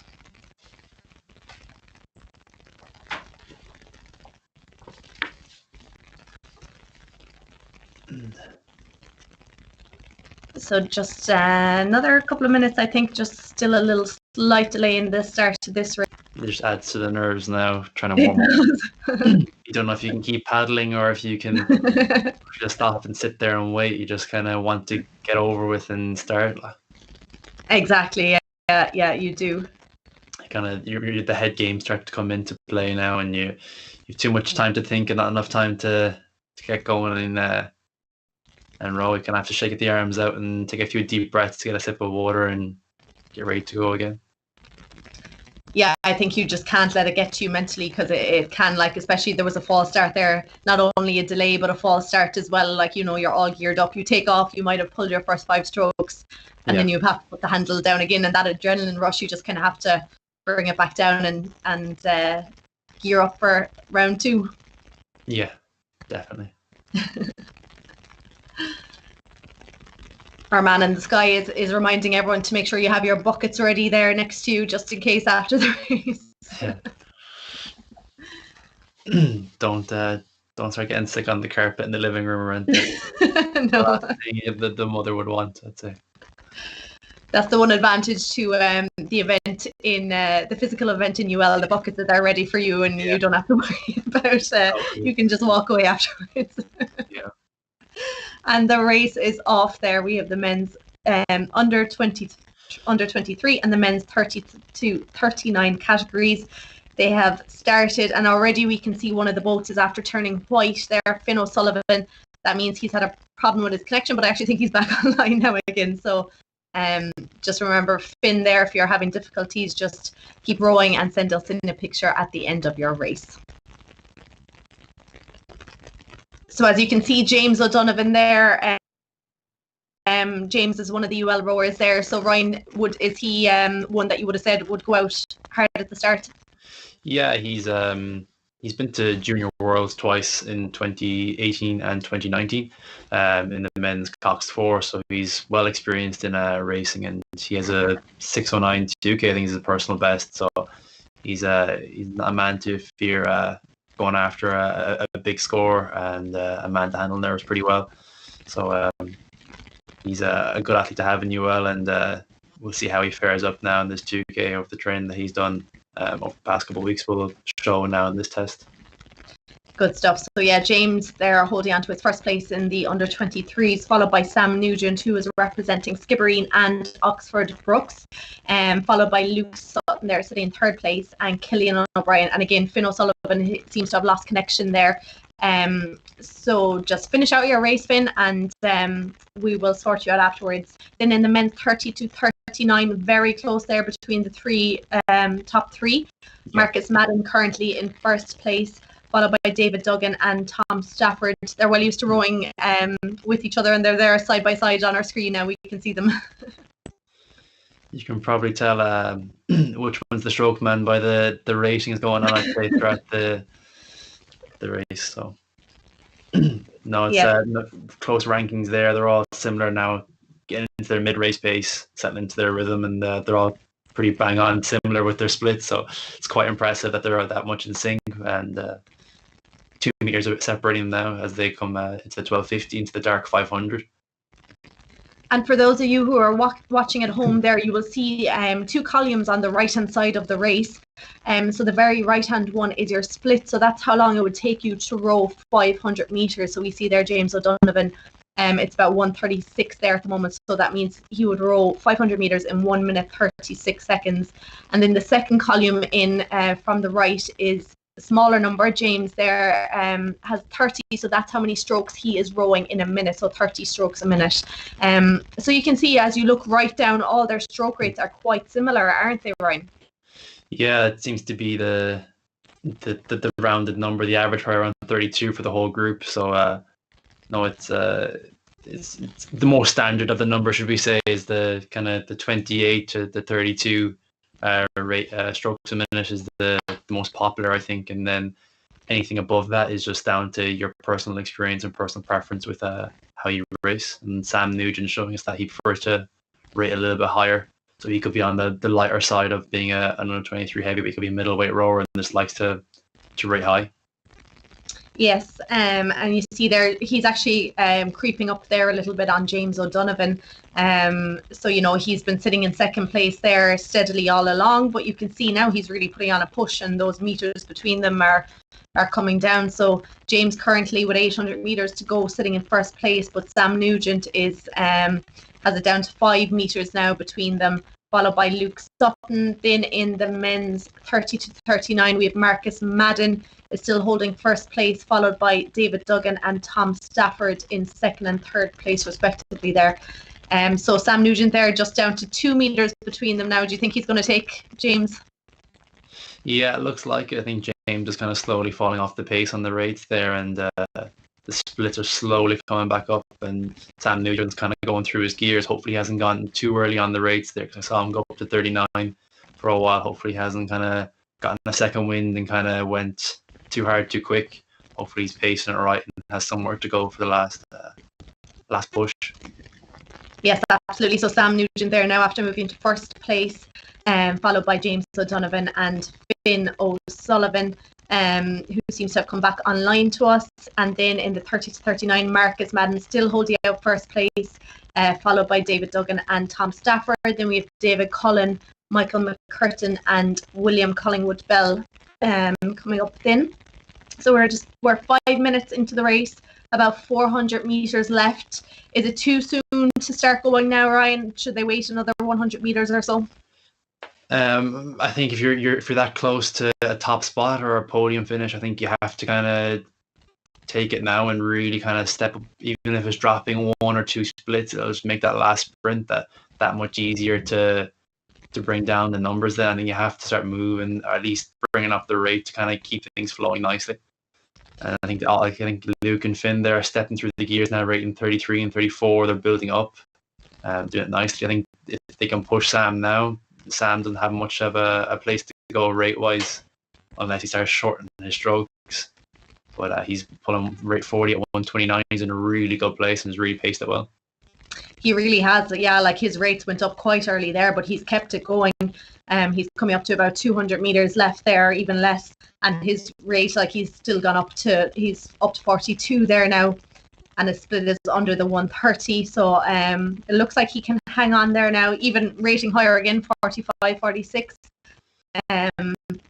Just coming up to the finish line there now. And it looks like Sam Nugent has hung on to that first place, followed by James and Finn. And then the men's 30 to 39 are just crossing the finish line there now.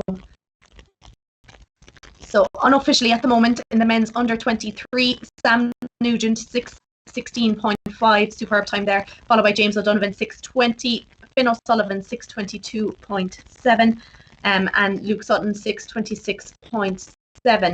Killian O'Brien just finishing there with 6:45.7, and in the men's 30 to 39, Marcus Madden unofficially first place 6:24.2, David Duggan 6:28.3, Tom Stafford 6:34.8, and the last rowers are just coming in there now to the finish line. Yeah, so I think a few PBs there for Finn and Luke. I know Finn was about 6:26 last time. He claimed third place in the last event that we held, and Luke came fourth with a 6:28. So I think he's dropped about 2 seconds off his time as well. So it's good PBs and good bit of training they've done as paying off. It's good to see, and fair play to Sam Nugent rating it well and pacing it to a T, I think, and putting a great score out. Absolutely there. And so I think, do we have some results, some official results maybe coming up there now shortly for you? I'll just take a look. The man, this guy will tell us if they are are ready or not.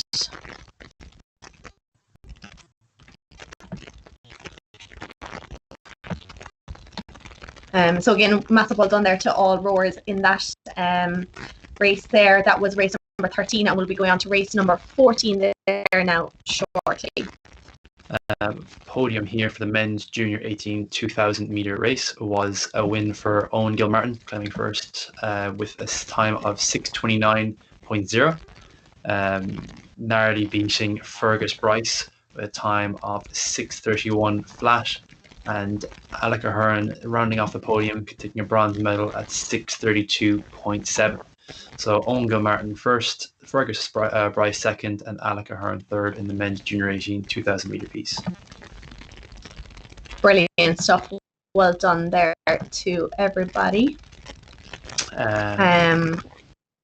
Second podium is up there with the lightweight men's under 23 2,000 meter piece was a win for Rory O'Neill, with a time of 6:25.1, with Colm Horan second with 6:28.6, and Joe Tanner coming third at 6:47.5.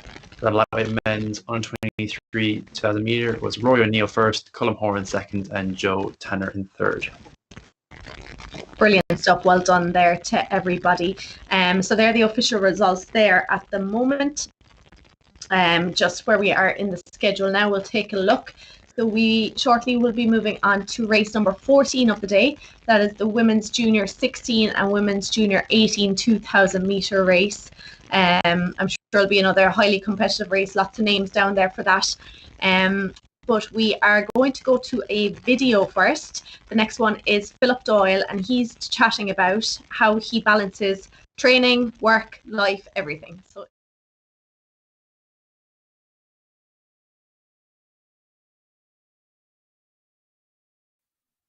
So how are you balancing working those shifts and then coming back home and facing into training? Some days I feel great and I'm raring to go. Other days, the hardest part is just doing the warm up. But as soon as the warm up's done, I'm usually ready to go after that. But I'm trying to work sort of closely with physiotherapists and nutritionists and all that to make sure I'm at the right place to be able to train. And then the rest is just down to me. So it's just my mental approach that I'm trying to improve, and trying to just think about why I'm sitting on that rowing machine for the second time that day after working however many hours. And then, for example, now I'm just in the door from a night shift and I'll have to go and train today. I'll train now and then I'll go for a sleep and then I'll train after. So the balance sometimes goes in the wrong way, like on nights. When I feel good, I do more, and when I feel bad, I do a little bit less. But I try and keep within a scope of 80% is the minimum amount of the training program that I see as acceptable that week. So if I miss more than 20% of the week's program, then I see that as an unacceptable week. I think I haven't got the balance perfect yet, but coming back home and the novelty of being back at work and being back at home and just being locked down with nothing else to do, I actually was training really hard and training really well and adding in some extra sessions, like knowing that down the line I might have days where I can only get one session done, or I have to stay in work for a few hours extra and I'm not going to be able to get that session. So I was trying to put money in the bank, try and boost the savings, the fitness savings. So if there was a rainy day. By Philip Doyle, and I am welcoming Tom back again. He's going to be commentating now with me again. How are we? And very exciting races there in the men's under 23 category. Great to see. Yes, yeah, a few of your fellow rowers there up in Limerick. Yeah, definitely. As Ryan was saying, they pumped out a few PBs there, which is great to see. And I think James O'Donovan, early on in the season, he had an injury as well, and to see him pull a 6:20 there is incredible stuff. So yeah, really excited for them. Exciting times in V-IIRC at the moment. Absolutely. So we are going to be moving on to race number 14 of the day now shortly. We have the women's junior 16 and the women's junior 18 2,000 meters. So again, like this age group, it is a highly competitive age group, isn't it? Oh, big time. And the brilliance of this race here is we have the women's junior 16 also in with the women's junior 18. So like you'll have girls who are 2 years older than you, but you'll get to see how you compare, and it'll set a benchmark of where you'll want to be in 2 years' time. So I think we're really in for a treat here. There's a wide, big entry, a wide range of women's junior 18 athletes coming from all parts of Ireland, which is great to see. And then you'll have the women's junior 16 below them in the red boats, which is great experience for them because they'll get to see what they'll have to be doing in 2 years' time to compete at the highest level. So yeah, it's brilliant. It's great to see. Absolutely, and I think we have an extremely heavy hitter there in the women's junior 18, Holly Davis from Lee Valley Rowing Club. She is a world record holder in the 13 to 14 age category. She has the 30-minute record, rowing 7,791 meters in 30 minutes.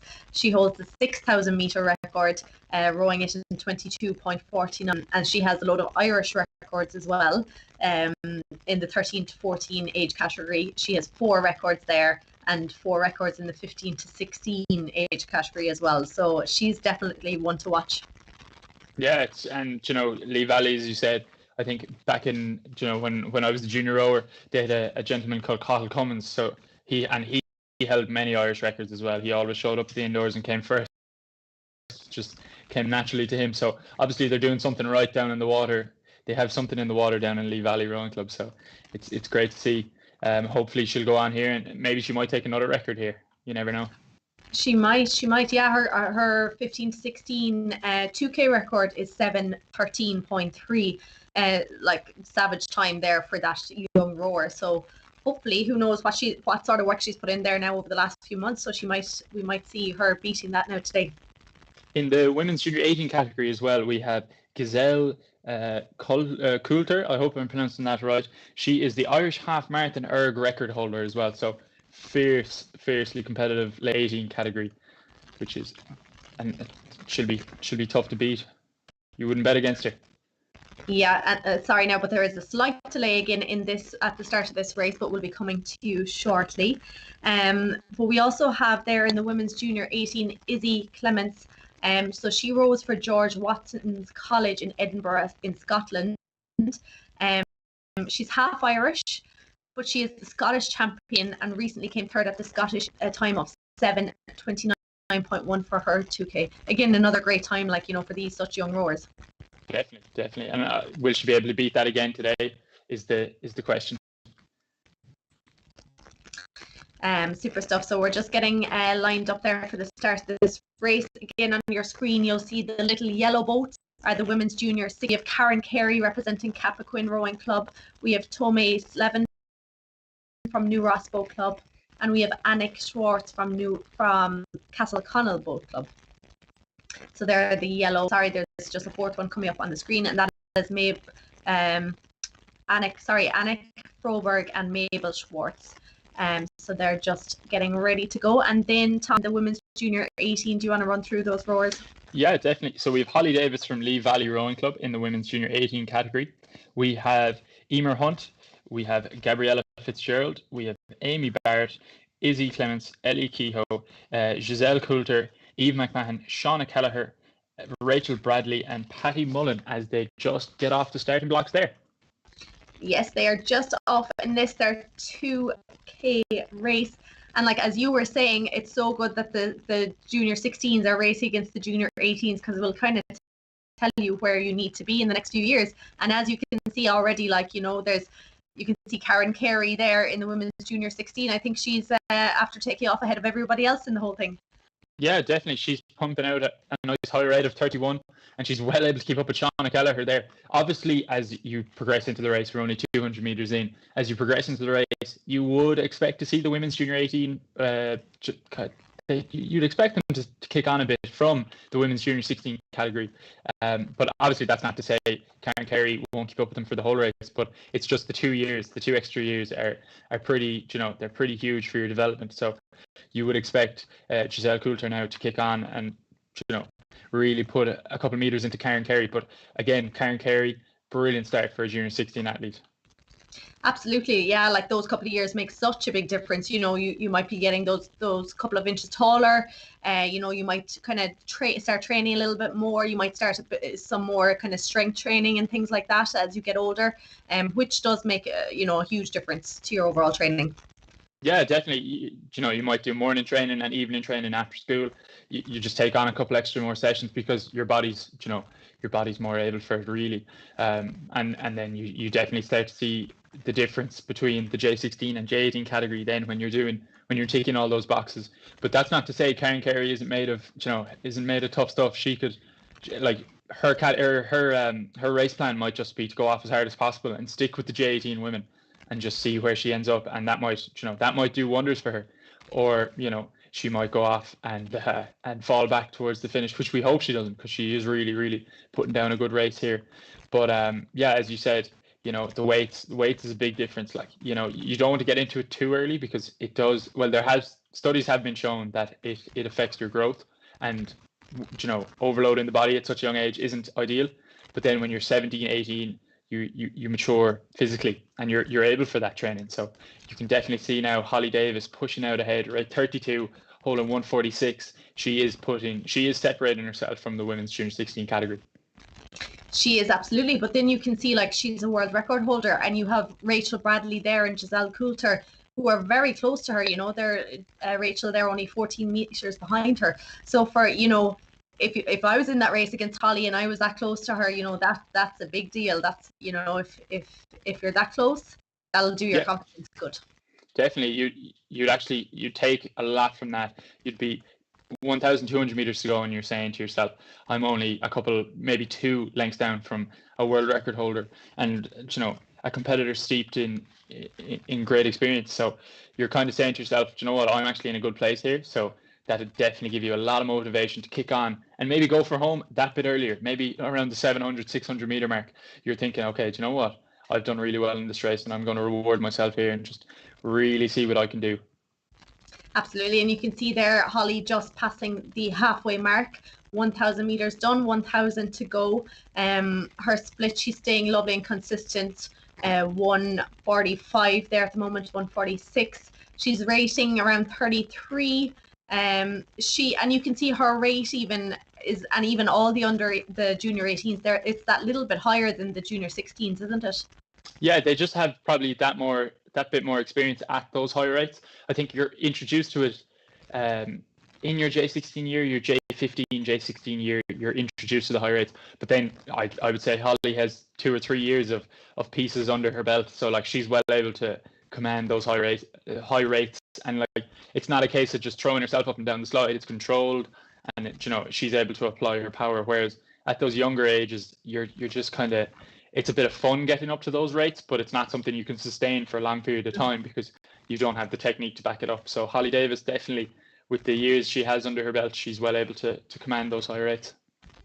But you can see, like, Karen there, Karen Carey sitting in first place in the women's junior 16, like her rate then compared, it's 24-25, and she's still holding on to that first place. Like that's a like, to be able to do that is brilliant too, to be able to hold that steady rate and stay in first place.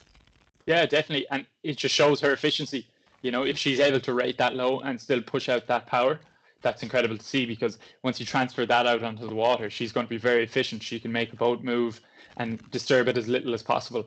But I think, for the indoor rowing, if she can just add a couple more pips to her belt and maybe get up to 28, 30, her split would drop drastically, you would like to think. But then again, maybe she's tried that and 24 is her, that's where she likes to sit. So we can see there, just coming up to the 500 meter mark left, Holly Davis there. So it'll be interesting to see now how her rate changes. Will she keep it there in those mid 30s, or will she go up that little bit higher? So she's sitting in first place there in the women's junior 16, followed by Rachel and Giselle there. There's absolutely, I think, about 1 meter between the two of them. So second and third place there, totally up for grabs, followed by Izzy Clements there sitting in fourth place, who's rating nice and high now at this stage. In the women's junior 16, Karen Carey still holding on to that first place, followed by Anik and Tomei in third place. So we'll see now. I think Holly is going for it, is she? Yeah, definitely. You can see her rate is just creeping up now, 36, 35. She's going to start thinking about going for home now in the next couple of seconds. And as you said earlier, Rachel Bradley and Giselle Coulter, a fantastic competition there for second and third. Who's going to take the spoils? Who's going to take home the silver medal? And who's going to take the bronze? You know, if Izzy Clements really puts her foot to the floor now, she could try catch Giselle Coulter there in third place, but it would be a bit of an ask. And as we look back now on Holly, her rate's up at 47, 49. She's really going for home here. She really is. Yeah. So what does she have left? About 100 meters maybe or so. Her split has come way down. She's just powering. There's no stopping this girl, I don't think. Again, Rachel and Giselle, still very little between them. Karen still holding on to that first place in the women's junior 16. So Holly Davis there, just crossing the finish line. Phenomenal time there. 7:04.2, unbelievable time. Yeah, fantastic. That's incredible. That is incredible. So she holds the Irish record in the 15 to 16 age category in a time of 7:13.3. So we'll have to check out how old she is now, but that means she's after dropping 9 seconds off her 2K time. That's unbelievable, isn't it? That's savage stuff to be able to do that. And you know, as you get older, I think the jumps you see in your 2K become smaller and smaller. But 9 seconds, to take 9 seconds off any time is just incredible. Phenomenal stuff. So we'll have to check out there. The man in the sky might tell us if that is a new record or not for Holly Davis. Incredible stuff. But they're sitting unofficially, of course, in second place in that women's junior 18 after Holly is Rachel Bradley with a time of 7:18.8, which again is an unbelievable time. Followed by Giselle Coulter in third, 7 minutes 20.4. And then in the women's junior 16, we have Karen Carey, 7 minutes 53.5. Annick Froberg, 7:58.9, and we have Tomei just coming into up to third place there now. Yep, as they just come towards the finish here, we have Mabel Schwartz. She's 100 meters left to go, and she's pushing hard. A fantastic race here by Mabel. Mabel coming from New Ross Boat Club there. Good stuff. So I think Joe is just telling us there that it is a new Irish record in the women's junior 15 to 16 age category for Holly there. Currently the 17 to 18 Irish record is 6:57, so it's just those few seconds, so 7 seconds shorter than what Holly pulled today.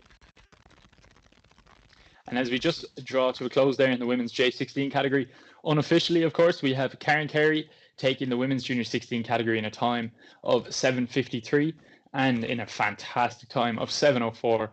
Holly Davis taking the women's junior 18 category.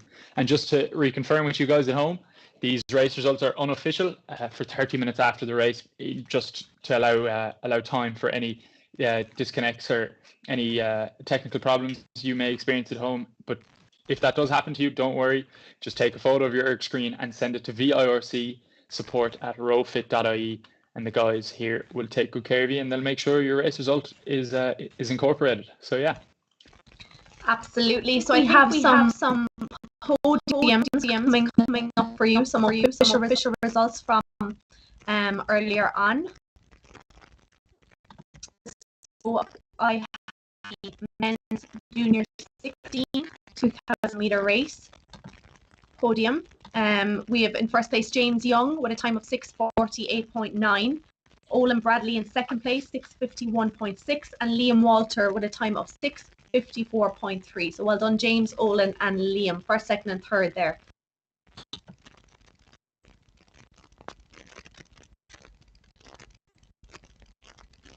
So just waiting for our next few podiums there, official results from earlier on. So we have the lightweight men's masters 30 to 39 2,000 meter piece.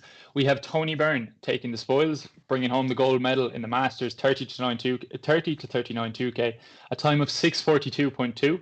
Brendan McCauley taking the silver in a time of 7:04.4, and Seamus O'Reilly from the US of A taking the bronze in a time of 7:46.9. So for the lightweight men's masters 30 to 39 category, that's Tony Byrne taking first place, Brendan McCauley taking second place, and Seamus O'Reilly taking third place in the lightweight men's masters 30 to 39 2,000 meter piece. Great stuff. We now have the lightweight men's masters 40 to 49. We have Ben Bohm, who is after winning that race with a time of 6 minutes 53.9 seconds. Brilliant stuff. Well done there, Ben. I think that might be it for the podiums at the moment, is it? Yep, 3 podiums. Ben Bohm, just to remind everybody, a 12-time National USA Masters champion. So incredible pedigree shown today by the competitors. But yeah, that's all the podiums for the time being. Brilliant stuff. So we'll just have a quick look at the schedule there now. So we're going to be moving on to race number 15 shortly, which is the men's open and the men's 40 to 49 2K race. But first of all, we're going to give you another video. This one is Monika Dukarska, and she's talking about being part of the heavyweight women's Irish squad.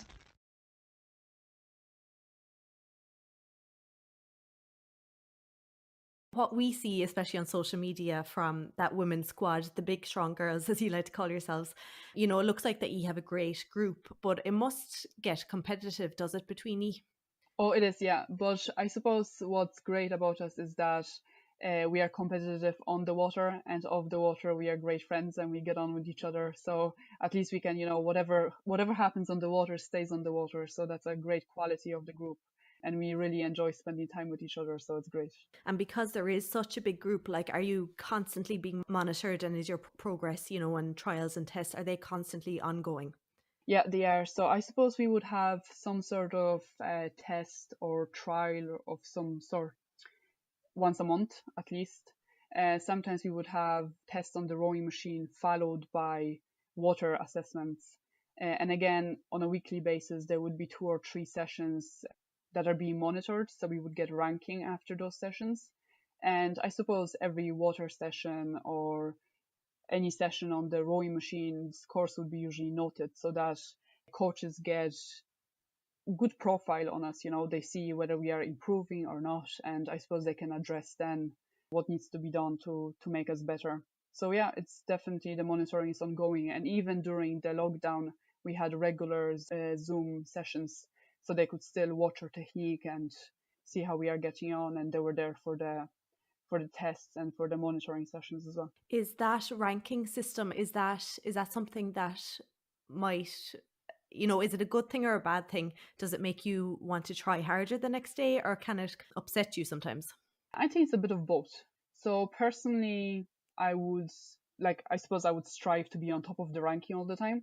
So if I would have, like, I suppose, bad performance or something, like, I would be a bit upset over it. But I think at the same time, it gives you motivation to dust yourself off and go again. And there will be the same session the following week. So you have a chance to kind of, you know, I suppose, redeem yourself and attack again. And also it shows clear progress. It shows your individual progress and also the progress of the entire group.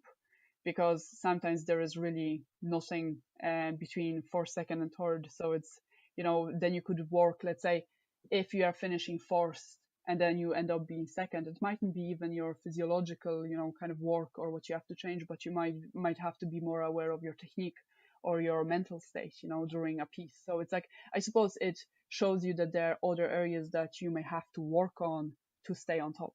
So it constantly challenges you, which is beneficial. But again, I suppose reading too much into the ranking as well is not a good thing to do, because sometimes you might be fatigued or you might not have slept well, you're not feeling well or so on. So you have to kind of take them with a pinch of salt. If there is I suppose over time, if you see that your performances have got worse, then it's something that you can be concerned about. But if you have a bad day, it's totally normal. You just have to move on and get on with the next day, really.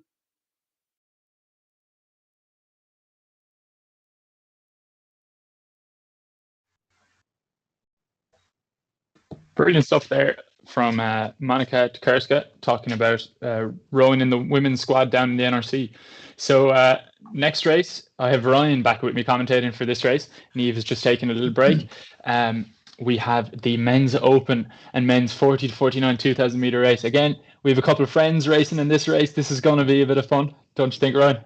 Yeah, definitely. It's one of my races on the list to watch anyways. It's going to be on the highlight reel for me. Yeah, big time. yeah, it's going to be good to see these fellas knock it out. Like Johnny and Mikey and Keelan, they're all teammates of ours, and it's good to see them. Hopefully, they'll knock out a few PBs and maybe break a few club records that we have going on in UA at the moment. But they're all guns blazing, as say, at home, raring to go and race to race. Yeah, it's going to be fantastic to see. I know Johnny has settled down himself. He got married there before Christmas, so it'll be interesting to see whether that has affected his training, or will he kick on. And I think he pulled 6:19 at the last indoors, so it'll be very interesting to see has that affected his training any bit at all. I know Keelan Mannix and Mikey Fanning, they have been training like cat and dog. They've been fighting like cat and dog in training, and it's going to be one hell of a race between these two guys. But not to forget the other competitors. We have Garrett Whittington. He's a coastal rower, East Coast champion, All-Ireland champion as well, Ocean to City category winner, Celtic Challenge winner, hoping to beat 2K PB of 6:51. So best of luck with that, Garrett. We also have Luke Keeney from Donegal Bay Rowing Club. 6:32 is his PB, offshore Irish champ, and went to Italy. I hope it was before all the antics with the virus started, Luke. But best of luck with hopefully beating that PB today. We have Dave Williams. I raced in Limerick 2 years ago in my first event. Last year I was in South Lebanon with the Irish Defence Forces. So this year I'm back to compete. Best of luck, and a salute to you for representing Ireland abroad. We have Garrett Shaw, first year rowing, ex Ballymena RFC, first 15 player. Won AIL trophy in 2003, damaged knee in 07 and had to retire, played Division 1 tennis now, and he's also indoor rowing. And then we also have Martin Dowd from crew class. He says, hi to my wife Deborah and son Jack, looking to beat my PB set in the British Indoor Champs in December. So best of luck with that, Martin. And we'll get through the other competitors as the race goes on. So yeah, looking forward to this one, Ryan. Yeah, it's going to be a great race to watch, and very exciting, I think, and have some edge of our seats with these guys going. Yeah, no, Keelan Mannix is a man for the race. The Ray King he is. And I quote, I don't expect to see 36, below 36 from him. Yeah, his quote, nothing you can't fix with a bit of erg. So, and that's wrong, he does a bit of erg. So it'll really show out to how he performs today. He's always a man to perform on the day. So, yeah, it's good list of entries and good exciting racing. Yeah, so we'll just run through that quickly now before the race gets going. There's a slight delay, so just to make sure people watching at home, if you can watch this on your 4G rather than your Wi-Fi, because obviously it's taken away from the laptop that the race is streaming off for your competitor. So we have Gerard Ryan in the men's masters 40-49, Brian Hannon in the men's masters 40-49. We've Johnny Cuddy, Luke Keeney, Mikey Fanning, Patrick McConville, Keelan Mannix, Gareth Whittington, Dave Williams, Ryan Corcoran, John Barrett, Paul McGonigal, Gareth Shaw, Stephen Smith, Martin Dowd, Stuart McDonnell, Alex Pickett, Declan Kelly, Colm Crilly, and Paul Lloyd, rounding out the men's masters 40-49 category. So, as we just prepare to get going now. It's good to see Stu getting back into the Stuart McDonald there. He's getting back into the mix of racing now. He's probably out in the back shed on the erg at the moment. I reckon he's going to get to the 1500 meter mark first in Stuart McDonald fashion, and then we'll see how it goes from there. Sure, he's a man to give it everything anyways. Yeah, exactly. That man doesn't hold back, and it's incredible to see him. He's coaching as well down in St. Michael's Rowing Club at the moment, and he has his young son out in the Skull as well. His young son is about, he's about J15, 16 maybe, and he has him out. Stuart has him out in his Skull, which is about 110 kg boat. So that's Stuart's mantra: just get him out in the water in any way possible, which is great to see. And he's also competing himself. He was racing earlier today, Fionn. He was giving it socks. I'm sure Stu was shouting from the whole way. Yeah, no doubt. Stu can show us how it's done now in this next race and start yanking some chain on it now. Exactly. So just a small bit of a delay for some of the rowers connecting here today, but we'll hold off and we'll wait for them all to connect. But just again to reiterate it, that if you're watching this at home, please try to stay off the Wi-Fi if possible, because we need as good a connection as possible for the competitors here as they connect their erg to the laptop, which is then using the Wi-Fi. And if you do happen to disconnect during the race, don't stop, keep going, and just take a photo of your erg monitor, your ergometer screen at the end of the piece, and just send it on to V-IIRC support at rowfit.ie, and we'll take care of it from there.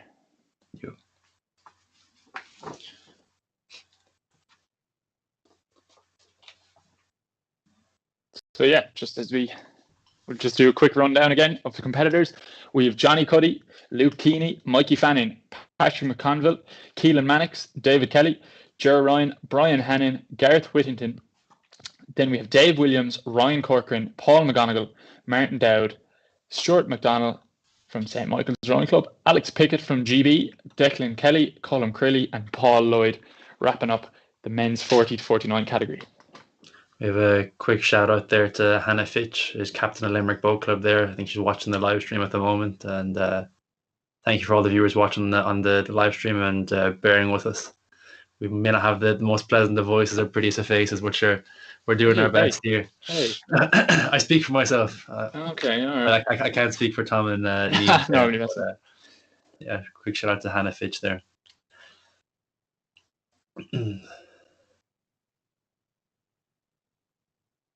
So yeah, what times are we expecting?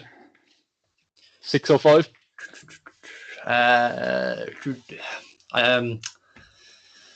Yeah, we'll see. I think Keelan was saying he was going for anywhere around 6:08. I think it was the time he was gunning for. I think, but sure, we'll see what happens and see how that rating goes for him. He's been held in a leash with those rate caps during those pieces for prep. Very tightly. But I know he's ready for it. He's chomping at the bit to get going, I'd say. And we'll get underway shortly, just waiting for this delay to be fixed, and we shall be on it. Shouting down the mics soon off. So yeah, as you said with the rate caps, obviously doing pieces at a certain rate helps build power per stroke.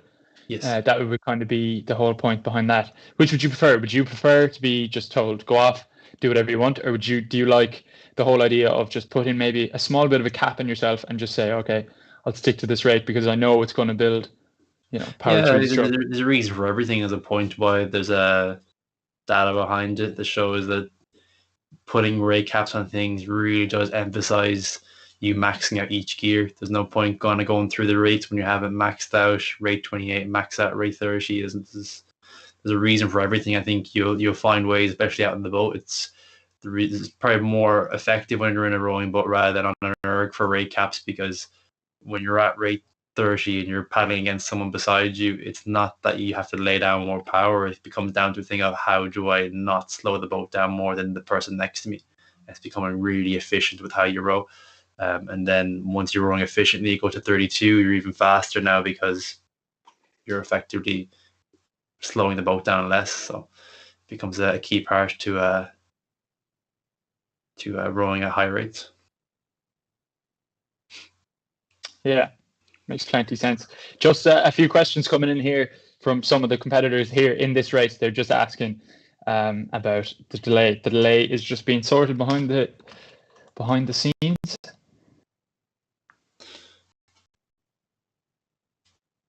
Yeah, feel free to keep paddling and rowing along there. Just follow the instructions on the screen when to stop rowing.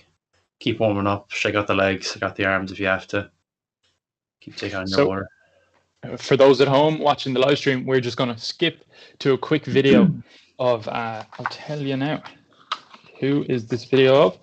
Philip Doyle talking about starting rowing. Philip came to the sport pretty late. Oh no, maybe not. We'll get that to you later.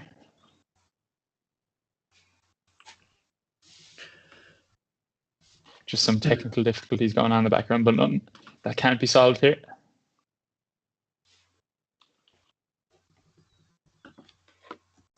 Just while we're waiting for that, have you missed not being out in the water, or are you happy to just sit in the erg and get the miles in there? Well, obviously first get on the water and get at least half the mileage in, and on the water half on the erg. But it's been an interesting time staring at the same wall at home. It's like watching paint dry, should we say? But sure, it gets you get through it and you get it done, because at the end of the day, you know what your goal is to achieve, and you have to do it whether you like it or not. Yeah, definitely. What you do when no one's looking, that really makes it count. So I think we're finally getting underway here. Yep. Sorted out any of those bugs, and the handles are up, and they're getting ready to start.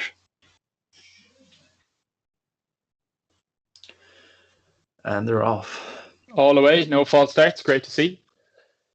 So, first 50 meters, we Conville putting out a huge start there, followed by Mikey Fanning, Keelan Mannix, and Johnny Cody.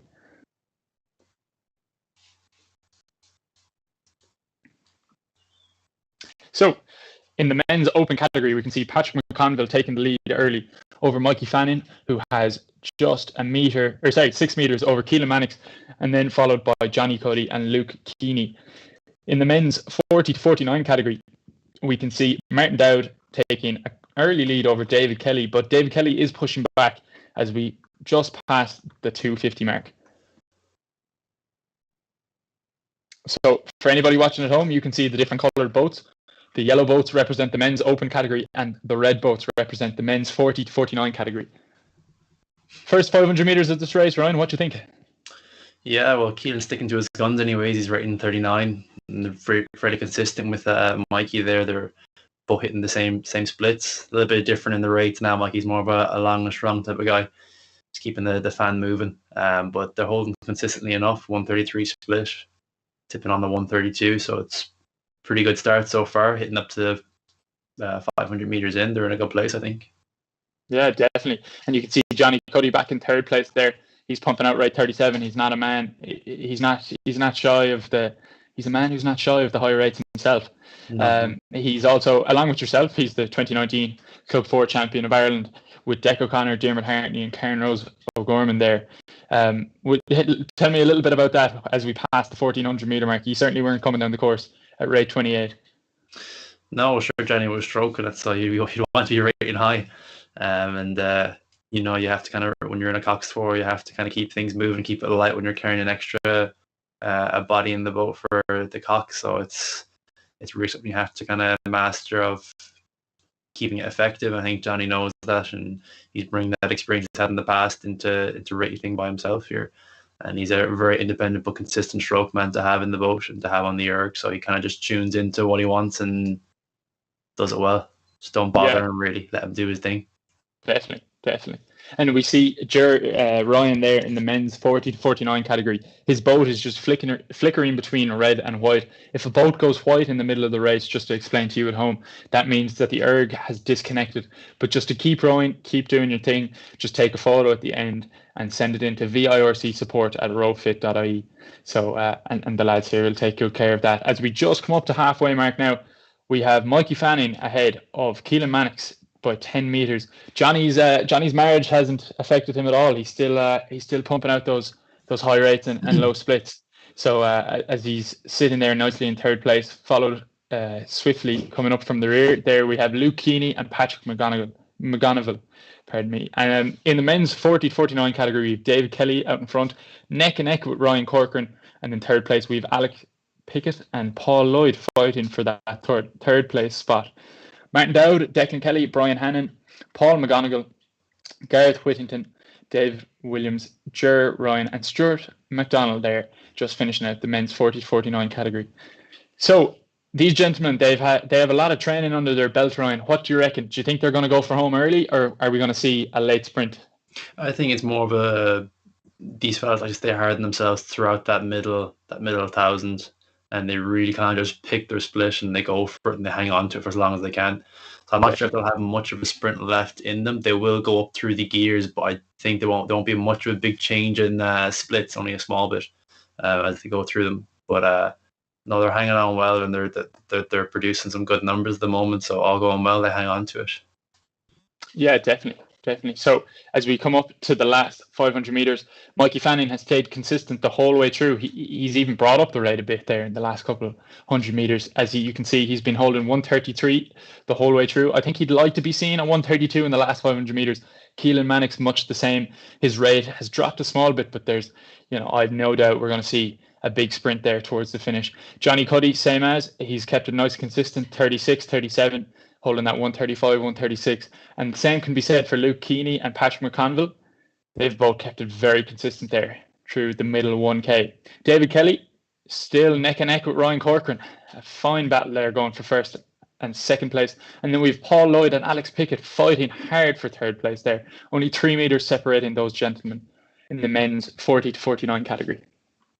Yeah, it's a good fight there for David Kelly and Ryan Corcoran. They're 5 meters separating the two of them.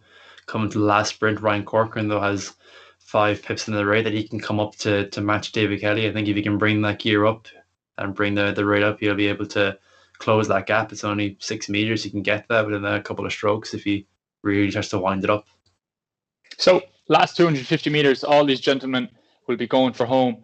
They'll be just laying it all out in the line. There won't be leaving anything left. As you can see, Mikey Fanning up at 41, 42, 128, really pushing hard for the line.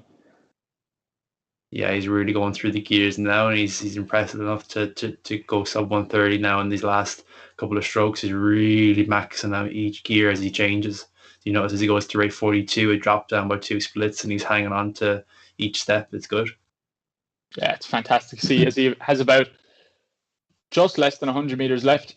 His goal was about 6:05, so we'll see if he can break that now just as he comes into the line. 6:07, incredible time there by Mikey Fanning, as he's followed by Keelan Mannix in second place, Johnny Cuddy in third, Luke Keeney and Patrick McConville there in the men's open. As we see in the men's 40 to 49 category, we can see Ryan Corcoran and David Kelly. The battle there unofficially as of yet won by David Kelly, with Ryan Corcoran coming in second place. We have Paul Lloyd finishing it out in the men's 40 to 49 category in third place in a time of 6:33. So as all the competitors come in towards the finish line, we'll just remind you at home, these race results are unofficial as of yet, and we will have those officially registered for you in 30 minutes. We will call out the podiums and they'll be available online as well. So just as these competitors come into the line, a brilliant race rode by Dave Williams, Joe Ryan and Stuart McDonald as they just finish out the men's 40 to 49 category. Incredible stuff there. So just unofficially, we have Mikey Fanning, Keelan Mannix and Johnny Cuddy taking the spoils in the men's open category. And then we have David Kelly, Ryan Corcoran and Paul Lloyd taking the spoils in the men's 40 to 49 category. And we have some podiums up for you now, which is the first one is the men's 123 2,000 meter race, which was a win for Sam Nugent. He was of Skib and Oxford Brookes University, pulling a time of 6:16.5, followed by James Donovan of UL with a time of 6:20.0, followed by Finn O'Sullivan of UL with 6:22.7. So that's the men's 123 2,000 meter piece was a win for Sam Nugent, second James Donovan, and third Finn O'Sullivan. Incredible stuff there by all the athletes.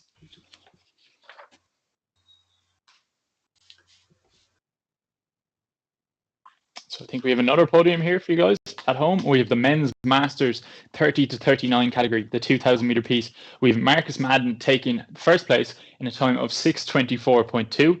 We have David Duggan taking the silver medal in a time of 6:28.3. So only 4 seconds separating first and second place there. And another 6 back to Tom Stafford taking the bronze medal in the men's masters 30 to 39 category, taking it in a time of 6:34.8. So that's the men's masters 30 to 39 category. Marcus Madden, David Duggan and Tom Stafford.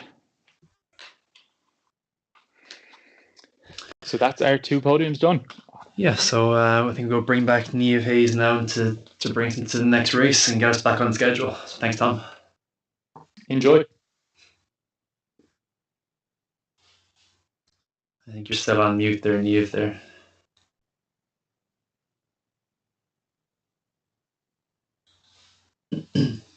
these things. That keeping myself on mute is just one of those things. So we're moving on to race number 16 of the day, which is the last 2 kilometer race. We'll be moving on to the 500s after this. So we have the women's open, we have the women's 30 to 39, the women's 40 to 49, and the women's under 23 categories. So lots of names coming up there now. There is about 5 minutes, I think, to start this race. So you'll see they're lining up in the women's open at the moment on our screens. We have Natalie Long, who is representing Skibbereen Rowing Club, and we have Amy Barry there representing Whitegate Rowing Club. In the women's 30 to 39, we have Afra Sullivan, who is representing Crew Class. We have Sarah Pascal Sorrell representing Taunton Rowing Club in the UK, and we have Emma Furyk representing Neptune Rowing Club and Thames Rowing Club. There in the women's 40 to 49, we have Pauline Smitty, we have Aoife Byrne representing St Michael's Rowing Club in Dunleary. We have Nicola Fitzgerald also from St Michael's Dunleary, and also Crew Class. And then finally the women's under 23, Laura O'Brien, Niamh Coffey, Clara O'Brien, Karina Coughlin, all from UL, as well as Anya Manny from Fermoy. So would you know some of those UL rowers, Ryan? Yeah, again, we train with them on a daily basis when it's not in lockdown. We were going out and training at Casconnell and on the ergs and weights in UL. So yeah, they're good great teammates. They're training with them on a daily basis, and it's great to see such a good turnout and up for a good bit of racing to perform a good 2K. Excellent stuff. And just a couple of minutes now to the start of this race. And we see there Natalie Long, it's a name some people might recognise. She won the Women's Senior 8 with Skibbereen Rowing Club in 2018. And she won the spare pairs race at the 2019 Rowing World Championships in Linz with her pairs partner Claire Furyk. So it'll be good to see now how she gets on today. Then also there's names there that we've seen at the over the course of the virtual race series there back in October, November, like Africa O'Sullivan there. I know she's won a couple of races with us. Nicola Fitzgerald, they're all names that we've seen. So it's great to see people coming back for more now today. Yeah, definitely. Hopefully they're all coming back for some more PBs and more medals. Exactly. So 2 minutes to go and we'll be getting this race underway. So for those of you watching at home, you'll see the little yellow boats, that is the women's open. The red boats is the women's 30 to 39. The green is women's 40 to 49. And the women's under 23 are in the pink. So you'll be able to follow along at home watching all of those. So all those rowing now before the start of this race.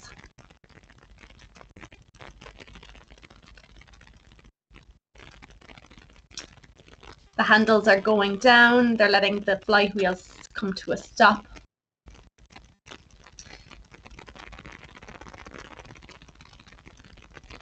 So the last 2K race of the day, Ryan, there's been some phenomenal times, hasn't there? There really has, and it's been great to watch and really exciting. Sitting on my edge of my seat for a lot of them, and hopefully they'll impress us again one more time for this final 2K of the day.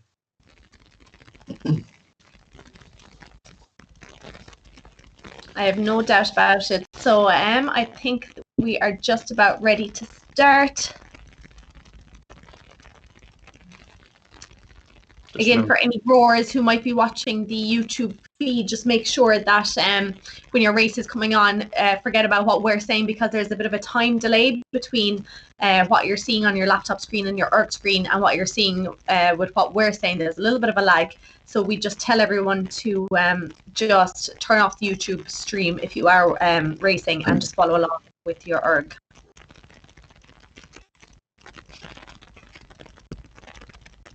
So there was a slight delay there again, so they're just gearing up to go.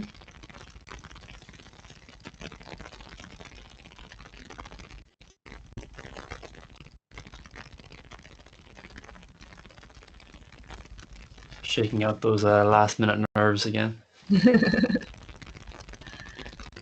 Yeah, we were talking about that earlier. It's a little hard when you're all set to go, you're looking at the clock and you think you're going to go at a certain time and then there's a bit of a delay. So it's all about keeping calm and breathing. So you built it up in your head and it's ready to go, and you have to put the handle back down again. It kind of plays with the head a bit, but I'm sure these girls can handle it very well.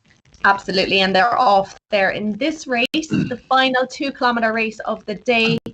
We have 4 categories: women's open, women's 30 to 39, women's 40 to 49, and of course the under 23s.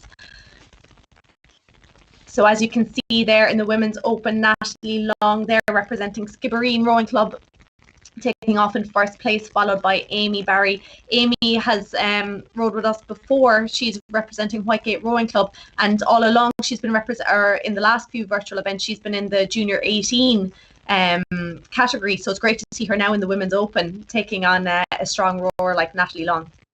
Yeah, she really picked a good day to move up in the categories to face Natalie Long. She's going to give her a good race. I think Natalie's a really good competitor and a really good pedigree, as you can see, when the spare pairs race and Linz of all places. Like, it's a prominent thing to have on your belt, and especially with women, winning the women's senior 8 champs is a great title to have. So she's gonna have to put up a good race to go against Natalie Long, but I'm sure she'll go for it and get a good PB out of it.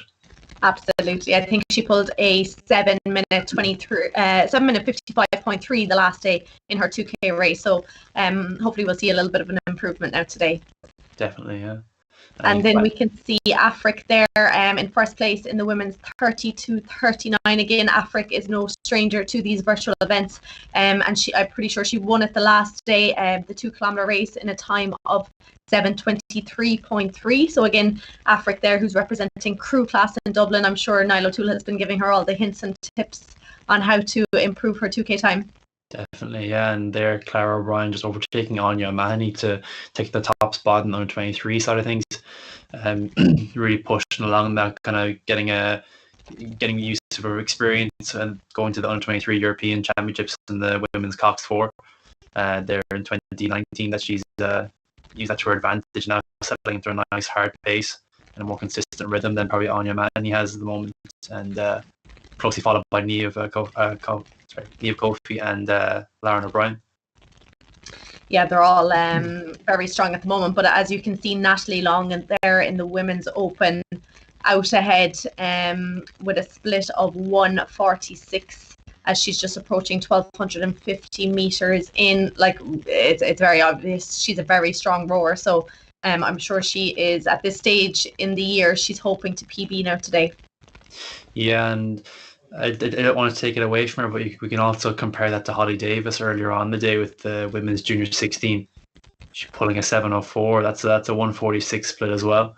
So it's quite impressive to see such a good athlete coming from Holly Davis. Absolutely. Comparing her to Natalie Long is a hard thing to do, but so far they're pretty similar with how they were pulling splits and similar ratings. So it's a good sign for Holly and how she's developing as a young athlete. Absolutely, and these events, like in particular when we're usually in UL, and you know there's beginners there's high performance athletes there, but you can see how everybody in your category and those above you are doing. You know, and I know we're virtually this time, but you can still see it, as you said, like Holly there, she can take note of what Natalie is pulling there in the women's open, you know, and see how she's doing compared to her. So, you know, these events are brilliant for that. Totally, yeah. There's no hiding in these things, because you can see what everyone's pulling. Like, usually that's what I love about indoors, that you have the likes of a lot of the Rowing Ireland athletes, all the Olympic team and everything competing at them, and usually you don't know what they're doing, what they're pulling for testing and everything, and all of a sudden you're getting all this data and all these ERG scores of kind of benchmarks of kind of where you want to be. If you want to be that fast, you have to be at this level at this time. So it's a good eye opener for young athletes to kind of get that inspiration to kind of say, if I can get this score, I'm in the right place, type of thing. So it's really good to show that it's possible in Irish rowing. So yeah, absolutely. And as we see there for watch your screens, Natalie Long there still, I think she hasn't changed from 1:46 there. Her split has been consistent throughout the whole thing. just about less than 700 meters left, followed by Amy Barry there. As we said, she competed in the Women's Junior 18 event there back in November with us, and she's now after making the jump to the Women's Open. Africa O'Sullivan then in first place in the Women's 30 to 39, followed by Emma V-IIRC. And then in the Women's 40 to 49, we have Nicola Fitzgerald, followed by Pauline Smitty and Aoife Byrne. And then the Women's under 23, there's not a lot between any of those, is there, Ryan? No, they're usually in training. They're a very close bunch, and that's showing now here that there's 7 meters separating the three of them. And even Anya O'Mahony's not far out of contention if she can really kind of bring it up now through the gears and kind of use that gap in the rate to kind of go up those extra 4 pips. You might be able to bring it back and push for us at the third spot in the podium. But yeah, Clara and Niamh and Lauren, they're within fighting of each other here. All 155, 154, 156 in the splits. I think Clara should have rated a little bit lower. If she brings it up in the race, she can kind of push on and probably kind of leave them behind a bit more. But she did front load the race pretty well. Absolutely. And then again, like you can see Natalie there now with just coming up to 250 meters left, and you can see her split is coming down. She was 146 all along, then she held 143. She's now down to 141. Her rate is going up. Looks like she's going for this and hopefully maybe set a new PB today. Africa then still holding first place in the 30 to 39. But yeah, nothing between those under 23s, absolutely nothing. Yeah, and Natalie's really showing her pedigree and how she's an experienced rower, knowing when she can go and for how long, because you don't really see people going for home at 350 to go. You usually wait for 250 or 200, but she knows exactly how to do it, and she knows her body pretty well, that she can push it that far, and she's staying really consistent. Now she's going for another gear step there, rating 45, and dropped it down another split. So yeah, it's very impressive. Very impressive. Yeah, she's just coming up to the last couple of meters there, just about to cross the finish line, rating 43 there at the end. So unofficially, Natalie Long there in the Women's Open, 6 minutes 59.6 seconds, just under that 7-minute mark. I'm sure she'll be delighted to get under that 7 minutes.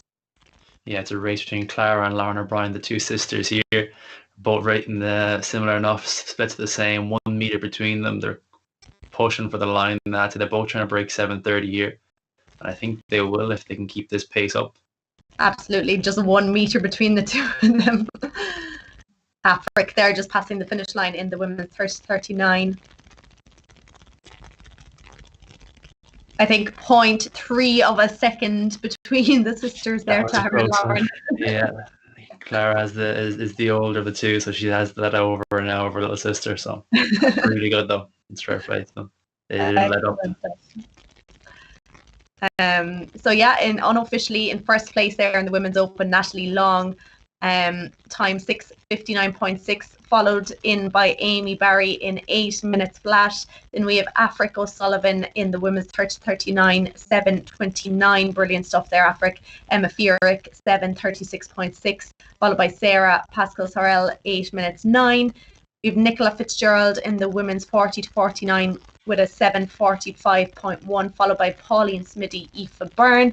And then, of course, the Women's under 23, Clara O'Brien, 7:31.1, just taking it off her sister, 7:31.4, followed by Niamh Coffey, 7:34.4, and Anya O'Mahony, 7:38.5. Superb times there by all of those ladies. Yeah, really well done there. I think we have some podiums to go to. So we have the Women's Junior 16 2,000 meter piece, which was a win for Karen Carey. She got gold with a time of 7:53.5, followed by Anique Froberg, who got a silver medal with a time of 7:58.9, and taking a bronze was Thomas Slevin with a time of 8:25.4. As a Women's Junior 16 2,000 meter piece. Super stuff there, ladies. We're just waiting for our next podium, and it is the Women's Junior 18 2,000 meter race. Holly Davis, we were chatting about her there during that race. In first place, 7 minutes 4.2 seconds. Superb time there by that such a young athlete. Followed in second place by Rachel Bradley, 7:18.8, and Giselle Coulter, 7:20.4. Brilliant stuff by those young athletes. Really well done. So I think that's the podiums for the moment. So next up after this, we are going to be moving to the 500 meter races, which is a total different ball game to what we just saw. They're nice short sprints, so we're looking forward to a few of those races.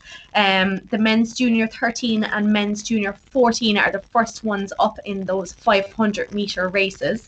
But next up, when the background team there have it ready, we're going to go to a video shortly.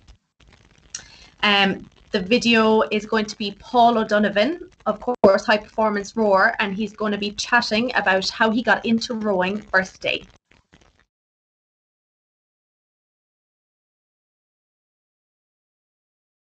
Paul, can you take me back to when you got into rowing first day? So you were very young, weren't you, when you started? Yeah, that's right. I think I was 7 years old when I started, and Gary, because he's a year older than me, he would have been 8. Our dad was always involved in the rowing club some bit. He did a little bit of rowing when he was in his early 20s or something like this, and he just liked the sport, so he'd be helped out in the rowing club doing a bit of maintenance, and then he'd always be at regattas, and we used to be there when we were very young, like running around the place and kicking over boats and stands and just causing havoc around the place. And so he said he'd try and knock the energy out of us and take us out training to wear us out, and he wanted to get into the coaching side of things as well. So he brought us down then one Sunday morning when we were kind of big enough to hold the oar handles, and away we went, and we loved it then. So we got 2 of our friends then from school to come out and join us. One of them would be Shane O'Driscoll, who's on the lightweight team now with us still, and then Diarmuid O'Driscoll, then another lad from here who he's kind of still involved doing some club rowing and stuff, but he's down in Australia now, and he's been doing a little bit of coaching and stuff down there. And were you ever involved in other sports, or was it just rowing from day one and that was it? No, we used to do some other sports as well. So we were playing football there for Island Rovers GA club, which was good crack. And I did a little bit of rugby as well with Skibbereen, and we used to be playing soccer there in the schoolyard and all that type of thing. But I suppose we must have been 13 or 14 then anyway.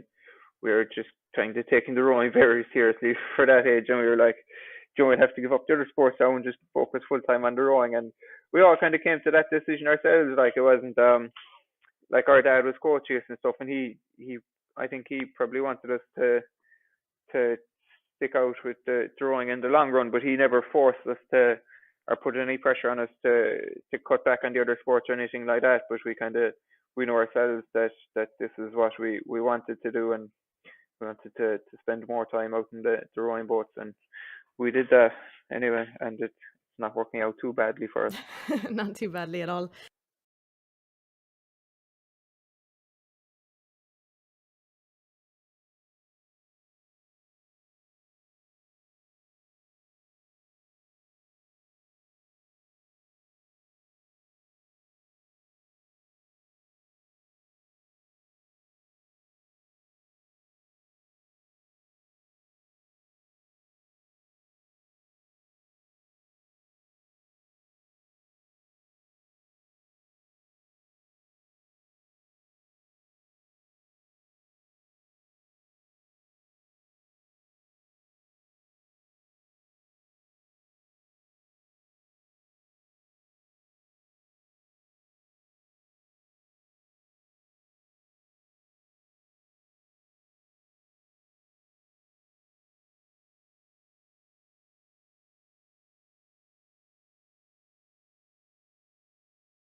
20 meters, as far as I know, in that. So this is his second race of the day. Matthias Pickett there, coming to us from Great Britain. He also raced earlier, coming second with 736 meters. Sean O'Reilly there representing Cork Boat Club. We have Johnny Creedon representing Lee Valley, and Oliver Shore there saying he's representing Fueled by Christ. I'm not sure if that's a club or if that's his own little term. Yeah, you'd wonder. Fueled by Christ there, won 7 British boys indoor rowing 500 meter piece. My PB is 154 and he just turned 12, so will he be able to beat 154 today? We hope so. We hope so indeed. And then in the men's junior 14, which if you're watching at home, they are the red little boats. So we've Rowan Carey, who also raced earlier in the 4-minute piece, and he finished third. He rowed 1,079 meters in that 4-minute piece. Then we have Liam Murray representing Lee Valley Rowing Club. We have Zotmund Immershek from Whitegate Rowing Club. Of course, he won his race earlier, rowing 1,114 meters in 4 minutes. He's no stranger to these virtual events. We saw him last time in November as well. A very strong rower there from Whitegate. Yeah, it's incredible to see, you know, the pedigree and the love he has for it. He's entered in pretty much all the virtual indoor events, and he's also racing twice here today. So, you know, it's great to see that competitiveness and that want and drive to compete. Yes, we also have Harry Burns there. We have Donica Slater representing New Ross Boat Club. He finished 7th there earlier in the 4-minute piece. We have Bill Murphy from Cappoquin Rowing Club. Lots of those rowers there with us today, finishing 6th earlier. We have Donica Donnelly representing Castle Connell. We have Michael McGrath from Cappoquin, who came 2nd earlier in the 3-minute piece. And we have James Carey from Nottingham and Union Rowing Club over in the UK. So the race is just underway there, the first 500-meter race of the day. And you'll see here now, as the athletes get out of the blocks, you know, their rates are going to be through the roof. I think 36 is probably going to be the lowest you'll see. I see 129, a bit of an outlier there. The rest of them up towards the 40 mark. And, you know, this is just really short and sharp, and just get up to speed as quickly as possible and hold on to it for as long as possible. We may see a little, you know, fade away towards the end in the last 100 meters, because the body isn't really able to sustain max effort for you know, a minute and a half. It can do it for about 30 seconds, 40 seconds, and then you're really holding on for the last, you know, 50, 40 seconds. So it's great to see the athletes really pushing their limits here in this race. Yeah, if you see there, the men's junior 14, the red boats, Harry and Zotmund Imrad there fighting it out. There's 1 meter between them. Of course, Zotmund already has won a race today, and there in the men's junior 13, we see Dara O'Mani out ahead, who's also won earlier today. So they are not letting that slow them down at all, are they? No, absolutely not. Up at rate 37, holding 140, incredible stuff there as they push. And we're already into the last, just coming up to the last 100 meters. Like, this race is over in a flash as the gents just push past the 100-meter mark. We can see Dara O'Mahony in the men's junior 13 category cross that 100-meter mark as well. He's well ahead of the crew of the rest of the pack. He's 32 meters ahead of Oliver Shaw in 2nd place, and he's up again, holding a nice high rate at 36 as he comes into the line. Yes, and there in the men's junior 14, it looks like Zotmund just overtook Harry there again. He started out strong, Harry took over, but then I think Zotmund Immer just took over again into 1st place. So again, remember, these results are unofficial for the next 30 minutes. So Zotmund Immershek there, 1st place in the men's junior 14 unofficially, 1 minute 37.8 seconds. And Dara O'Mani there, the men's junior 13, 1:45.8. They're great times, aren't they? Oh, fantastic. Anything sub 140, especially at that age, you know, that is really impressive. These guys have some strength in them. And, you know, the men's junior 13, 145, you know, that year now that Dara O'Mahony has to improve and come back next year to the men's junior 14 category, he has about, you know, 7-8 seconds to drop, but there's no reason why he couldn't do it. And but 137.8 for Zotmund, making it 2 for 2 today, that's very impressive. You could see there in the men's junior 14, the top 3 all under that 140-minute time frame. So brilliant stuff there by everyone. Really competitive, yeah. Well done to all crews. Well done to everyone. That is the first 500-meter race. It's over before you know it. It's as if we just start commentating and they cross the finish line. Definitely. That last 100 meters just snuck up on us. But I suppose, we've been commentating on 2Ks for the last 2 hours. So once the 500 meters roll around, you're kind of in you're in the zone for the 2K. But oh my God, it's completely different. It is. And if you think back to November when we had the 6,000 meters, that was a whole different ballgame. That feels like a marathon. And then you get to the 2Ks and it feels like the 500 does to us right now. Absolutely. So well done there to everyone in the men's junior 13 and men's junior 14, the first 500-meter race of the day. That was race number 17. So shortly we'll be going to race number 18 of the day, which is the women's junior 13, the women's junior 14 and women's junior 15 500-meter races. But I think you have some do we have some podiums? We certainly do. We have the men's open 2,000-meter podium to bring to you. We have Mikey Fannin in first place from V-IIRC, taking the men's open 2,000-meter piece in a time of 6:07.1. And I was informed that this is a new UL Rowing Club record. So congratulations to Mikey Fannin. Taking the silver, we have Keelan Mannix, a well-known West Cork man. He always has, I think it's duct tape to his hands. It's a 2-litre jug of milk, and he never puts it down in a time of 6:18.2. So that's incredible stuff. Johnny Cuddy then rounding it out in the men's open 2,000-meter piece, taking it in a time of 6:20. Johnny's marriage obviously hasn't faltered his training at all, and it's great to see him pushing on there. So that's Mikey Fannin, Keelan Mannix, and Johnny Cuddy taking the men's open 2,000-meter piece. 3 UL men. Great to see. Brilliant stuff. Well done there to all 3. So we should have one more podium coming to you there now in a second.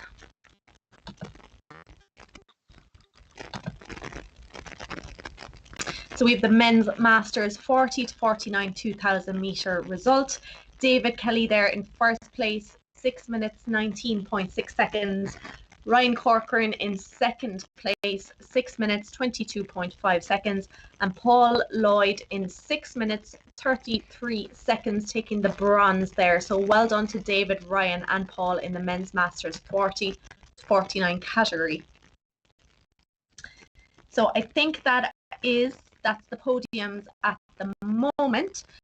So again, we'll just quickly run through the schedule. We've about 10 minutes to go to the next race.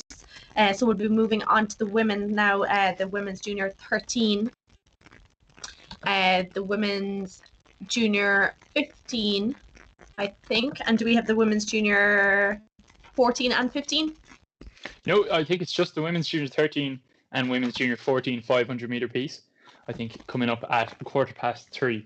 And then after that at 3:30, I think we have the men's junior 15 500-meter piece as well. So that's 3:15. We have up next the women's junior 13 and women's junior 15 500-meter piece. And then at 3:30, we have the men's junior 15 500-meter piece. We have a huge entry coming up in the women's junior 13 and women's junior 15 500-meter piece. So we have all that to look forward to. We do indeed. And of course, if you want to look back over the results from the day, you can either go to iirc.ie/results, where you'll see results from today and from the previous virtual events, previous Irish Indoor Rowing Championships, the Province Championships. You'll also see records there, the Irish and world records.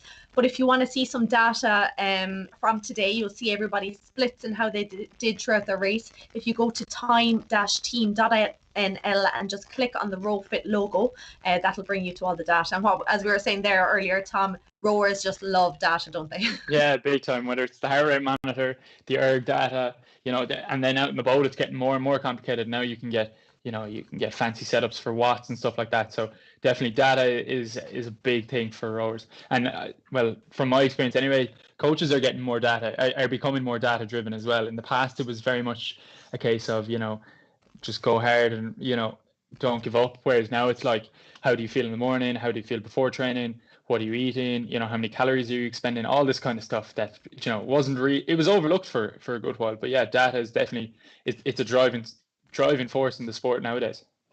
But you see how much the sport is like. Rowing has always been popular in Ireland, but it's like, it's going to the next level. Like you see it with our high performance athletes and things. So all that data, it must be worthwhile. Yeah, definitely. And you can see the Rowing Ireland are they're investing in sports scientists, and they're sending athletes to the Sports Institute because data, it's invaluable. Really, they can't put a price on it. So they're availing of these resources, like they're getting those sports scientists in to take measurements and stockpile data. That's very useful, and it's certainly stuff that they wouldn't want the rest of the world to see either. So it just highlights the value of it. Okay, so I think we're going to go to another video now. This time it is Philip Doyle back again, and he is chatting about his goals.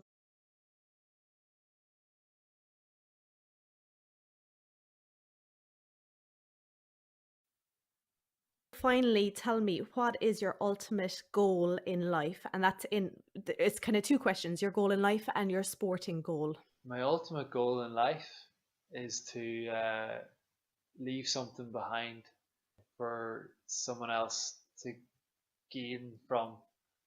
So, like, I want to leave a positive impact on someone in my life that will carry that on to someone else, like a ripple effect almost. Like, whether that's as a doctor or as a rower or even as a passerby on the street, that's what I want to do, is try and affect as many people as I can to make their life better. And then my sporting goal obviously has changed in the last few months. Last year it was to get to the Olympics, but this year it's definitely to win the thing. So that would be quite nice. So that's what you're going for. That's why the head is down and you're balancing and doing all the training after your night shifts. It's to win that gold medal next year. Yeah, I actually went on to Amazon the other day and got myself an Olympic ring sticker. And so I put the sticker up on the garage doors, and I face it every time I'm training. And those days when I'm really struggling and maybe not bothered about doing the warm up or doing the full session, I just sort of look up at that and I'm like, this is why you're doing it. It's 12 more months, then we're in the hot seat again. And all this, there's been a lot of sort of media flurry around me going back to the front line and giving up the Olympics being postponed, and it's been very topical. So I don't want to turn around in 12 months and people will be like, oh yeah, he was supposed to win a medal, but he bottled it. So it's time to put my money where my mouth is and try and bring home something for our efforts.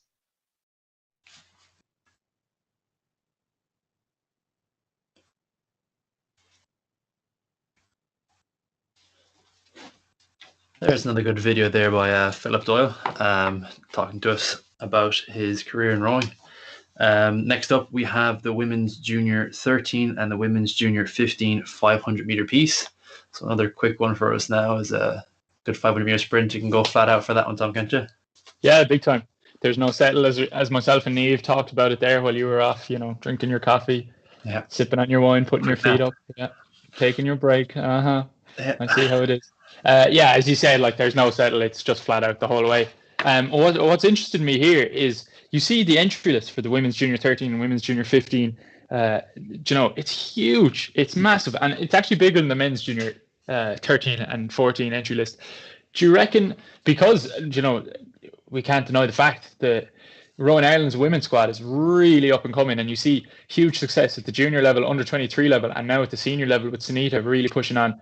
Do you think there has been a huge increase in the interest in rowing because of that?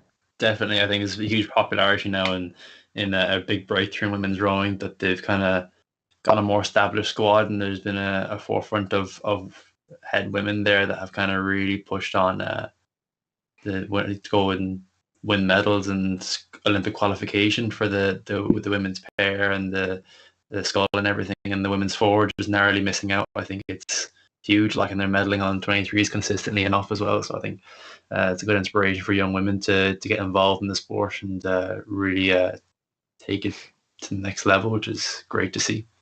Yeah, definitely. I think over the years, obviously, historically speaking, women's sport hasn't gotten the same coverage and limelight that men's sport has. But I think rowing is it's a different kettle of fish when it comes to that, because Sunita again is up for women's sports star of the year, RTE sports star of the year. So it's great to see, and all these girls will be taking inspiration from that. And then you have the under 23s up and coming, and they're pushing on for the Tokyo 2021 Olympics. So I definitely think you're right in saying that these girls are, they're taking their cue from those who've gone before them.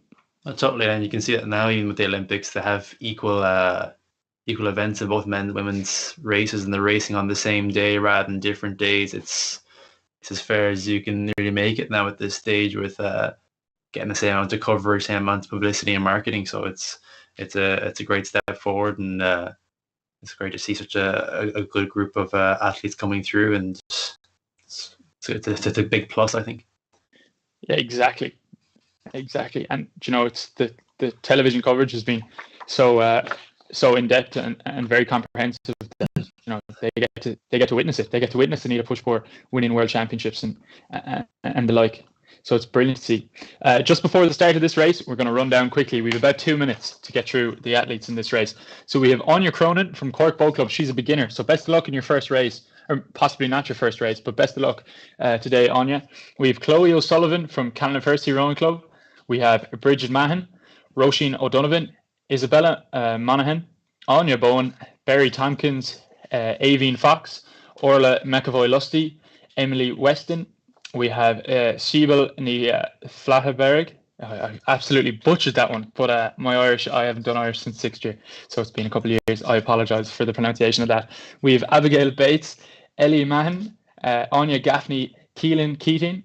We have Louise Forster, Molly O'Brien, Isabella Ross Chew, Emily Flynn, Elaine Quinn, and Katie Mulready. So, as we get ready for the start, again, athletes not really too nervous for the 500 because they know it's going to be over in a jiffy. How do you feel before a 500 meter piece? I saw you pumped out a good 190 there the other day.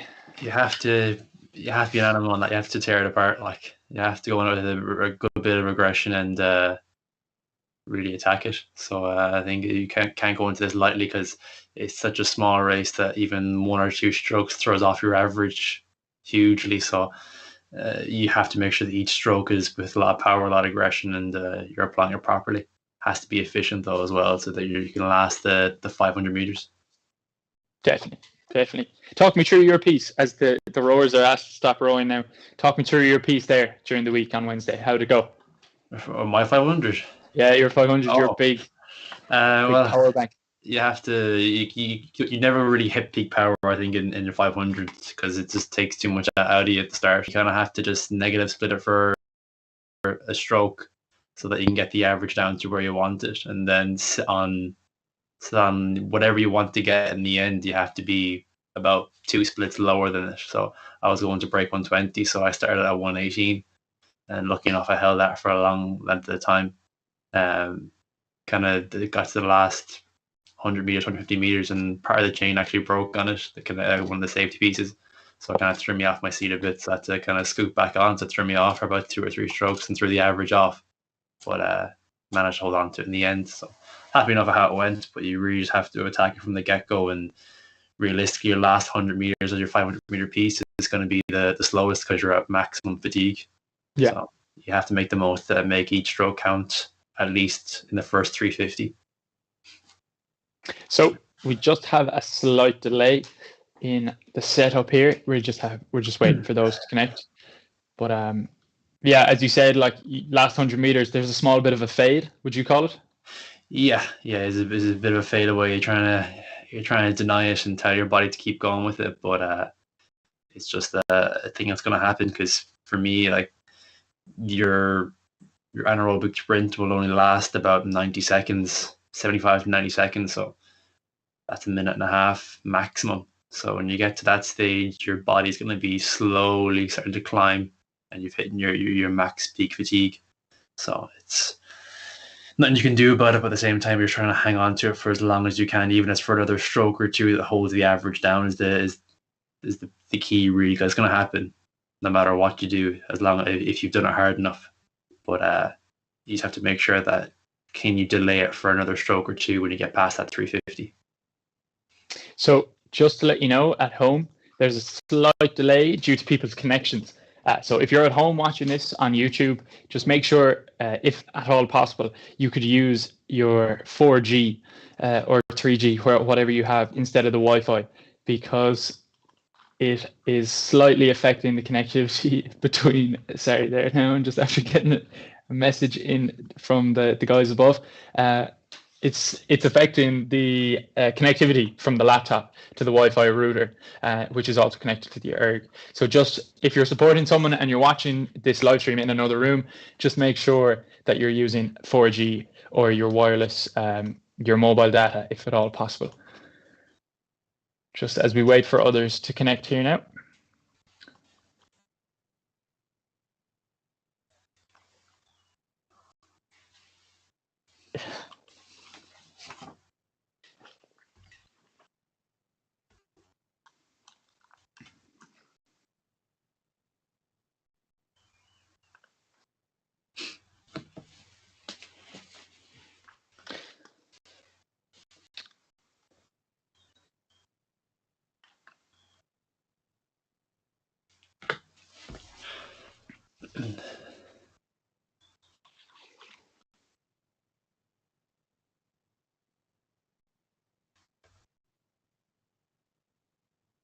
So for your warm-up time for your 500 now, would you still be doing a few bursts, getting the body pumping, or would you be just paddling out? I tend to I like paddling out a good bit. I think in the warm-up plan that we have, I do like starting off very light and just paddling for just at a really, a nice light pace. Doing a few bursts, definitely, but not, I think this is uncharted territory for these athletes.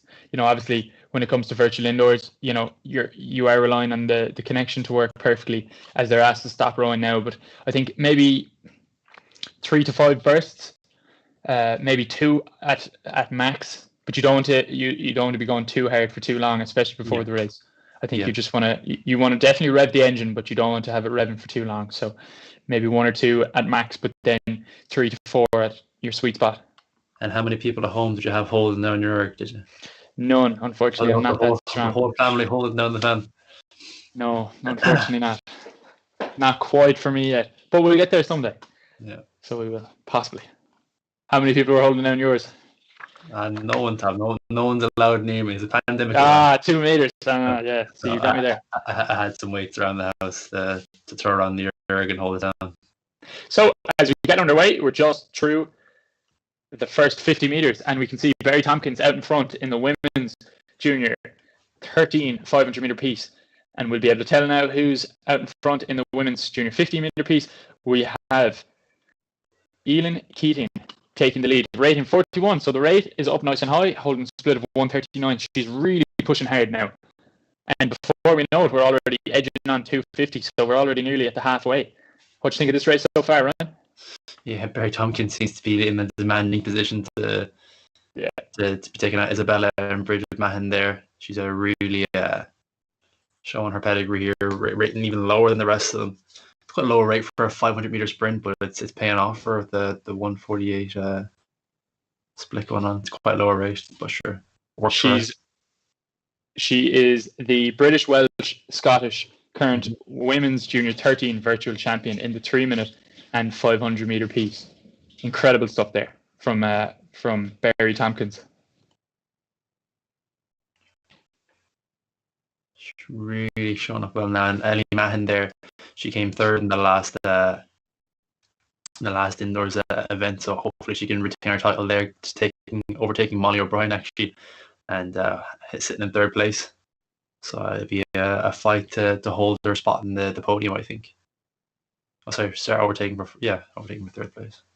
So as we just come into the line here in the women's junior 15 500-meter piece, we have Siobhan and Ellie Mahon, and then swiftly followed by Isabel Ross-Chu and Molly O'Brien. But Keelan Keating taking the spoils there in a time of 1:44.8. In the women's junior 13 piece, we had Barry Tompkins, the British, Welsh and Scottish current women's junior 13 virtual champion for the 3 minutes and 500-meter piece, taken it in a time of 1:49.6, unofficially as of yet.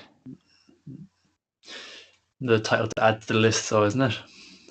Yeah, incredible stuff. She's done the sweep. The old fashioned Triple Crown. Yeah, incredible stuff there from Barry Tompkins. The Grand Slam, is it? The Grand Slam. If we get France and Italy in, we'll call it the Grand Slam. She'll have to compete at those events next.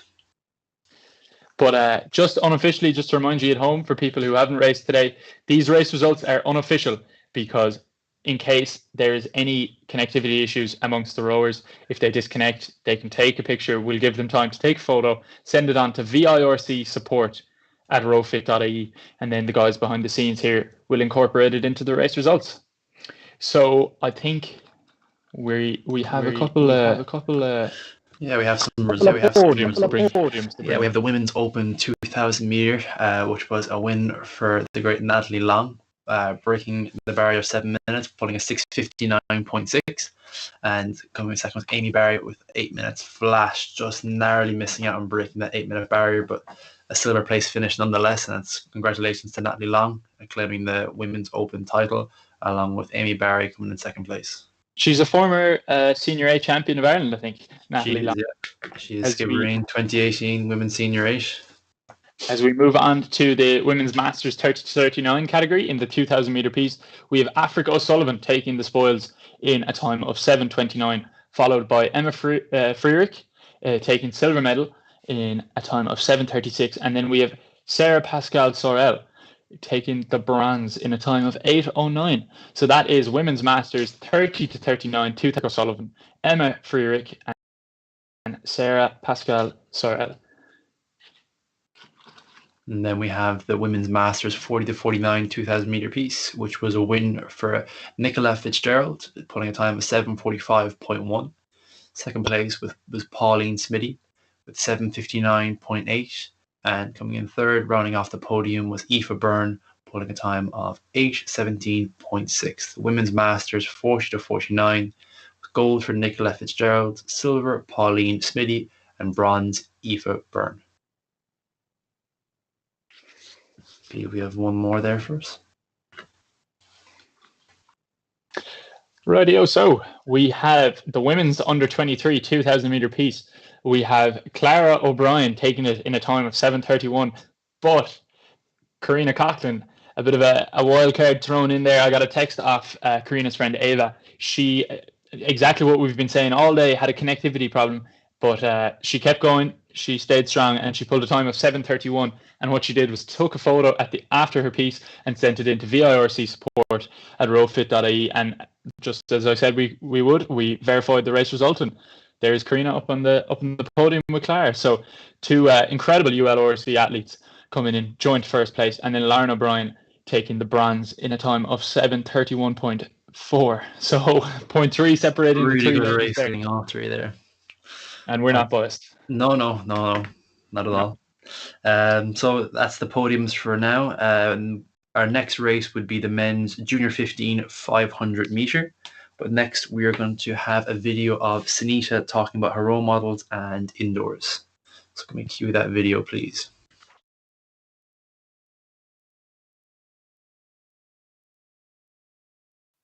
Are there people in your life or maybe other athletes who you would look up to and who might be role models to you?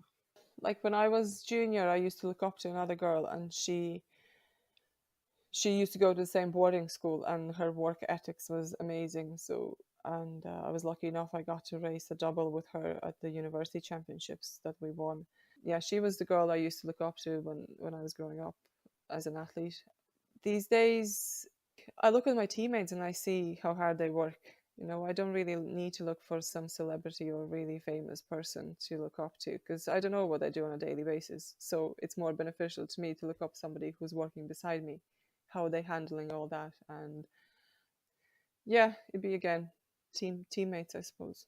And obviously you've become such a role model yourself to athletes all over the world, and you know, you'd see it at the Irish Indoor Championships, I think in particular, and you'd be on the erg and you'd be going through an awful lot of pain, but all of us would be there standing watching you and just taking it all in. That must be a nice feeling, you know, having people like that look up to you. You don't actually notice when you're doing it.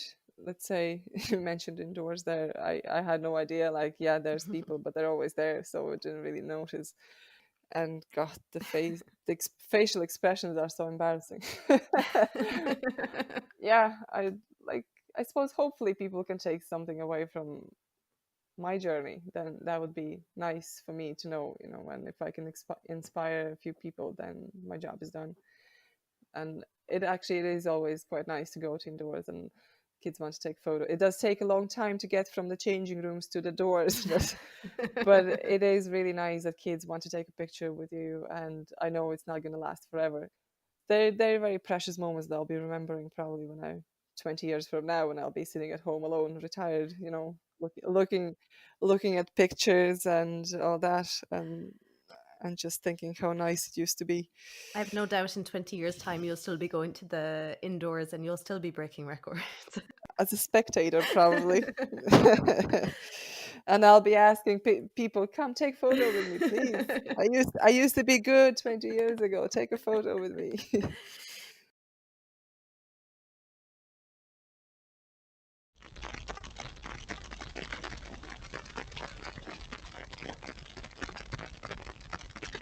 So I think we are back there, myself and Ryan. How are you doing? You had an exciting race there.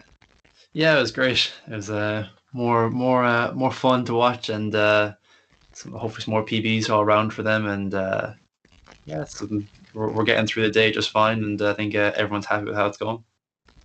Absolutely. So we're moving on to race number 19 of the day, which is the men's junior 15 500 meter race. I think we have just 1 minute to go before the start of this race.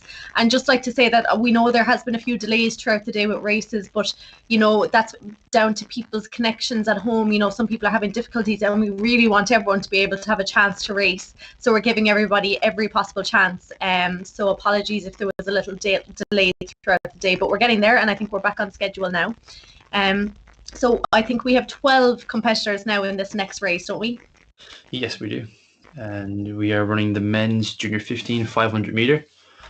Quick run through the athletes. We have Daniel Butler from Shandon, Sam Tolley from Nottingham and Union, George Kennington from Nottingham and Union, Tommy Murphy from New Ross Boat Club, David O'Connor from Cork Boat Club, Matthew Burke from Castleconnell Boat Club, Jack Connolly and John Murphy from Cappoquin Rowing Club, Tudor Ventinuk from Castleconnell Boat Club, Liam Crotty from New Ross Boat Club, Tristan Felden from Castleconnell Boat Club, and Alexander Pierce from Nottingham and Union Rowing Club. So we shall start to see them get rowing shortly as they pull up their handles. So I think, there's they're just starting to go there now. Out of the 12 rowers we can see here on our screen, 8 of those are already after racing today. So they're back for more now, and they're off to a great start there, everybody, off in this 500 meter race. Yeah, Matthew Burke is a previous winner here in this series, so hopefully he can use that experience in the past to get him up on the rankings today, and he seems to be sitting in a close enough position to the leader, so I think it's all higher ratings, all flat out racing. Absolutely, and he actually competed in the 1 kilometer race there earlier, and he won that category. 3 minutes 24.3 seconds. So this is a total different ball game now, but he seems to be doing well anyway so far. Yeah, they're all in the low 130s anyways, and he was sitting in 6th now, and he's slowly making his way up there through the rankings, and he's in 3rd, holding the best split on the board. So he's in 2nd place now. So I think I called it right, and he's kind of moving through each person individually, and he's holding a good high enough rate to sustain it. So yeah, coming to the last 150, he can close that gap now on Tudor. He should be able to take the win. Yeah, you can see there Tudor, he started off in the high, or in the about 40-41, and he's kept that all the way, and he's even going up more. He's probably had the highest rate, and he's there winning it out. Yeah, there's many strokes you can take, really helps you with it, and especially starting off when you have such low splits, and it's held up from, I think, just about. Wow, very close racing there. Yeah, so the higher rating, even though he was putting slower splits towards the end, it really kind of paid up for him in the end. Yes, there. So unofficially at the moment, Tudor Ventunik unofficially coming first, 1 minute 34 seconds. Matthew Burke, who we said already has won a race there earlier today. He won his 1 kilometer. He's now finished second unofficially at the moment, 1 minute 34.2 seconds. Tristan Felden there in third, 1:36. God, there's nothing there between like those top 5 rowers there. There's No. only a couple of seconds. Yeah, definitely. It's a hair's breadth between them all. It's just working on their starts or their transitions, and they'll be climbing up a few ranks on the table, no problem at all.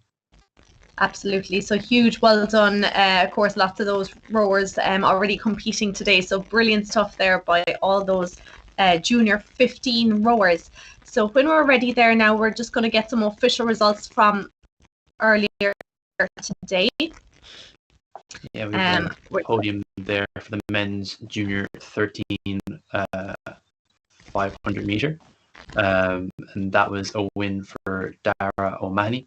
He took the gold with a time of 1 minute 45.8, closely followed by Oliver Shaw in second place, time of 1:53.4, with Matthias Piggott taking up bronze in a time of 1:57.3. So that was the men's junior 13 500 meter. So the win for Dara O'Mahony, taking the gold in a time of 1:45.8. Oliver Shaw taking second place with a 1:53.4, and Matthias Piggott taking the bronze in 1:57.3. Brilliant stuff, and I recognise that name, Dara O'Mahony. I think he raced 2 races also today, possibly winning both of those. So good stuff there. Do you ever find it hard doing 2 races in the same day? Yeah, I've tried it a few times at indoors, and it's hard to go off because the first thing you want to do is PB in both, and because you're such a big crowd in front of everyone in the arena, and you want to show the best of what you can do in each race. But if you've done a 2K or a 1K early in the day, the legs are going to be fatigued, you're going to be tired. Just being there, walking around for the day really kind of takes it out of you, and asking your body to perform again such a high demanding sprint at max power is a very hard thing to do. So I think to walk away with 2 wins in 2 categories in one day is nothing short of amazing, really, especially in your age category. So I think it's a testament to his training, a testament to him as an athlete. So fair play to Dara O'Mahony. Yeah, well done there to those. And just before we're waiting for the next official results there, we'll just quickly go through the schedule. So race number 20 will be coming up shortly, where we have the women's junior 16, the women's junior 18, the women's LTA 500 meters. So that will be coming up shortly, and sorry, the women's junior 14 as well. So that will be starting in about 10 minutes or so. Yeah, another big entry of athletes come up, and hopefully we'll see some more close races like we just saw there. Only a couple of seconds between the whole standings. We did, absolutely, and I think there's another podium coming to us there now. So we have the men's junior 14 500 meter official results. Place in a time of 1 minute 37.8. Zotmund Imre there, representing Whitegate Rowing Club. Again, an athlete who I think won both of his races there today, and he's won with us in the past as well. So brilliant rowing there by Zotmund. Second place then Harry Burns, 1:38.5. Michael McGrath taking the bronze with a time of 1 minute 39.5 seconds. Again, Ryan, we're seeing another rower there who's after winning 2 races today. Yeah, it seems to be a regular occurrence now with these younger athletes able to produce really good scores back to back. And yeah, it's really a testament to their training they've been putting in. And it was a tough race, I'd say, because only 0.7 of a second separating first and second. Only a second then between second and third. So it's really tight racing, and it's really a good thing to see with the standard rising up with the younger athletes. So again, next up, for the next race, we'll have the women's junior 14, women's junior 16, women's junior 18, and the women's para LTA up next. And then we'll have the men's junior 18, the masters 40 to 49, 500 meter up following after that. So we have 500 left for the rest of the day, and that'll be races 20 and 21 up next. So if we can cut to a video of Paul O'Donovan talking about his indoor rowing.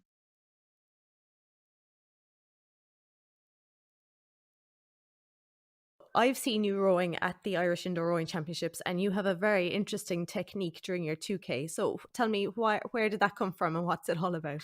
Yeah, I mean, I don't know, is it that interesting? I think I rattled the chain a bit there at the finish of the stroke, and everyone kind of talks about it then a little bit. But I've been doing it now with a while, and I don't know how or why it started. And people are saying, "Oh, you can't be doing that in the boat." But sure, I mean, we're on a rowing machine, like it's not the rowing boat. If you can't row the rowing machine like the rowing boat, it'll be like if you're going out for a jog and people are saying, "Oh, that's not the rowing movement." Like it's a different form of exercise, in my opinion.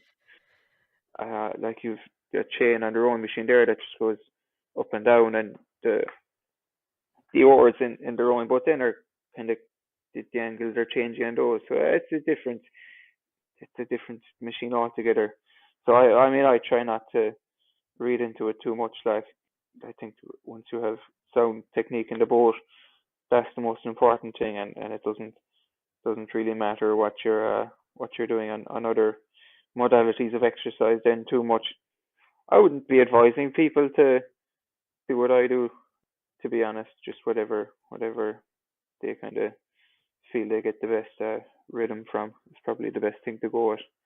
You know, none of the other guys on the team row the rowing machine the way I tend to row it, and we fit in the boat quite well together. So I don't think there's huge issues with it, really. Do you think that technique makes you a little bit faster? I wouldn't say so, no. Well, I mean, it's just how I happen to row, and so if I try to change it to something else, I mightn't be as fast, or maybe I'd be faster. I've not really tried and tested these things. To be honest, it's just what I feel I like to do, so I tend to do that. Dominic gives out a little bit, alright, but I'm sure you're well used to that, though. yeah, he doesn't mind as long as I can row properly in the boat, even though I can't do that either. But as long as I'm some bit better, he doesn't seem to care too much.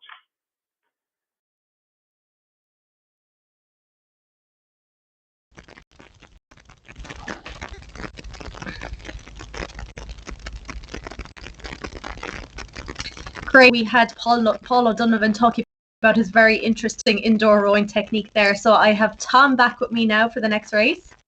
Yeah, looking forward again. Another quick race out amongst the women's J14, 16 and women's junior 18 categories. So yeah, looking forward to it. So like as the day is going on, we're all getting a little bit tired. So now is the time when, you know, people need to really up their game now. Just make sure their connections are correct, you know, make sure everybody at home is still off that Netflix, keeping the Wi-Fi free for yourself and your race, you know, just, you know, thinking about that now for the next couple hours. And again, if anyone has any difficulties, like we still have a nice few races to go, just make sure you keep rowing your race, finish it out, then take a photograph of your IIRC screen, send it in to us, V-IIRC support@rowfit.ie. We're here for the next few hours, so don't worry. If there's any difficulties, we will sort you out. Yeah, definitely. Over the next 30 minutes, what we have to look forward to is the women's junior 14, women's junior 16, women's junior 18, and women's legs, trunks, and arms 500 meter piece.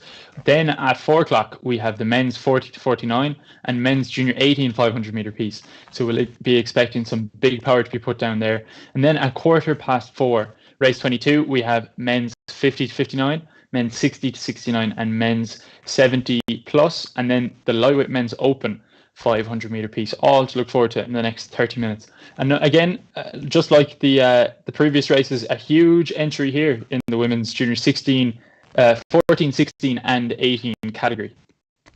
Yes, you can see there lining up in the women's junior. We'll start with the women's junior 14. In the little red boats there, we have 4 competitors. So we have Cassia Moore, we have the great Danielle Kaskula, who, as we know, has 5 world records. She was absolutely amazing earlier, representing Peterhouse Boat Club in Zimbabwe in Africa. We have Autumn Nagel representing Lee Valley. She was with us as well earlier for a race. And Alex McLintock from Nottingham and Union also rowing earlier. Do you want to take the women's junior 16 there, Tom? Yeah, definitely. So the women's junior 16 in yellow, we can see Ava Kelly. We see Darren Healy, Rachel Sheary from Castle Connell Boat Club. Then we have Jane Rogers from Shandon Boat Club. We have Astrid Peel from Camp Green, Harpenden. We have Cappoquin Rowing Club represented by Karen Carey, Sophia Monaghan from Lee Valley down in Cork. And then we also have Anna O'Mahony from Lee Valley too. So there's a bit of a rivalry going on there between Anna and Sophia, who have already competed today.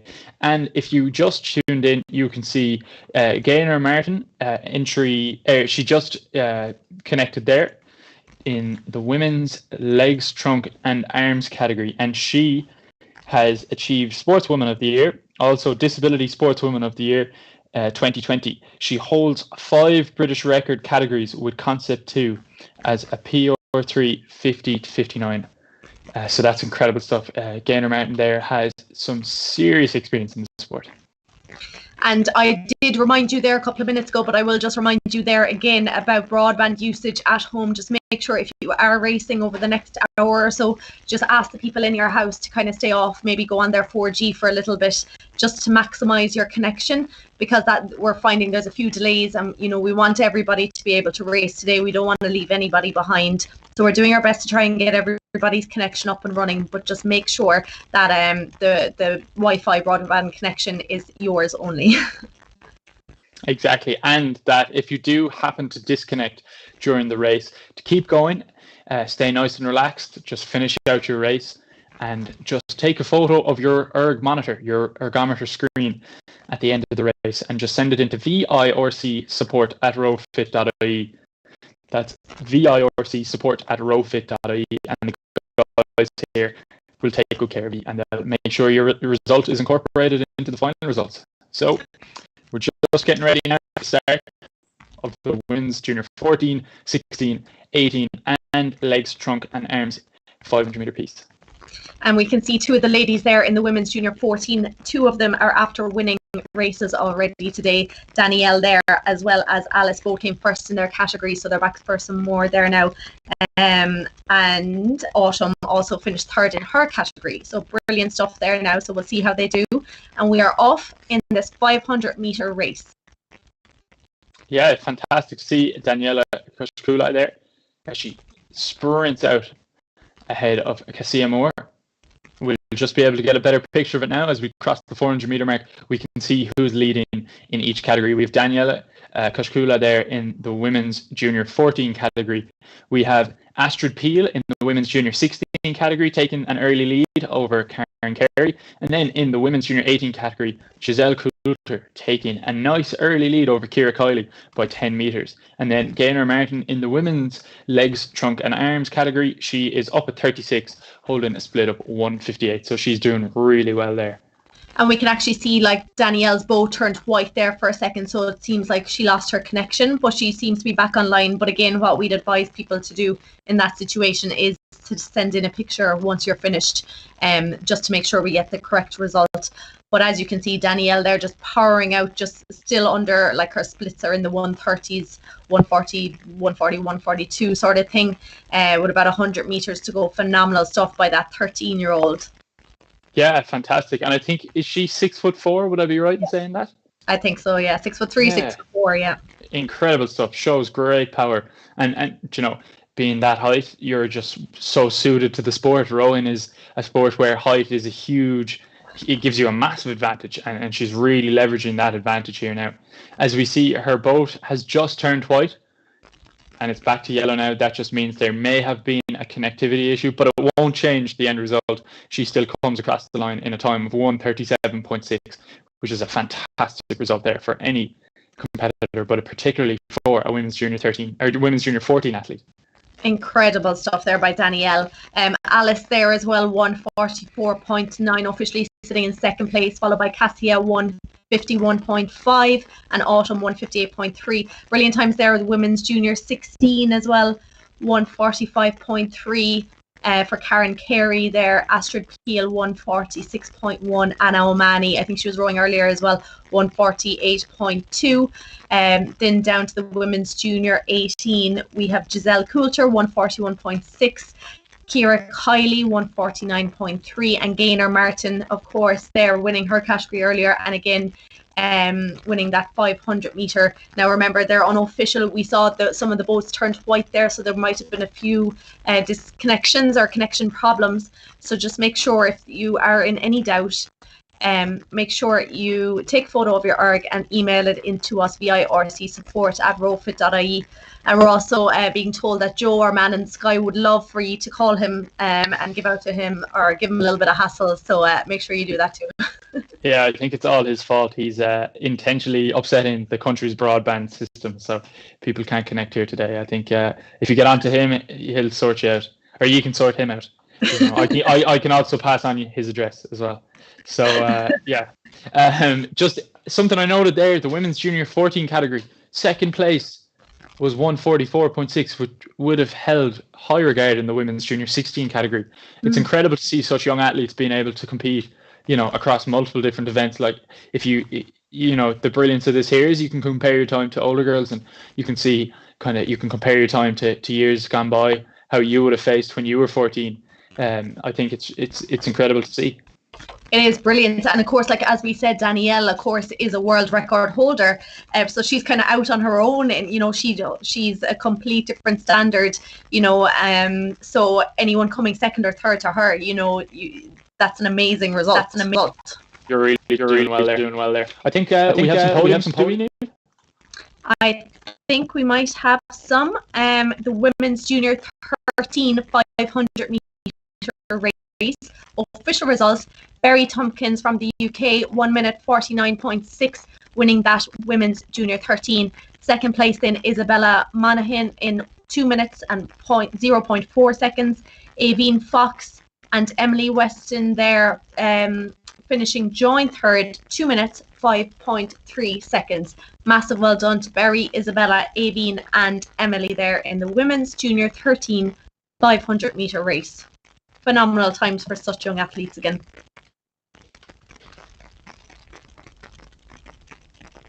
So we just have another podium to bring Ian out. We have the women's junior 15 500 meter piece.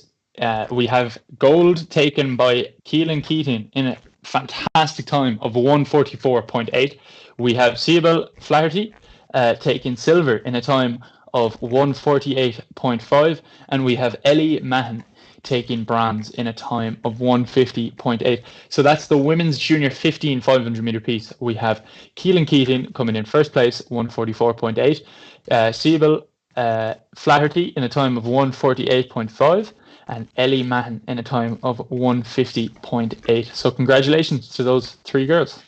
Brilliant stuff. Now I'll just go to the schedule there for a second. So we're going to be going on to race number 21 there now shortly. So it's the men's 40 to 49 500 meter race and the men's junior 18. Tom, this is certainly going to be a very competitive race, I think.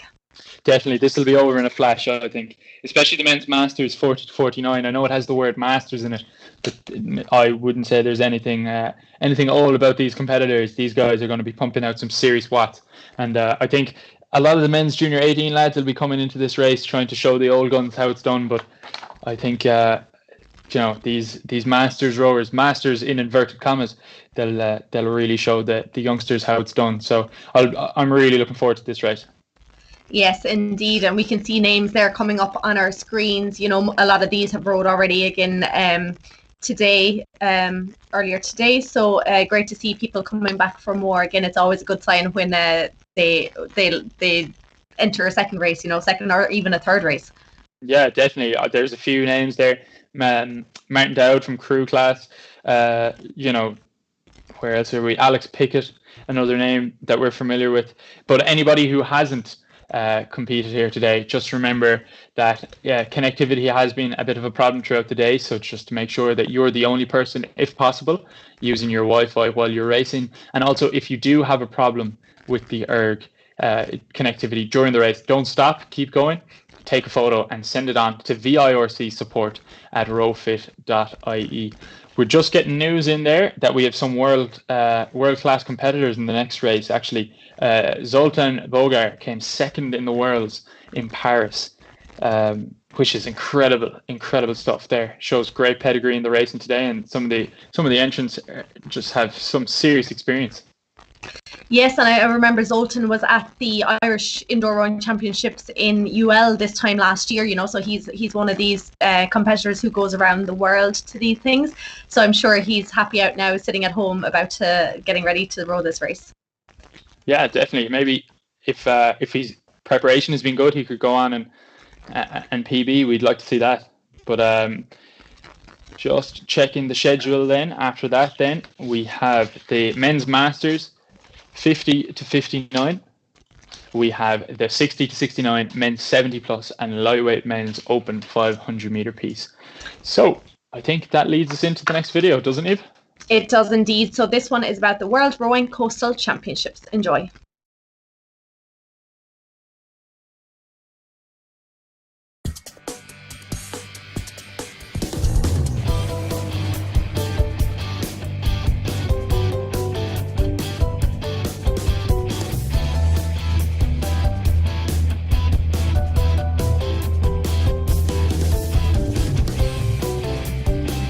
Canada was spectacular with the mountains, and in Hong Kong you've got this amazing harbour that you're rowing right in the middle of.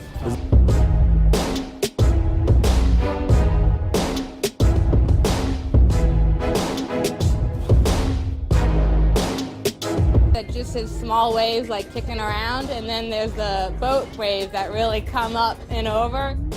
There's not a great rhythm to it. That's the challenge of Hong Kong, is that because of the harbour and because of all the boats that are, you know, doing their daily business, they create this sort of like washing machine effect where you don't know what's going to come.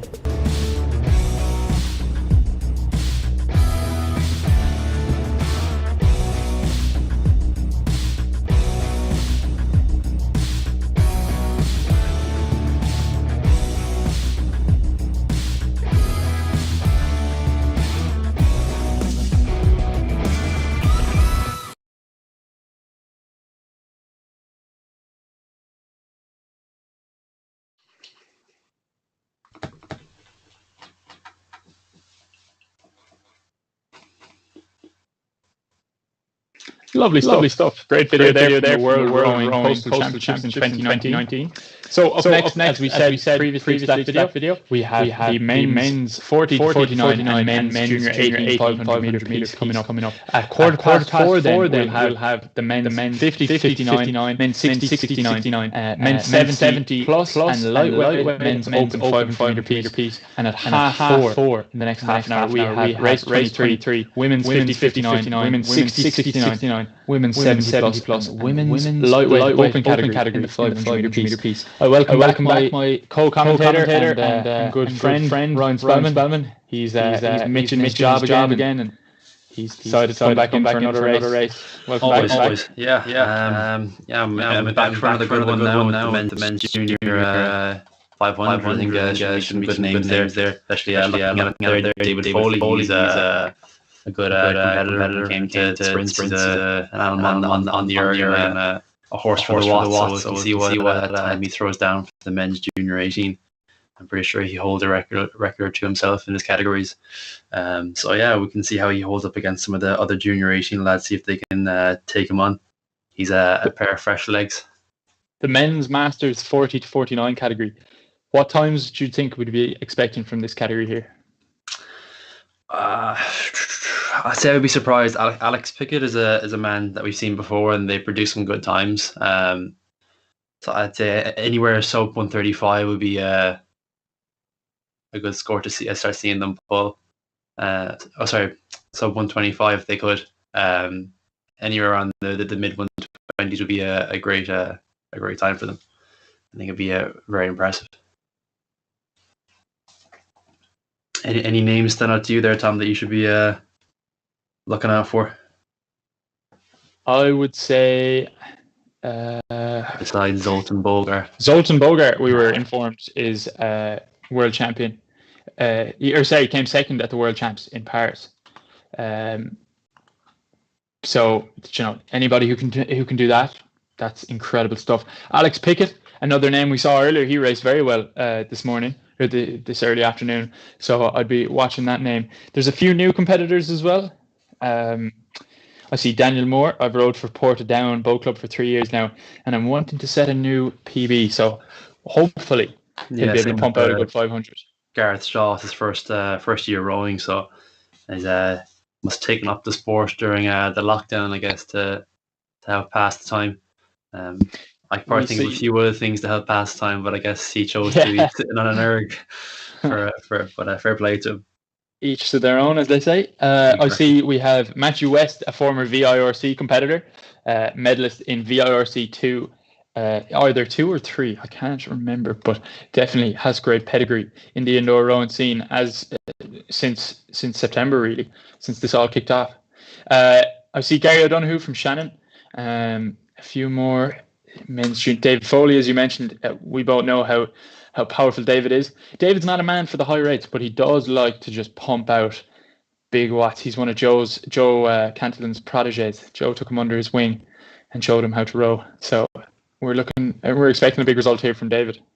Yeah, definitely. And Martin Dad wants to give a shout out to his wife Deborah and his son Jack, looking to beat his PB they set in the British Indoor Champs in December. So see if he can top that one.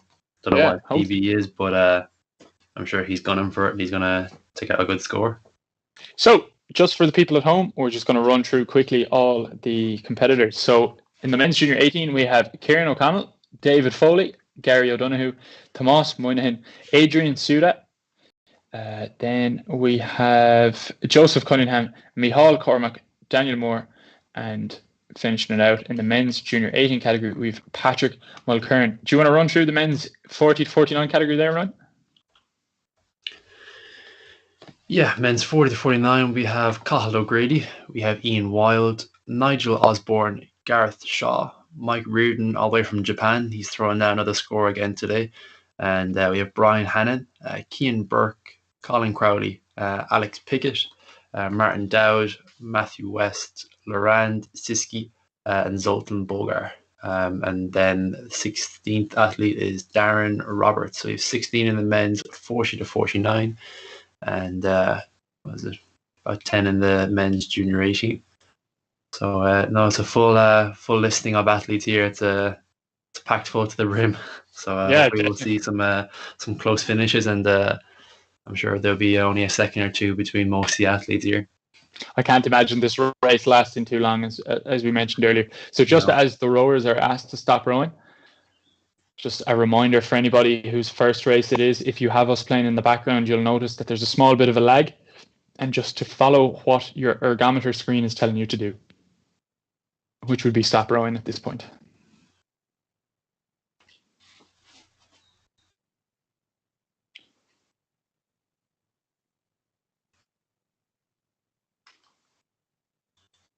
The nerves just settling in now. Last few big deep breaths, maybe last sip of the water bottle. And Cathal O'Grady gives us a false start. Just a bit eager. It happens. We know where you live, Carl. We know where you live. Won't tell anyone. It's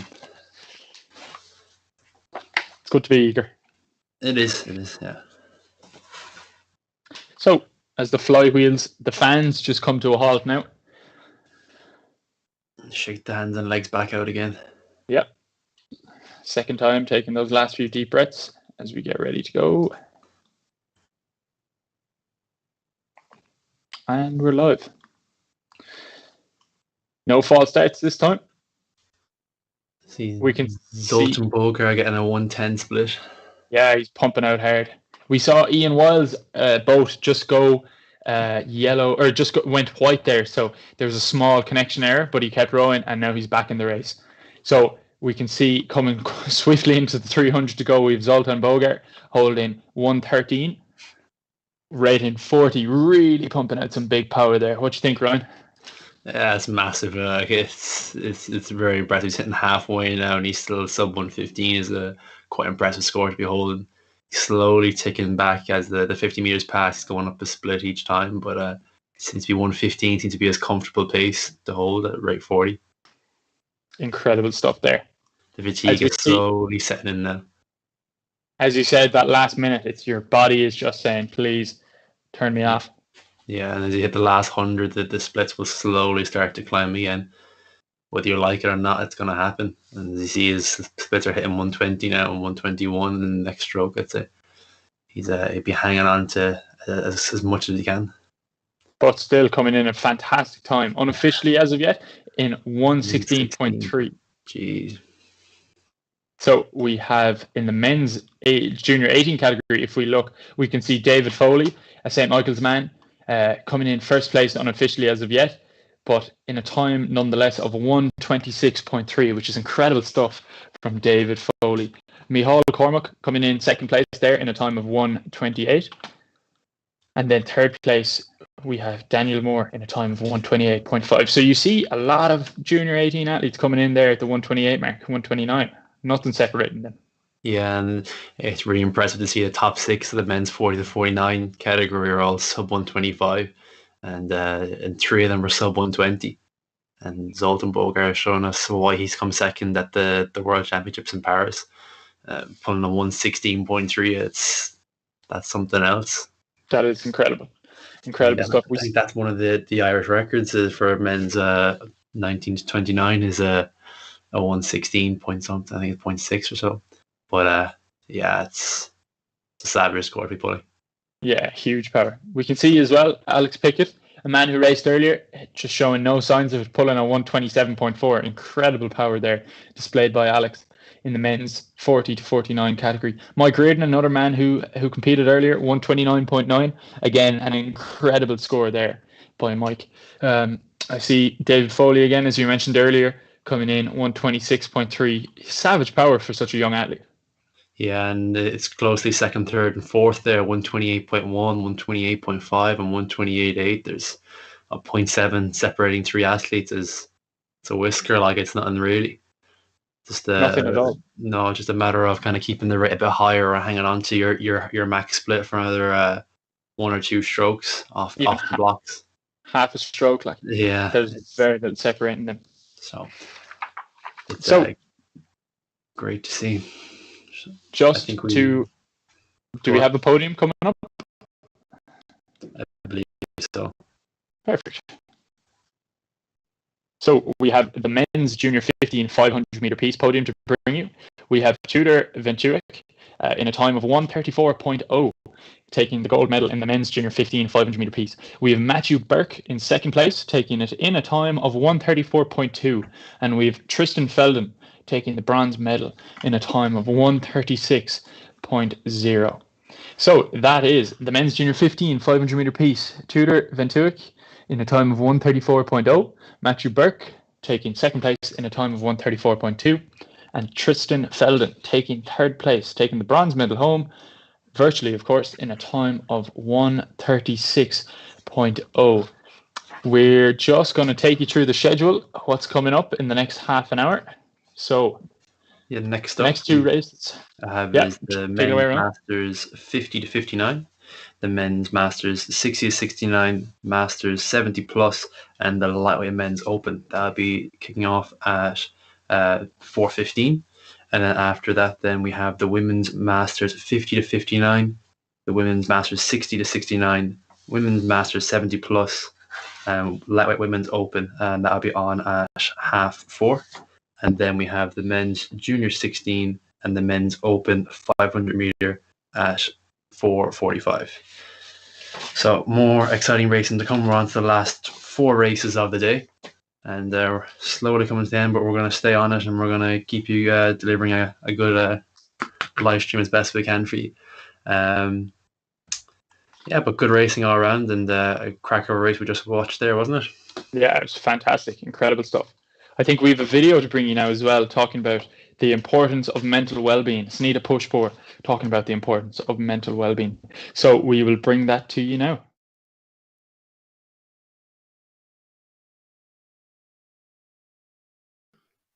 When we think of sport, we always think of the physical element and the actual exercise part and the movement and the food and the nutrition and the sleep and things.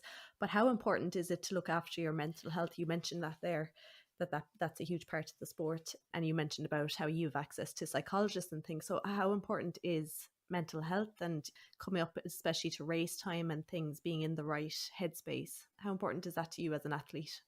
It's very important. Yeah, I think your mental well-being needs to develop the same way as your physical abilities. Yeah, and I think it is important to be happy when you're an athlete and enjoy things, even though they're not always enjoyable. For me, it was very beneficial to work with psychologists and to figure out, let's say, what do I do when this happens, or what do I do when that happens? And it's all quite simple, and some people could manage that without any help, but some people just can't. They need a bit of a guidance and advice. Like, I've had times when I hated what I was doing and it wasn't helpful, and I also wasn't performing just because of it. So I had to kind of find the reasons why I was hating it, why I was suddenly hating something that I used to love. It's not always just black and white. There's a little bit more to it.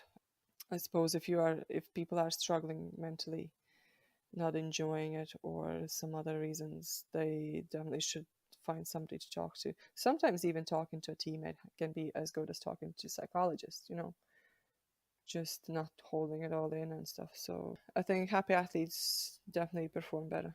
I would think so.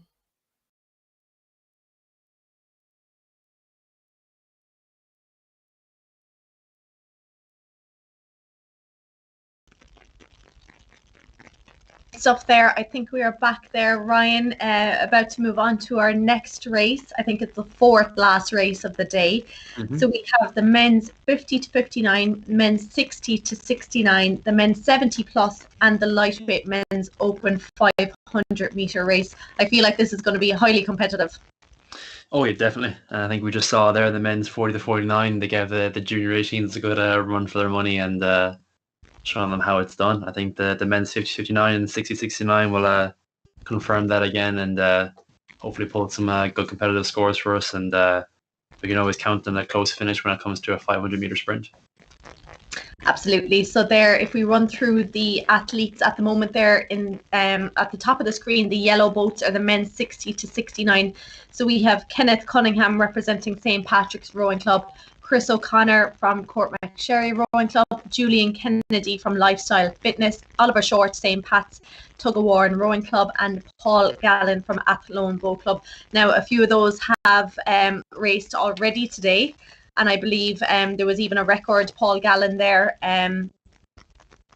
pulling, where is he, a 2K time of 7 minutes 3.6 seconds. As far as I know, that was a new Irish record in his category, the lightweight men's 60 to 69 there.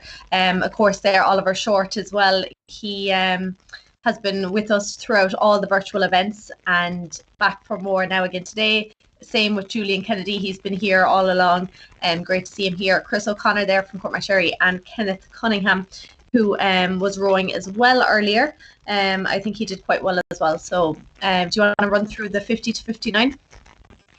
Yeah, the men's 50 to 59 there is, starting off, we have Stan Nowaka, who's been a part of this series as well for many times. And he's a good man for the 500 sprints. We also have Mark Chu, who's a part of Shandon Boat Club, and he's one of the coaches down there. So we have a big representation from Shandon there today. So thank you for that, and I hope you're having a good day racing each other out and everyone else around the country. We have Sean Callahan from Steep Home Pirates, Brian Gilmore from Power Rowing, John Reardon, who says good luck to everyone racing. We have Wim Gerson. Then we have Chris Pym, part of CrossFit MPT. So he'd be another man to pull out a good 500 for us, and I'm sure he's down for another PB today. And then we have Tommy Griffin and Martin Harlard from St. Pat's Tug of War, along with Martin Mario Gelani, who's Amelius's dad's rowing club. Yeah, and just you mentioned Sean Callahan there. Of course, he is the current world champion in the lightweight men's 55 to 59 2K category. He was over in Paris there last year and pulled his 2K in 6 minutes 46.7 seconds. So congratulations there, Sean. I wonder if he's going to be doing the virtual world rowing indoor championships, which are coming up there in the next few months. I'm sure he will if he's getting this practice in and put all the training to work. I'm saying he put it to good use and race the World Championship, sure. Absolutely. Then we have the men's 70 plus. So we have Robin Sturck representing ERV Beatrix in Eindhoven.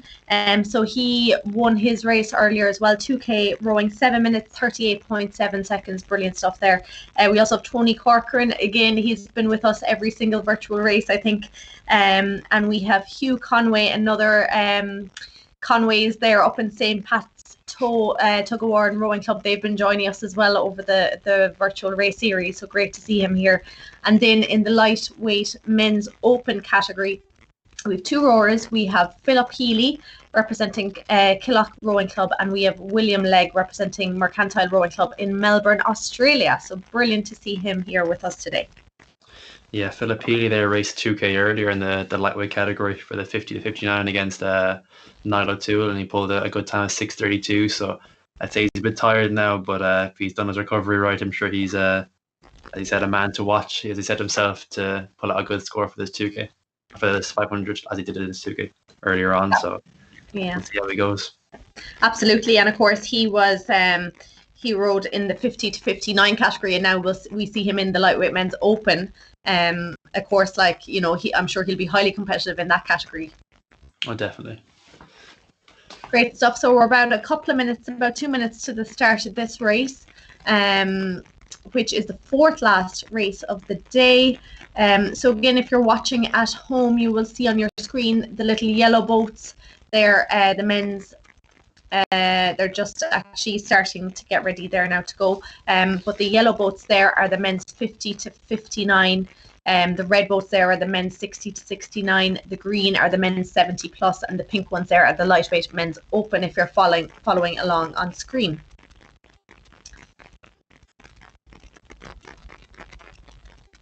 So they're just putting the handles down and letting the rowing machines come to a stop before they take off. Do you think there'll be a few ergs flying around the houses there now during this race? Yeah, I know for myself, I need to throw down a few weights on the legs of the ergs or put up against the wall because it starts jumping a bit, but I'm sure they can get a family member to stand on the edge and hold it down for each of them, but we'll see how it goes. I'd say Stan Nowaka and Chris Pym are some big lads that need someone to hold it, as we see them go off now. Yes, absolutely. And you can see there, Stan indeed is out nice ahead himself, and Martin Jelani there. Martin just taking over, joining us from Denmark, and that's in the men's 50 to 59. In the men's 60 to 69, you've Kenneth Cunningham and Oliver Short there. But as you can see, Mario Jelani there pulling miles ahead. Yeah, he's hit a nice pace there. He's found his sweet spot on the rate and split ratio there that he's just singing along nicely, and probably taking a lot of effort out of him, but he's very efficient with how he's rowing, and he's keeping the rate consistently high, and he's soared past halfway without hitting the wall yet. So yeah, he's putting down a good statement. Incredible. Followed by Tommy Griffin there is after pulling up into second place in the men's 50 to 59 category. Again, 2 of those there, Martin and Tommy, under that 130 split rating. They're actually rating quite high there. They're in the 40s, whereas the others are in the 30s. Yeah, I think it'd be a lot more. It's a lot easier, I think, when you're rating in the 40s, where 500 meter kind of keeps the splits down for just a little bit longer. It keeps the fan on a bit higher momentum. Absolutely there. So just crossing the finish line, Mario Jelani rowing unofficially 1 minute 23.1 seconds. Super stuff in the men's 50 to 59. Brilliant stuff. Tommy Griffin there sitting in second place, 1:25.4. Brian Gilmore, no stranger to the virtual events here with us, 1:29.2. And Joe Reardon, 1:29.7. Great stuff there by all of those. Yeah, and Robin Sturck winning the men's 70 plus with a 1:38.1. That's mighty impressive for being over 70. It's great score, and fair play to him for taking the win in that category. Incredible stuff, incredible. And Hugh Conway there as well, 145.6. Fair play to the two of them. And I think William there joining us in Australia took the lightweight men's open. So brilliant stuff there by all competitors in that race. It's probably about, what, 4 o'clock in the morning over in Australia? It probably is, actually, yeah. Yeah, a bit of a time difference for William to be up at this hour in the morning getting a 500 meter sprint in, but fair play to him, and glad to see him on. Yeah, so I wonder, did he stay up to do his warm up and things and go racing, and now is his bedtime, or did he go to bed and get up and? I don't know which one would be better or which would be worse, to be honest. Sitting Yeah, around I'm for not half sure 3 either. or staying up. But yeah, no, fair play. It's well deserved, and it's worth the early wake up. Yes, brilliant stuff. So as far as I can see, we have some official results coming in. Great. Oh, actually, there we go. 3:17 a.m. currently in Melbourne. So yeah, I reckon he probably stayed up and maybe went for a nap during the day, and then got and stayed up, then did his warm up, had his dinner late, and things like that. Yeah, something to plan around anyways. But fair play to him. Yeah, fair play. So we'll bring you an official result there. It is the women's junior 14 500 meter race. So first place, taking her second first place of the day, Danielle Kaskula, of course, holding 5 world records, joining us from Zimbabwe in Africa, 1 minute 37.6 seconds. Unbelievable stuff. Alex McLintock there, representing Great Britain, 144.9, and Cassia Moore 151.5. Unbelievable stuff. And as we said, like Danielle there, 13 years old, 6'4". She has a bright future in rowing ahead of her, I feel. Definitely another medal to add to the mantelpiece for herself. I'm sure she has plenty already, but plenty more to come as well. Absolutely, yeah. So congratulations there to the women's junior 14 500 meter results there. Danielle in first place, Alice, and then we are just moving on to the women's junior 16. Ryan, if you want to take that. Yes, with the women's junior 16 500 meter piece, and that was a win for Karen Carey with a time of 1:45.3. Closely followed in second place by Astrid Pia from the UK, pulling a 1:46.1. And then in third place, rounding off the podium, was Anna O'Mahony with a time of 1:48.2. That was a women's junior 16 500, was a win for Karen Carey. Second, Astrid Pia, and third was Anna O'Mahony. Super stuff there now. So we should have another official result for you there now in 1 second. We have the women's junior 18 500 meter race. We have Giselle Coulter winning that category, 1:41.6, and Kira Kiley there in second place, 1:49.3. Massive well done to Giselle and Kira there in the women's junior 18 500 meter race. And then we have the women's para rowing LTA 500 meter, and that was another win for Gaynor Martin from the UK with a time of 2:05.2, taking another medal for herself in this last of the national indoor rowing series. So I think that is all the podiums we have for now. And what's up next on the schedule, Neil? So the next race, we are coming up to the third last race of the day. So we have the women's 50 to 59, the women's 60 to 69, the women's 70 plus, and the lightweight women's open 500 meter race. So again, I feel like it's going to be a fairly competitive race. Looking at the names here again, lots of them have rowed already today. Yeah, a lot of familiar names here, and should be a great race to watch. I'll be sitting back on my break watching this while you and Tom shout it out for them and see who's going to take gold for this. But yeah, should be an interesting race. It should indeed. So I think now we are going to take another video, and this one is about coastal rowing and swift boats.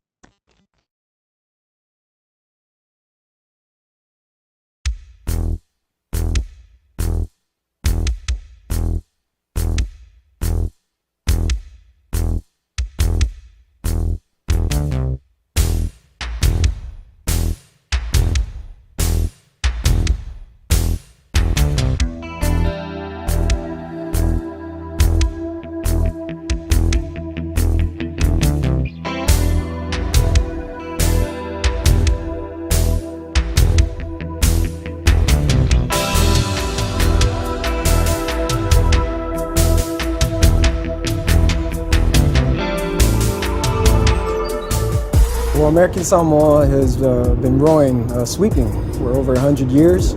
So sculling is a new technique for us.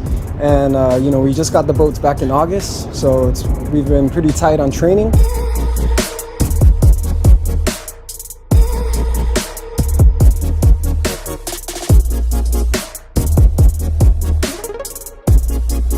Inside the harbor, we train there morning and afternoon. In the morning around 5 and in the afternoon after work. So, it's something that we really commit these past 3 months to train for. Back home, we only battle with the currents, but over here you have boats coming in and out. It's a pretty busy harbor, and to put it kind of a way you can relate, it's kind of like a washing machine for us. The hardest thing for us was balancing with the cross currents and cross waves coming through.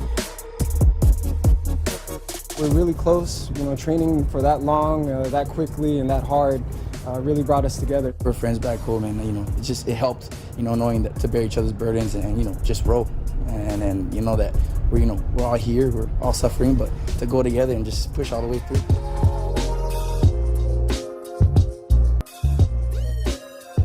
I think we're both pretty long, and we've had similar coaches, which coach us in the same stroke rhythm. And we are both, we like to race.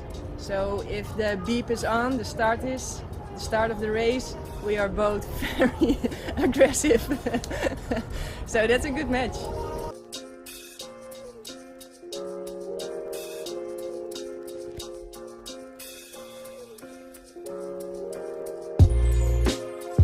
I'm very happy that I found another person who really likes it to play outside, even when we become a little bit older.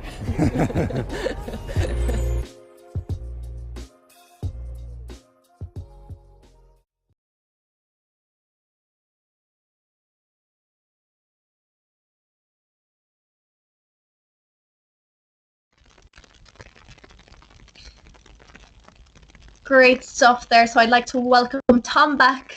He's going to be co-commentating with me for the next one. Yeah, the women's 50 to 59, women's 60 to 69, and lightweight women's open 500 meter piece. Looking forward to it, Niamh. Yes, and we're just watching a video there from Hong Kong, the World Rowing Coastal Championships there back in 2019, which I was very lucky enough to attend. So I'm glad I got to go to that and compete before the whole world shut down. Yeah, it looks incredible. Tell us more about it. What categories were you competing in? So I competed in the women's single scull. So I was very new to single sculling in coastal. I had only gotten my boat in January of 2019, and I just went with it, and I was racing around the country here. We had lots of competitions throughout the summer, and then the opportunity came up to go to Hong Kong, so I said, why not? So it's a little bit different in like you don't have to have a pre-qualification or anything, so you just go over and you can compete in heats over there. And so I made it into the A final, and it was just an incredible experience. Brilliant stuff. Brilliant stuff. Did you learn anything about racing over there? Was it as you said, it's a small bit different to river rowing or to normal regattas? What experience did you pick up? It's incredibly different. Like anyone who's done coastal or offshore rowing, like it's so different. Like the conditions every day is going to be different. You're not going to have 2 days the same. And I suppose over in Hong Kong, everyone that rowed there kind of described it as like a washing machine. You had waves coming from you at you. You had washes coming from different angles because it was a busy port, and you had ferries and things going through. So there was just waves coming at you from every angle. But it was amazing to be there. Yeah, incredible. And the video there that the lads pulled up there was incredible as well. Just seeing the scene of it all, it looks very conducive for a great environment. Absolutely. Tell us, what do we have to look forward to now? The women's masters 50 to 59, 60 to 69, and lightweight women's open event. Who have we got to look forward to, or what have we got to look forward to? So yeah, it's the third last race of the day. The day flying by. So third last race in the women's 50 to 59. You'll see on your screen the little yellow boats that will be moving there now shortly. We have a huge contingent from Lee Rowing Club in Cork. We have Sally Cudmore, Caroline O'Halloran, Kathy McCongill, Cleena Heaney, and Louise Donlan, and Marie Hendrick. They're all representing Lee Rowing Club. We also have Emma Rogers, in that category, the women's 50 to 59. So I think lots of them had been rowing before, they fell out of it, and now they're going back to it. And some of them are actually quite new. So it's brilliant to see them all gathering here today now to do this. Yeah, definitely. I remember the name Sally Cudmore, a lady who won earlier, but she says she started rowing 3 years ago and she loves it, but she hates erg.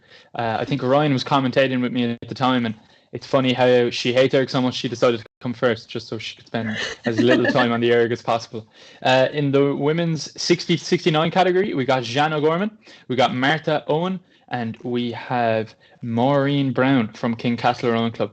3 incredible athletes. And I think Jeanne O'Gorman, she took a medal earlier, did she? I believe she did, and I think Martha was also rowing earlier. And I think she actually won her category as well. She came first in the 2K as well. So they're all after rowing already today. And then we have the lightweight women's open. So we have Sam Nagel, who is representing St. Michael's Rowing Club in Dunleary. We have Sarah Kearns representing St. Pat's Tug of War and Rowing Club. And we have Paula Maloney representing Tralee Rowing Club. So I think there's about 2 minutes to go to the start of this race. Yeah, 2 minutes to go. And just a reminder for anybody racing for the first time or anybody tuning in at home, we've had some connectivity issues today due to multiple people. Obviously, you have the rowers connecting to the Wi-Fi to take part in this race, but you also have people at home watching the race using YouTube, but connected to the Wi-Fi. So if you're watching at home, please use mobile data if at all possible, because that'll help the connection between the laptop, the erg, and the Wi-Fi router. So as the athletes are asked to stop rowing here, we just get ready for the start of the women's 50 to 59, 60 to 69, 70 plus, and lightweight women's open 500 meter piece. Brilliant stuff there. As we can see there, like Sally, as you were saying, she hates rowing. She only took it up 3 years ago. Who else there? Cliona Heaney, she's also a beginner. Emma Rogers there, she's rowing about 2 years, and in that category it's brilliant that you can actually start a sport that little bit later on in life. Yeah, we see a lot of this down in the marina. Lee Rowing Club have something really good going there. You see 5 athletes there representing their club and just having fun. That's the main thing. A beginner telling the rest of the startless to have, best of luck and have fun, ladies and girls, which is, it's incredible. Absolutely, and we're just off there in this, the third last race of the day. So on your screen, the little yellow boats are the women's 50 to 59. The red is the women's 60 to 69, and we have the lightweight women's open in the pink down at the bottom. So you can see there Sarah Kearns there in the lightweight women's open. Phenomenal split there for lightweight. Yeah, incredible stuff. As you can see, the lightweight able to rate a bit higher than the open weights. You see her up at 44 there, Sarah Kearns. That's incredible stuff from any athlete, but particularly lightweights find it, I think in general, they find it easier to rate higher. But as she just comes up with 300 meters to go, flying through the mark there at rate 40, she's really pushing on now. Yeah, and you can see there Sally Cudmore winning at the moment the women's 50 to 59. Like her rate is much lower there than the lightweight women's open. She's rating 33, 34, so there's quite a difference there. Yeah, quite a difference.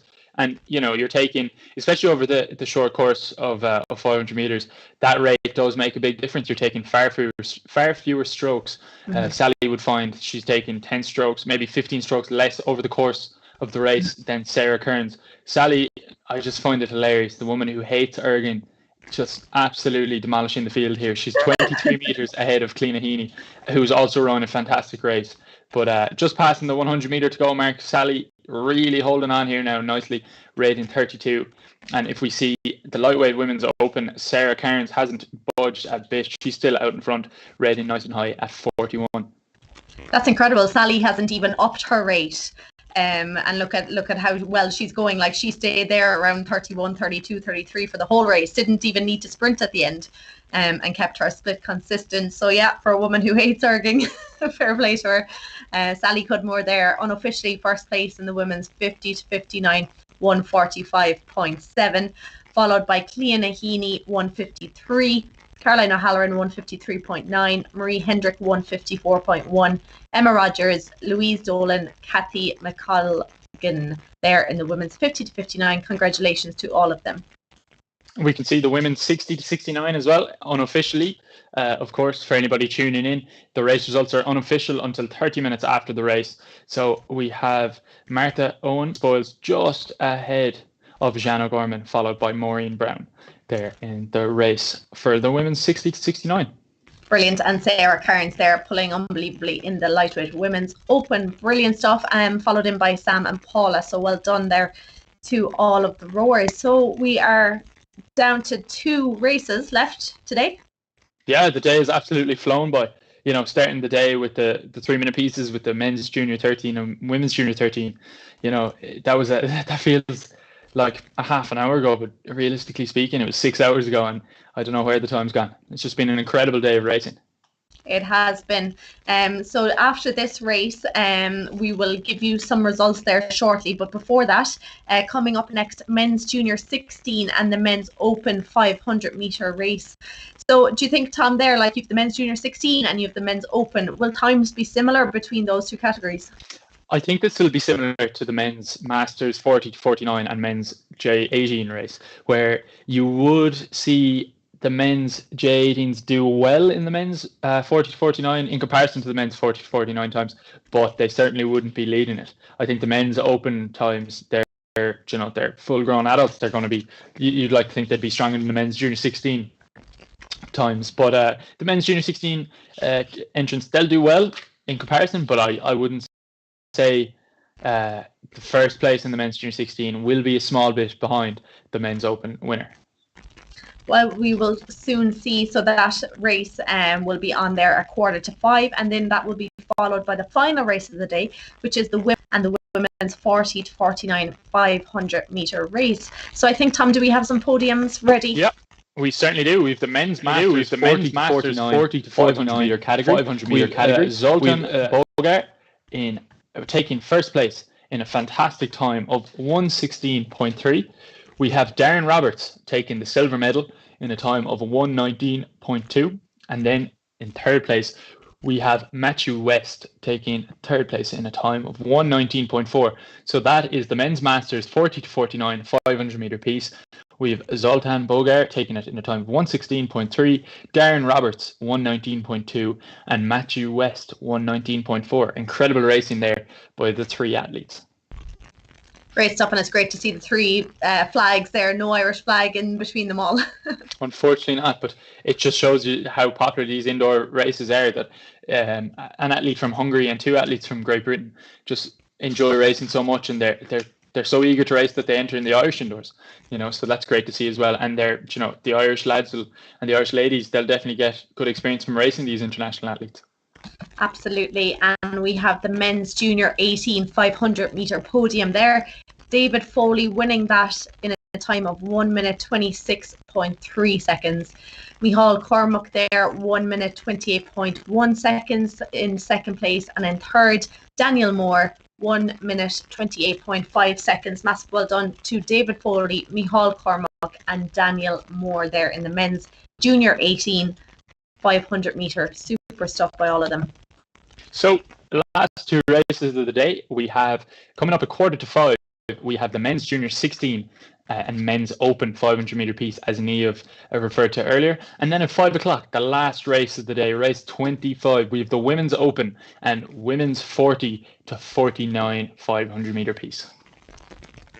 Great stuff. So are you getting tired now, Tom, as we're coming to the last few races? Yeah, a small bit tired. It has been a long day. The day has flown, but certainly, I haven't raced today, but I certainly feel like I have raced today. It's definitely taken a bit out of me. But it's been incredible to see. There's been some standout performances, some really, really competitive races as well, and it's just been a joy to watch. Absolutely, and we've had a few records as well, which is absolutely brilliant, Yeah, definitely. And of course, they get bragging rights, as well as I think they might get free entry into the next indoors. Joe might confirm that.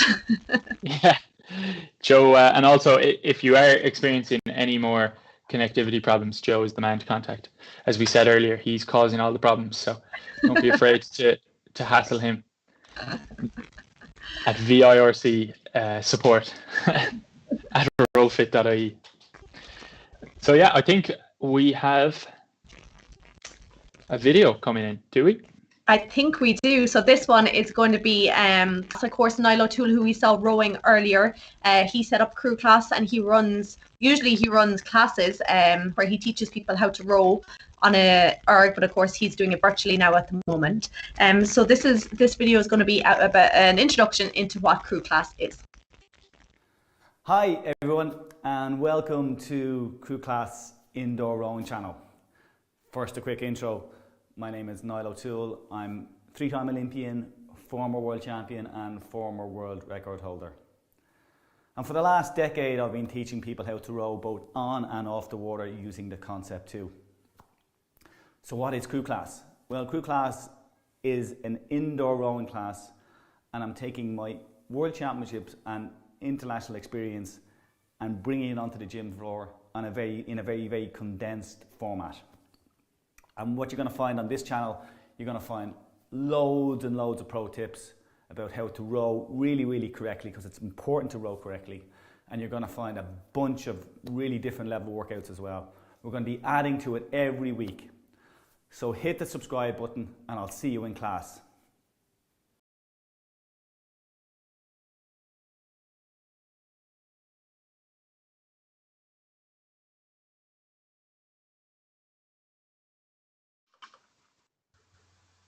Well.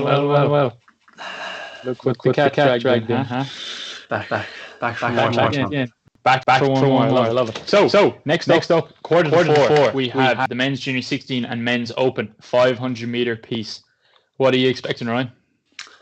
I'm expecting some really good times now. Men's open, that's the creme de la creme of the men's category. Get some really good scores and some savage PBs. I'd say they're all going for, but yeah, I'm expecting some tight between a lot of these guys. And so yeah, go on. The men's junior 16 would be competitive as well, and maybe they might be able to beat one of the men, should we say, in the open categories and show off. A bit of bragging rights, Yeah, definitely. So anybody who is competing here today for the first time, just to let you know that if you are watching this at home, say on the YouTube live stream, if you're supporting your person at home, we'd ask you to switch over to mobile data if at all possible, because there has been some connectivity issues here today. And also, if you are racing for the first time as well and you experience a connectivity issue during your piece, just keep going. Don't worry about it at all. And take a photo of the rowing machine. Take a photo of the monitor at the end of the piece and send it into V-IIRC support@rowfit.ie, and we will take care of it from there. And we'll just make sure that your race result is incorporated into the final standings. So a huge list of athletes. Ryan, do you want to take us through them? Yes, we have a good few from Casconnell Boat Club for the men's junior 16. So we have Sean O'Neill from Casconnell Boat Club. We have Michael O'Boyle from Donegal Bay Rowing Club. We have Liam Walter, Paddy Horrigan and Aaron Harrison all from Casconnell Boat Club. We have Rory Butler from SMRC in Limerick. We have Brian McGrath and Connor Byrne from Casconnell Boat Club. Elliot MacDonald from SMRC and Emma Crow from Casconnell Boat Club. They're all for the men's junior 16. Do you want to run through the men's open entries? Sounds good. We got Michael Horrigan from CrossFit. Again, another CrossFit athlete who's tried his hand at indoor rowing, which is great to see. You don't have to be a rower per se to get into indoor rowing, which is incredible stuff. You see a really good link there between the CrossFit Games and Concept 2. There's a huge partnership being founded there. So that's great to see. We've Greystones Rowing Club, Adam Finnegan. Then we have Alan Smith, Bevan Duffy, a man who raced earlier. Bevan Duffy, I think, did he take a medal earlier? I'm not too sure, but we'll have to confirm that with you. Mark Feeney, Feeney's Gym. I wonder, is Mark Feeney the owner of Feeney's Gym? I wonder. Tom Stafford, Killearn or C. Then we have Declan Sullivan, who won the 1000 men's open in the last two categories, or the last two races. Eamon Hickson. And then to round out the men's open category, we have Michael McCurtain from Limerick Boat Club. Brilliant to see. So 500 meters men's open, you're expecting anywhere between Zoltan Bogar's time of about 1:16 all the way up to about 1:30. Would I be right in saying that? It's a big range, yeah. It's depending on the athlete type and everything, because depending on if you're aerobic athlete, anaerobic, how tall you are, how heavy you are, what your rate, everything. There's so many factors that go into just a small race that any small thing can really change the factor of what time you put. But yeah, Zoltan Bogar is a man built for 500-meter sprints, it seems, and he's proven that coming second in the Paris World Championships at indoors. So I'd hate to see who beat him if he's if he pulled a 1:16 and came second. So yeah, so it'd be mighty impressive to take him on. But I saw with Michael Horrigan there with the CrossFit athletes. I think it's a key thing for CrossFitters that they're working on getting stronger and fitter and working on their technique with their lifts and how to lift that much more. But I think another factor coming into the mix is how fast they can row, because it's coming a part of the CrossFit Games to rowing and cycling are coming into the events. So I think they're trying to progress their rowing sides to match the progress that they're making. So any edge they can get, they'll do, and you can see people like him coming down to compete to gain the extra bit on his rest of his CrossFit competitors, I'd say. Yeah, it's incredible to see. And also for the J16s, I have a quick question to ask you. Is the 500-meter piece a good indicator for where you're at that level, or would 2K always be a better indicator for the J16s? Well, again, depends on the athlete and how they're developing, because you don't know. People develop late, people develop early. J16 to the 2K events. Yeah, that's they're going to be required to race 2Ks at the Grand League events, but a lot of them are still 1500 meters and a lot of smaller regattas. But yeah, again, it's January, so they're just a lot of them are new J16s. So I'd say anywhere between the two, you can probably find probably the 1K is probably more of a fair indicator of their performance and their progress, because I'm not used to racing a 2K just yet, I'd say. But you definitely want leaving their J16 year, they want to be in a good position to pull a good 2K for getting its J17. So that's where you're going to be racing the big fellas who are already a year older than you. Definitely. So as we just come to the start line now, all the rowers will be asked to stop rowing. And just a reminder to follow what the instructions are saying on your screen rather than listening to us, because there is a small bit of a lag between ourselves and what the PM5 or PM4 monitor on your rowing machine will tell you to do. So just getting ready now. We've one false start. Boat number 3, Liam Walter. Jumping the gun. Liam, we know where you live, Liam. We'll kick him out, sure. No. Yeah, we'll get on to Liam after the race. Yeah. So we will. You won't hold it against him, sure. Bit of aggression for him for the next start now. Exactly. Have you been involved in false starts at the indoors? Have you ever had that luxury? I have once before on a 500 meter, yeah. How do you recover? How do you deal with it? You just have to kind of put it behind you and just stick to your plan and just get back on it as soon as you can, really. There's nothing else you can think about. If you panic, you might as well not do it, because you're not going to pull a good score. Got to adapt. Adapt, overcome. Exactly. I love it. Okay, and we're off in the men's open and men's J16 500 meter piece. We'll get a better idea of who's in the lead now at the 400 meter mark. But from what I can see, I see Tom Stafford taking an early lead, and I also see Brian McGrath taking a lead in the men's J16 500 meter piece.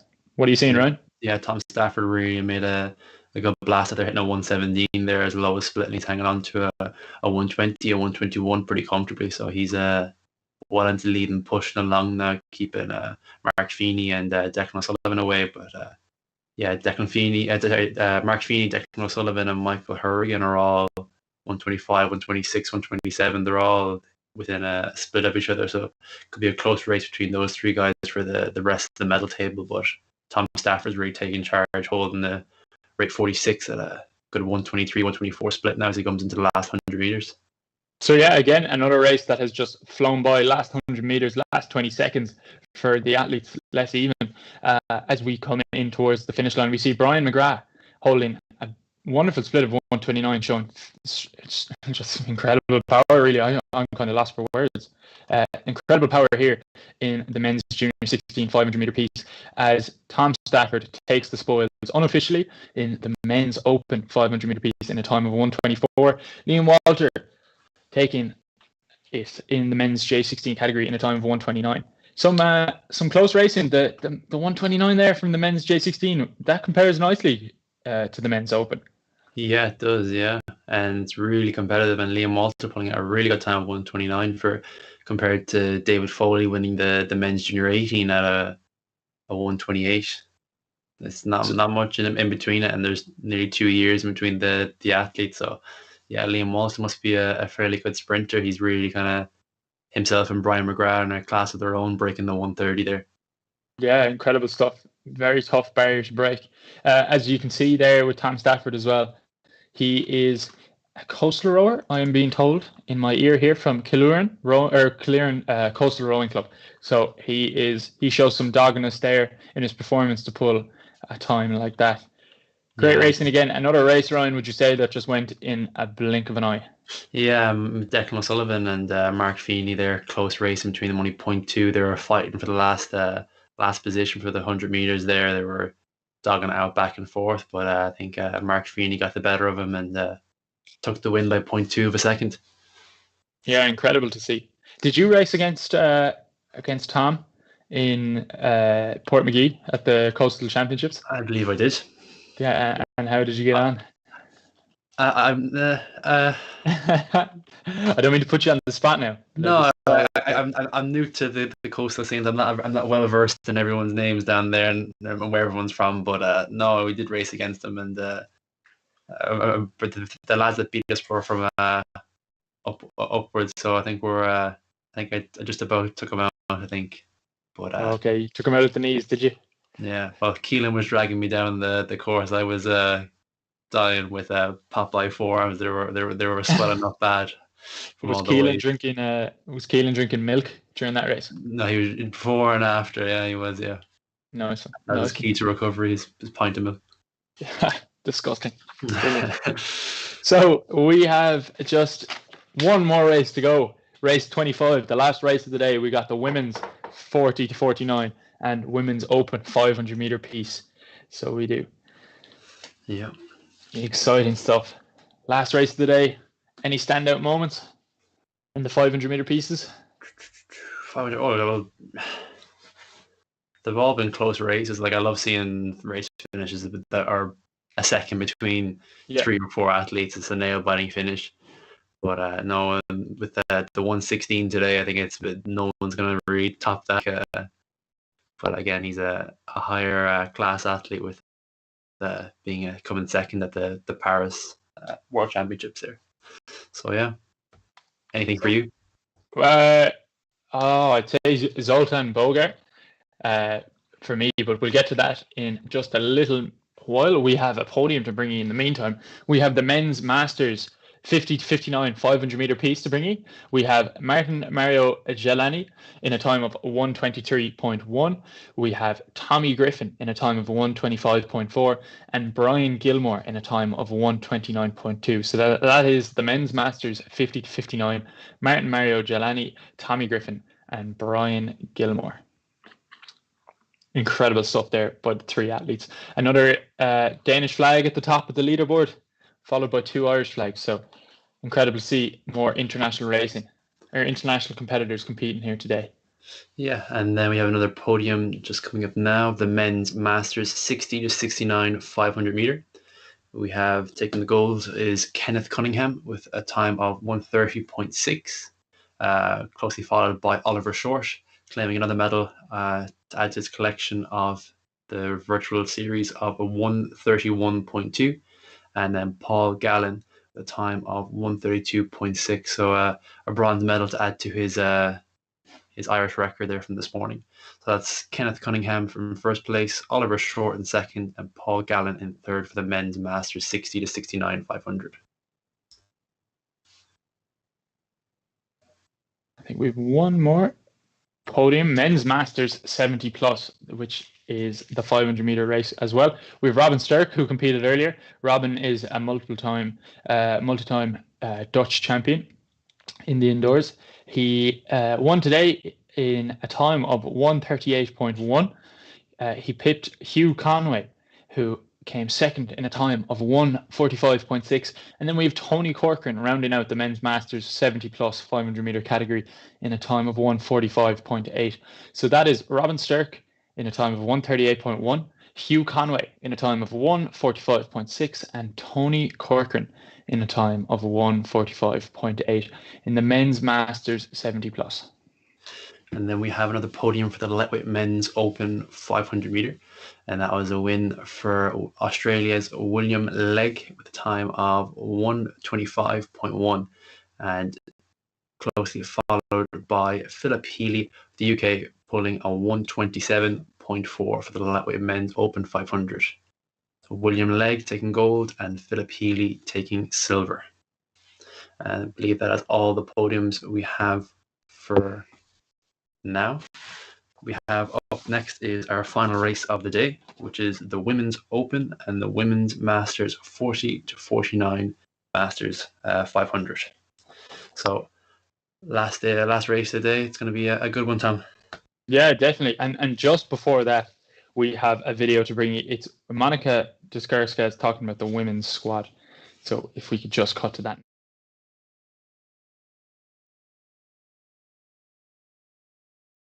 What we see, especially on social media, from that women's squad, the big strong girls, as you like to call yourselves, it looks like that you have a great group, but it must get competitive, does it, between you?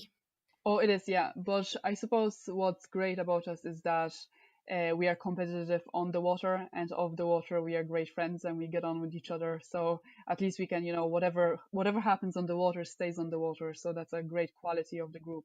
And we really enjoy spending time with each other, so it's great.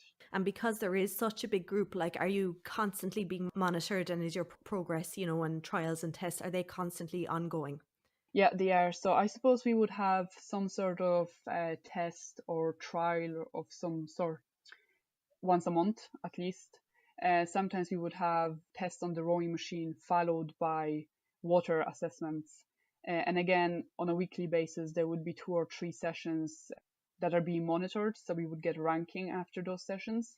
And I suppose every water session or any session on the rowing machine's course would be usually noted, so that coaches get good profile on us. They see whether we are improving or not, and I suppose they can address then what needs to be done to make us better. So yeah, it's definitely, the monitoring is ongoing, and even during the lockdown we had regular Zoom sessions, so they could still watch our technique and see how we are getting on, and they were there for the tests and for the monitoring sessions as well. Is that ranking system, is that something that might, is it a good thing or a bad thing? Does it make you want to try harder the next day, or can it upset you sometimes? I think it's a bit of both. So personally, I suppose I would strive to be on top of the ranking all the time. So if I would have bad performance or something, I would be a bit upset over it. But I think at the same time, it gives you motivation to dust yourself off and go again. And there will be the same session the following week. So you have a chance to kind of, I suppose, redeem yourself and attack again. And also it shows clear progress. It shows your individual progress and also the progress of the entire group. Because sometimes there is really nothing between 4th, 2nd, and 3rd. So it's, then you could work, let's say, if you are finishing 4th and then you end up being 2nd, it mightn't be even your physiological, kind of work or what you have to change, but you might have to be more aware of your technique or your mental state, during a piece. So it's I suppose it shows you that there are other areas that you may have to work on to stay on top.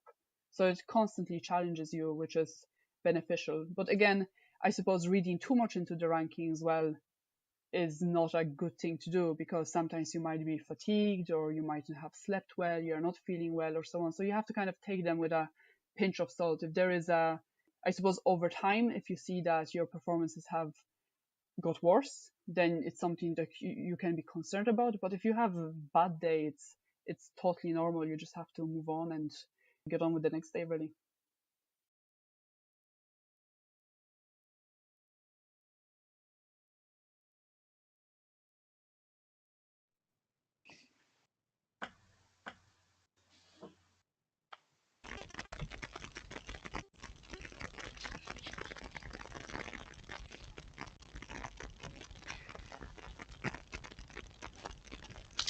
Lovely stuff. So that was a video of Monica Dukerska talking about the women's squad down in the NRC. So we have one more race, as we said earlier. We have the Women's Open, and we have the women's 40 to 49 500 meter piece.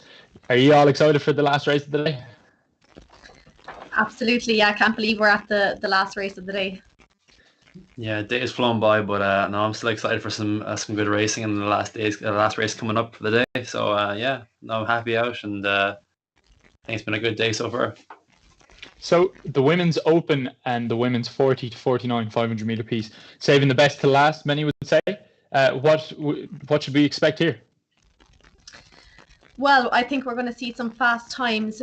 We have women there. We recognise the names. You know, they've raced already today. They've done the other virtual events with us. There's some pretty heavy hitters in there, so I think we're going to see some fast times.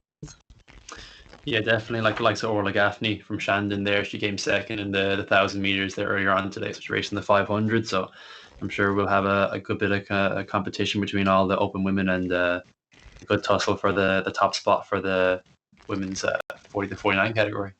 Brilliant stuff. So just 1 minute to go to the race. I'll just run through the athletes quickly. We have Tanya Clifford, Sarita Kazar, Aisling O'Sullivan, Orla Gaffney, as you mentioned there, Kata Kiss, Charlotte Doolan, Amy Barry. We have Marie O'Sullivan, Ciara Ginty, Kathleen McGonigal, Barbara Apro, Wendy O'Leary, and Stephanie Corcoran, all racing here today. So the athletes are just being asked to stop rowing.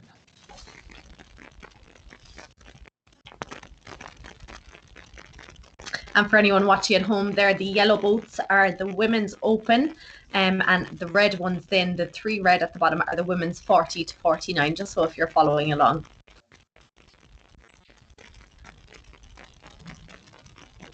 One rower to look out for here now in this race would be Barbara Apro. She's originally from Hungary, but has been living in the UK for almost a decade. She started rowing a year ago, and she had some incredible achievements, including 8th in the 500 meter piece at the British Indoor Rowing Championships.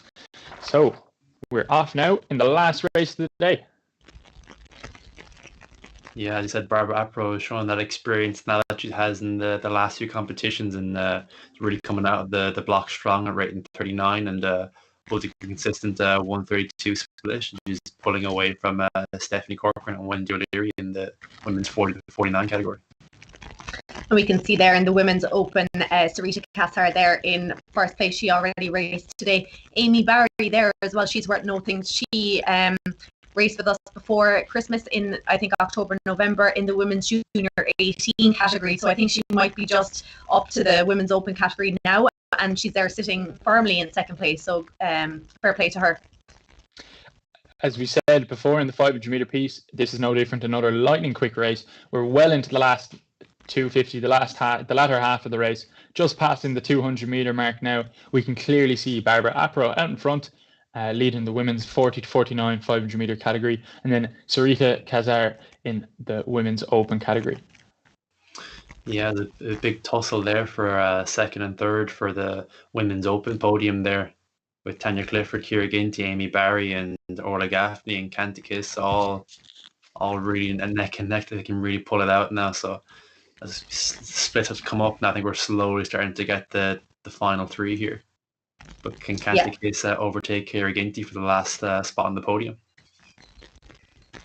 They're into the last 20 metres or so there, with Sarita just finishing first place unofficially at the moment in the Women's Open, followed in very closely by Tanya Clifford in 1:45.4, and Kata Kiss there 1:46, very little between those top 3.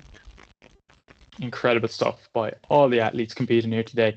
So unofficially, as we said, the results will be out in the next 15 minutes. We have Sarita Kazar taking the Women's Open in a time of 1:41, and then in second place we have Tanya Clifford in a time of 1:45.4, followed by Catechis in a time of 1:46 flat. Then we have Barbara Apro in the women's 40 to 49, followed by Stephanie Corcoran, and then Wendy O'Leary. Incredible racing there, guys. What do you think? Yeah, Catechis there really was sitting in fifth or sixth for a while, and slowly made our way through the field, and just took the third spot literally about 5 strokes before the line, maybe even sooner than that, and just pipped Kira Gainty for the bronze medal, beating her by 0.3 of a second. I think that was really good racing and perfectly timed by her. Absolutely, yeah, super racing there by everyone. And we've quite a few different nationalities there, which is brilliant to see in the final race of the day. And fair play there to everyone. You know, a lot of them had raced already today. I'm sure they were tired. It's getting late in the afternoon now, so big well done to all of those there. Definitely. So that concludes today's racing. The women's open and women's 40 to 49 500 meter piece being the last race of the day. Have you any highlights throughout the day? What would stand out to you? We'll start with the 500 meter category. Was there any 500 meter race that just took your breath away? I think I was watching. I didn't happen to be commentating, but of course Zoltan there pulling an unbelievable time in his 500 meter race. Then Danielle there, like a 13-year-old, she was a standout, of course, in the 500 meter and earlier on in the day as well. You know, 5 world records. It's just incredible to be able to. I know we can't physically see her row, but we can see her up on the screen. We can see her splits, her stroke rates. It was phenomenal to be able to watch her now today. Incredible stuff, definitely. So we have some podiums to bring you. Ryan, do you want to run through some podiums? Sure thing. So up on the podiums now, we have the women's masters 50 to 59 500 meter. And in first place, we have Sally Cudmore pulling a time of 1:45.7. And then in second place, we have Cliona Heaney with a time of 1:53 flat. And then we have Caroline O'Halloran taking the bronze medal with the time of 1:53.9. So that was the women's masters 50 to 59. Sally Cudmore taking gold, Cliona Heaney taking silver, and Caroline O'Halloran taking bronze. We have our second podium there coming up. It is the women's masters 60 to 69 500 meters. There in first place, Martha Owen, 2 minutes 1.2 seconds. Then we have Jan O'Gorman in second place, 2 minutes 4.5 seconds. And Maureen Brown in third place, 2 minutes 6.1 seconds. So that's the women's masters 60 to 69 500 meters. Well done, Martha, Jan, and Maureen there in that one.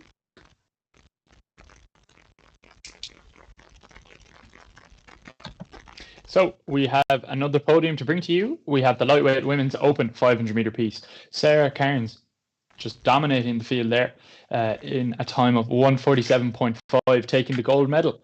And then in silver, we have Paula Maloney, a fantastic race by Paula in a time of 1:51.1.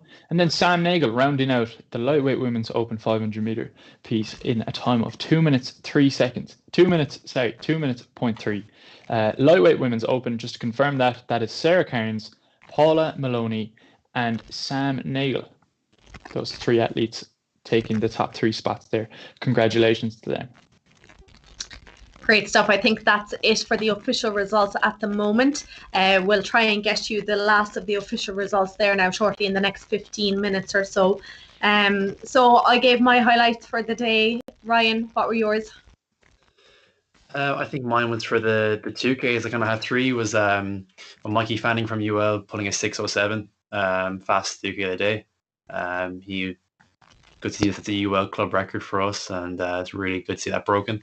And then the other 2 were Holly Davis pulling a 7:04. It's a really impressive time for a J16. It's mad impressive. Sorry. Some of the J16 lads weren't even pulling that, and she's doing that, and she's showing them up. It's great. And then Natalie Long breaking the 7-minute barrier with the 6:59. So I think all 3 scores were really impressive and really good race to watch. Absolutely. And how about you, Tom? What were yours? I think the women's under 23 2K, it shows kind of not only the strength of the girls racing in it, but it also shows kind of what the lads behind the scene here are capable of doing. So you had Clara O'Brien taking first place at what seemed like first place, but then Karina Coughlin lost connectivity and had to send in a picture of her screen, and then lo and behold, when the podium comes up, she's there first place as well. So I think I think it was a 7:31. Both girls pulled 7:31, and both came away with the gold medal. So fair play to the girls who raced, but also fair play to the guys behind the scenes here who were able to get that to confirm the EIRC result and incorporate it into the results. So yeah, it was just an incredible race. And then I think third place then Lauren O'Brien was 0.4 of a second back. So it just shows the caliber of racing that we had here today. Absolutely. So this time of year now, do you think people are going to continue now with the hard training on the indoor rowing machines? Given the restrictions at the moment, I think it's all we can do unless you're fortunate to be 5 kilometers away from the water. But I think definitely up until at least April, I'd say, I think the EIRC is a staple. It's a permanent fixture in the diet of a rower. You know, they just have to keep plugging away in it and just try to see the fun in it. And there is fun to be had in it. But definitely, I'd say up until April, the EIRC is definitely going to be the staple in the diet or in the training program. Yes, I just got news there talking with Joe there. Paul Gallen, he just pulled, he's in the men's lightweight 60-69 500 meter. And he pulled a 132.6, and that breaks the previous record, which was also held by him back in 2015, which is a 135 flat. So yeah, he smashed his record there. So that's his second record today, breaking his 2K, his previous 2K record and his previous 500 meter. So he has two new Irish records to have up on the mantelpiece with his medals. Incredible stuff. So congratulations to Paul Gallen. Yes, congratulations, super stuff. And just goes to show, on an event like that, or this time last year, who even thought that we'd be here online, doing this, and people can row at home, they can still win or beat records. It's pretty phenomenal. Oh, it's incredible stuff. Especially to do it back to back on the same day is even better. So really impressive to do. I think we have some more podiums coming up now. If Tom, do you want to take it? Yeah, definitely. So we have the men's junior 60 and 500 meter piece. We have Liam Walter taking gold there in a time of 1:29.0. That was an incredible race by Liam, and I think we were all flabbergasted by it at the time. But then second place, 0.6 of a second, separating second and first. We have Brian McGrath coming in second place in a time of 1:29.6, and Fionn O'Grady taking the bronze medal in a time of 1:33.1. So an incredible category there. It just shows the experience and the pedigree between those three rowers. 4 seconds separating a field is, it's very, very little time. And to be pulling a 1:29 at the age of 15 and 16, that's incredible stuff as well. So congrats to those rowers there. Yeah. And we have another podium up now. Do you want to take that, Niamh? Sure. We have the men's open 500 meters. So we have Tom Stafford there winning that race in a time of 1 minute 24.2 seconds. Mark Feeney in second place, 1 minute 26.2 seconds. And then Declan Sullivan in third place, 1 minute 26.4 seconds. So very little between those top three positions in the men's open 500 meter race. Tom Stafford, Mark Feeney and Declan O'Sullivan. So well done there to the three of those. I think that concludes. Oh no, we have one more, do we? Yeah, sorry. We have another podium here of the women's open 500 meter race, and it was gold for Malta's Sarita Kassar with 1:41.0, followed by Tanya Clifford coming in second with a time of 1:45.4, and then bronze goes to Hungary's Katakis, who overtook Conway for the last spot on the podium with a time of 1:46.0. So gold for Sarita Kassar, second is Tanya Clifford, and third is Katakis. So I think we have one more podium to bring you, and that would be the women's masters 40 to 49 500 meter piece. We have Barbara Apro taking it in a time of 1:37.4, Stephanie Corcoran taking silver medal taking the silver medal, in a time of 1:46.8.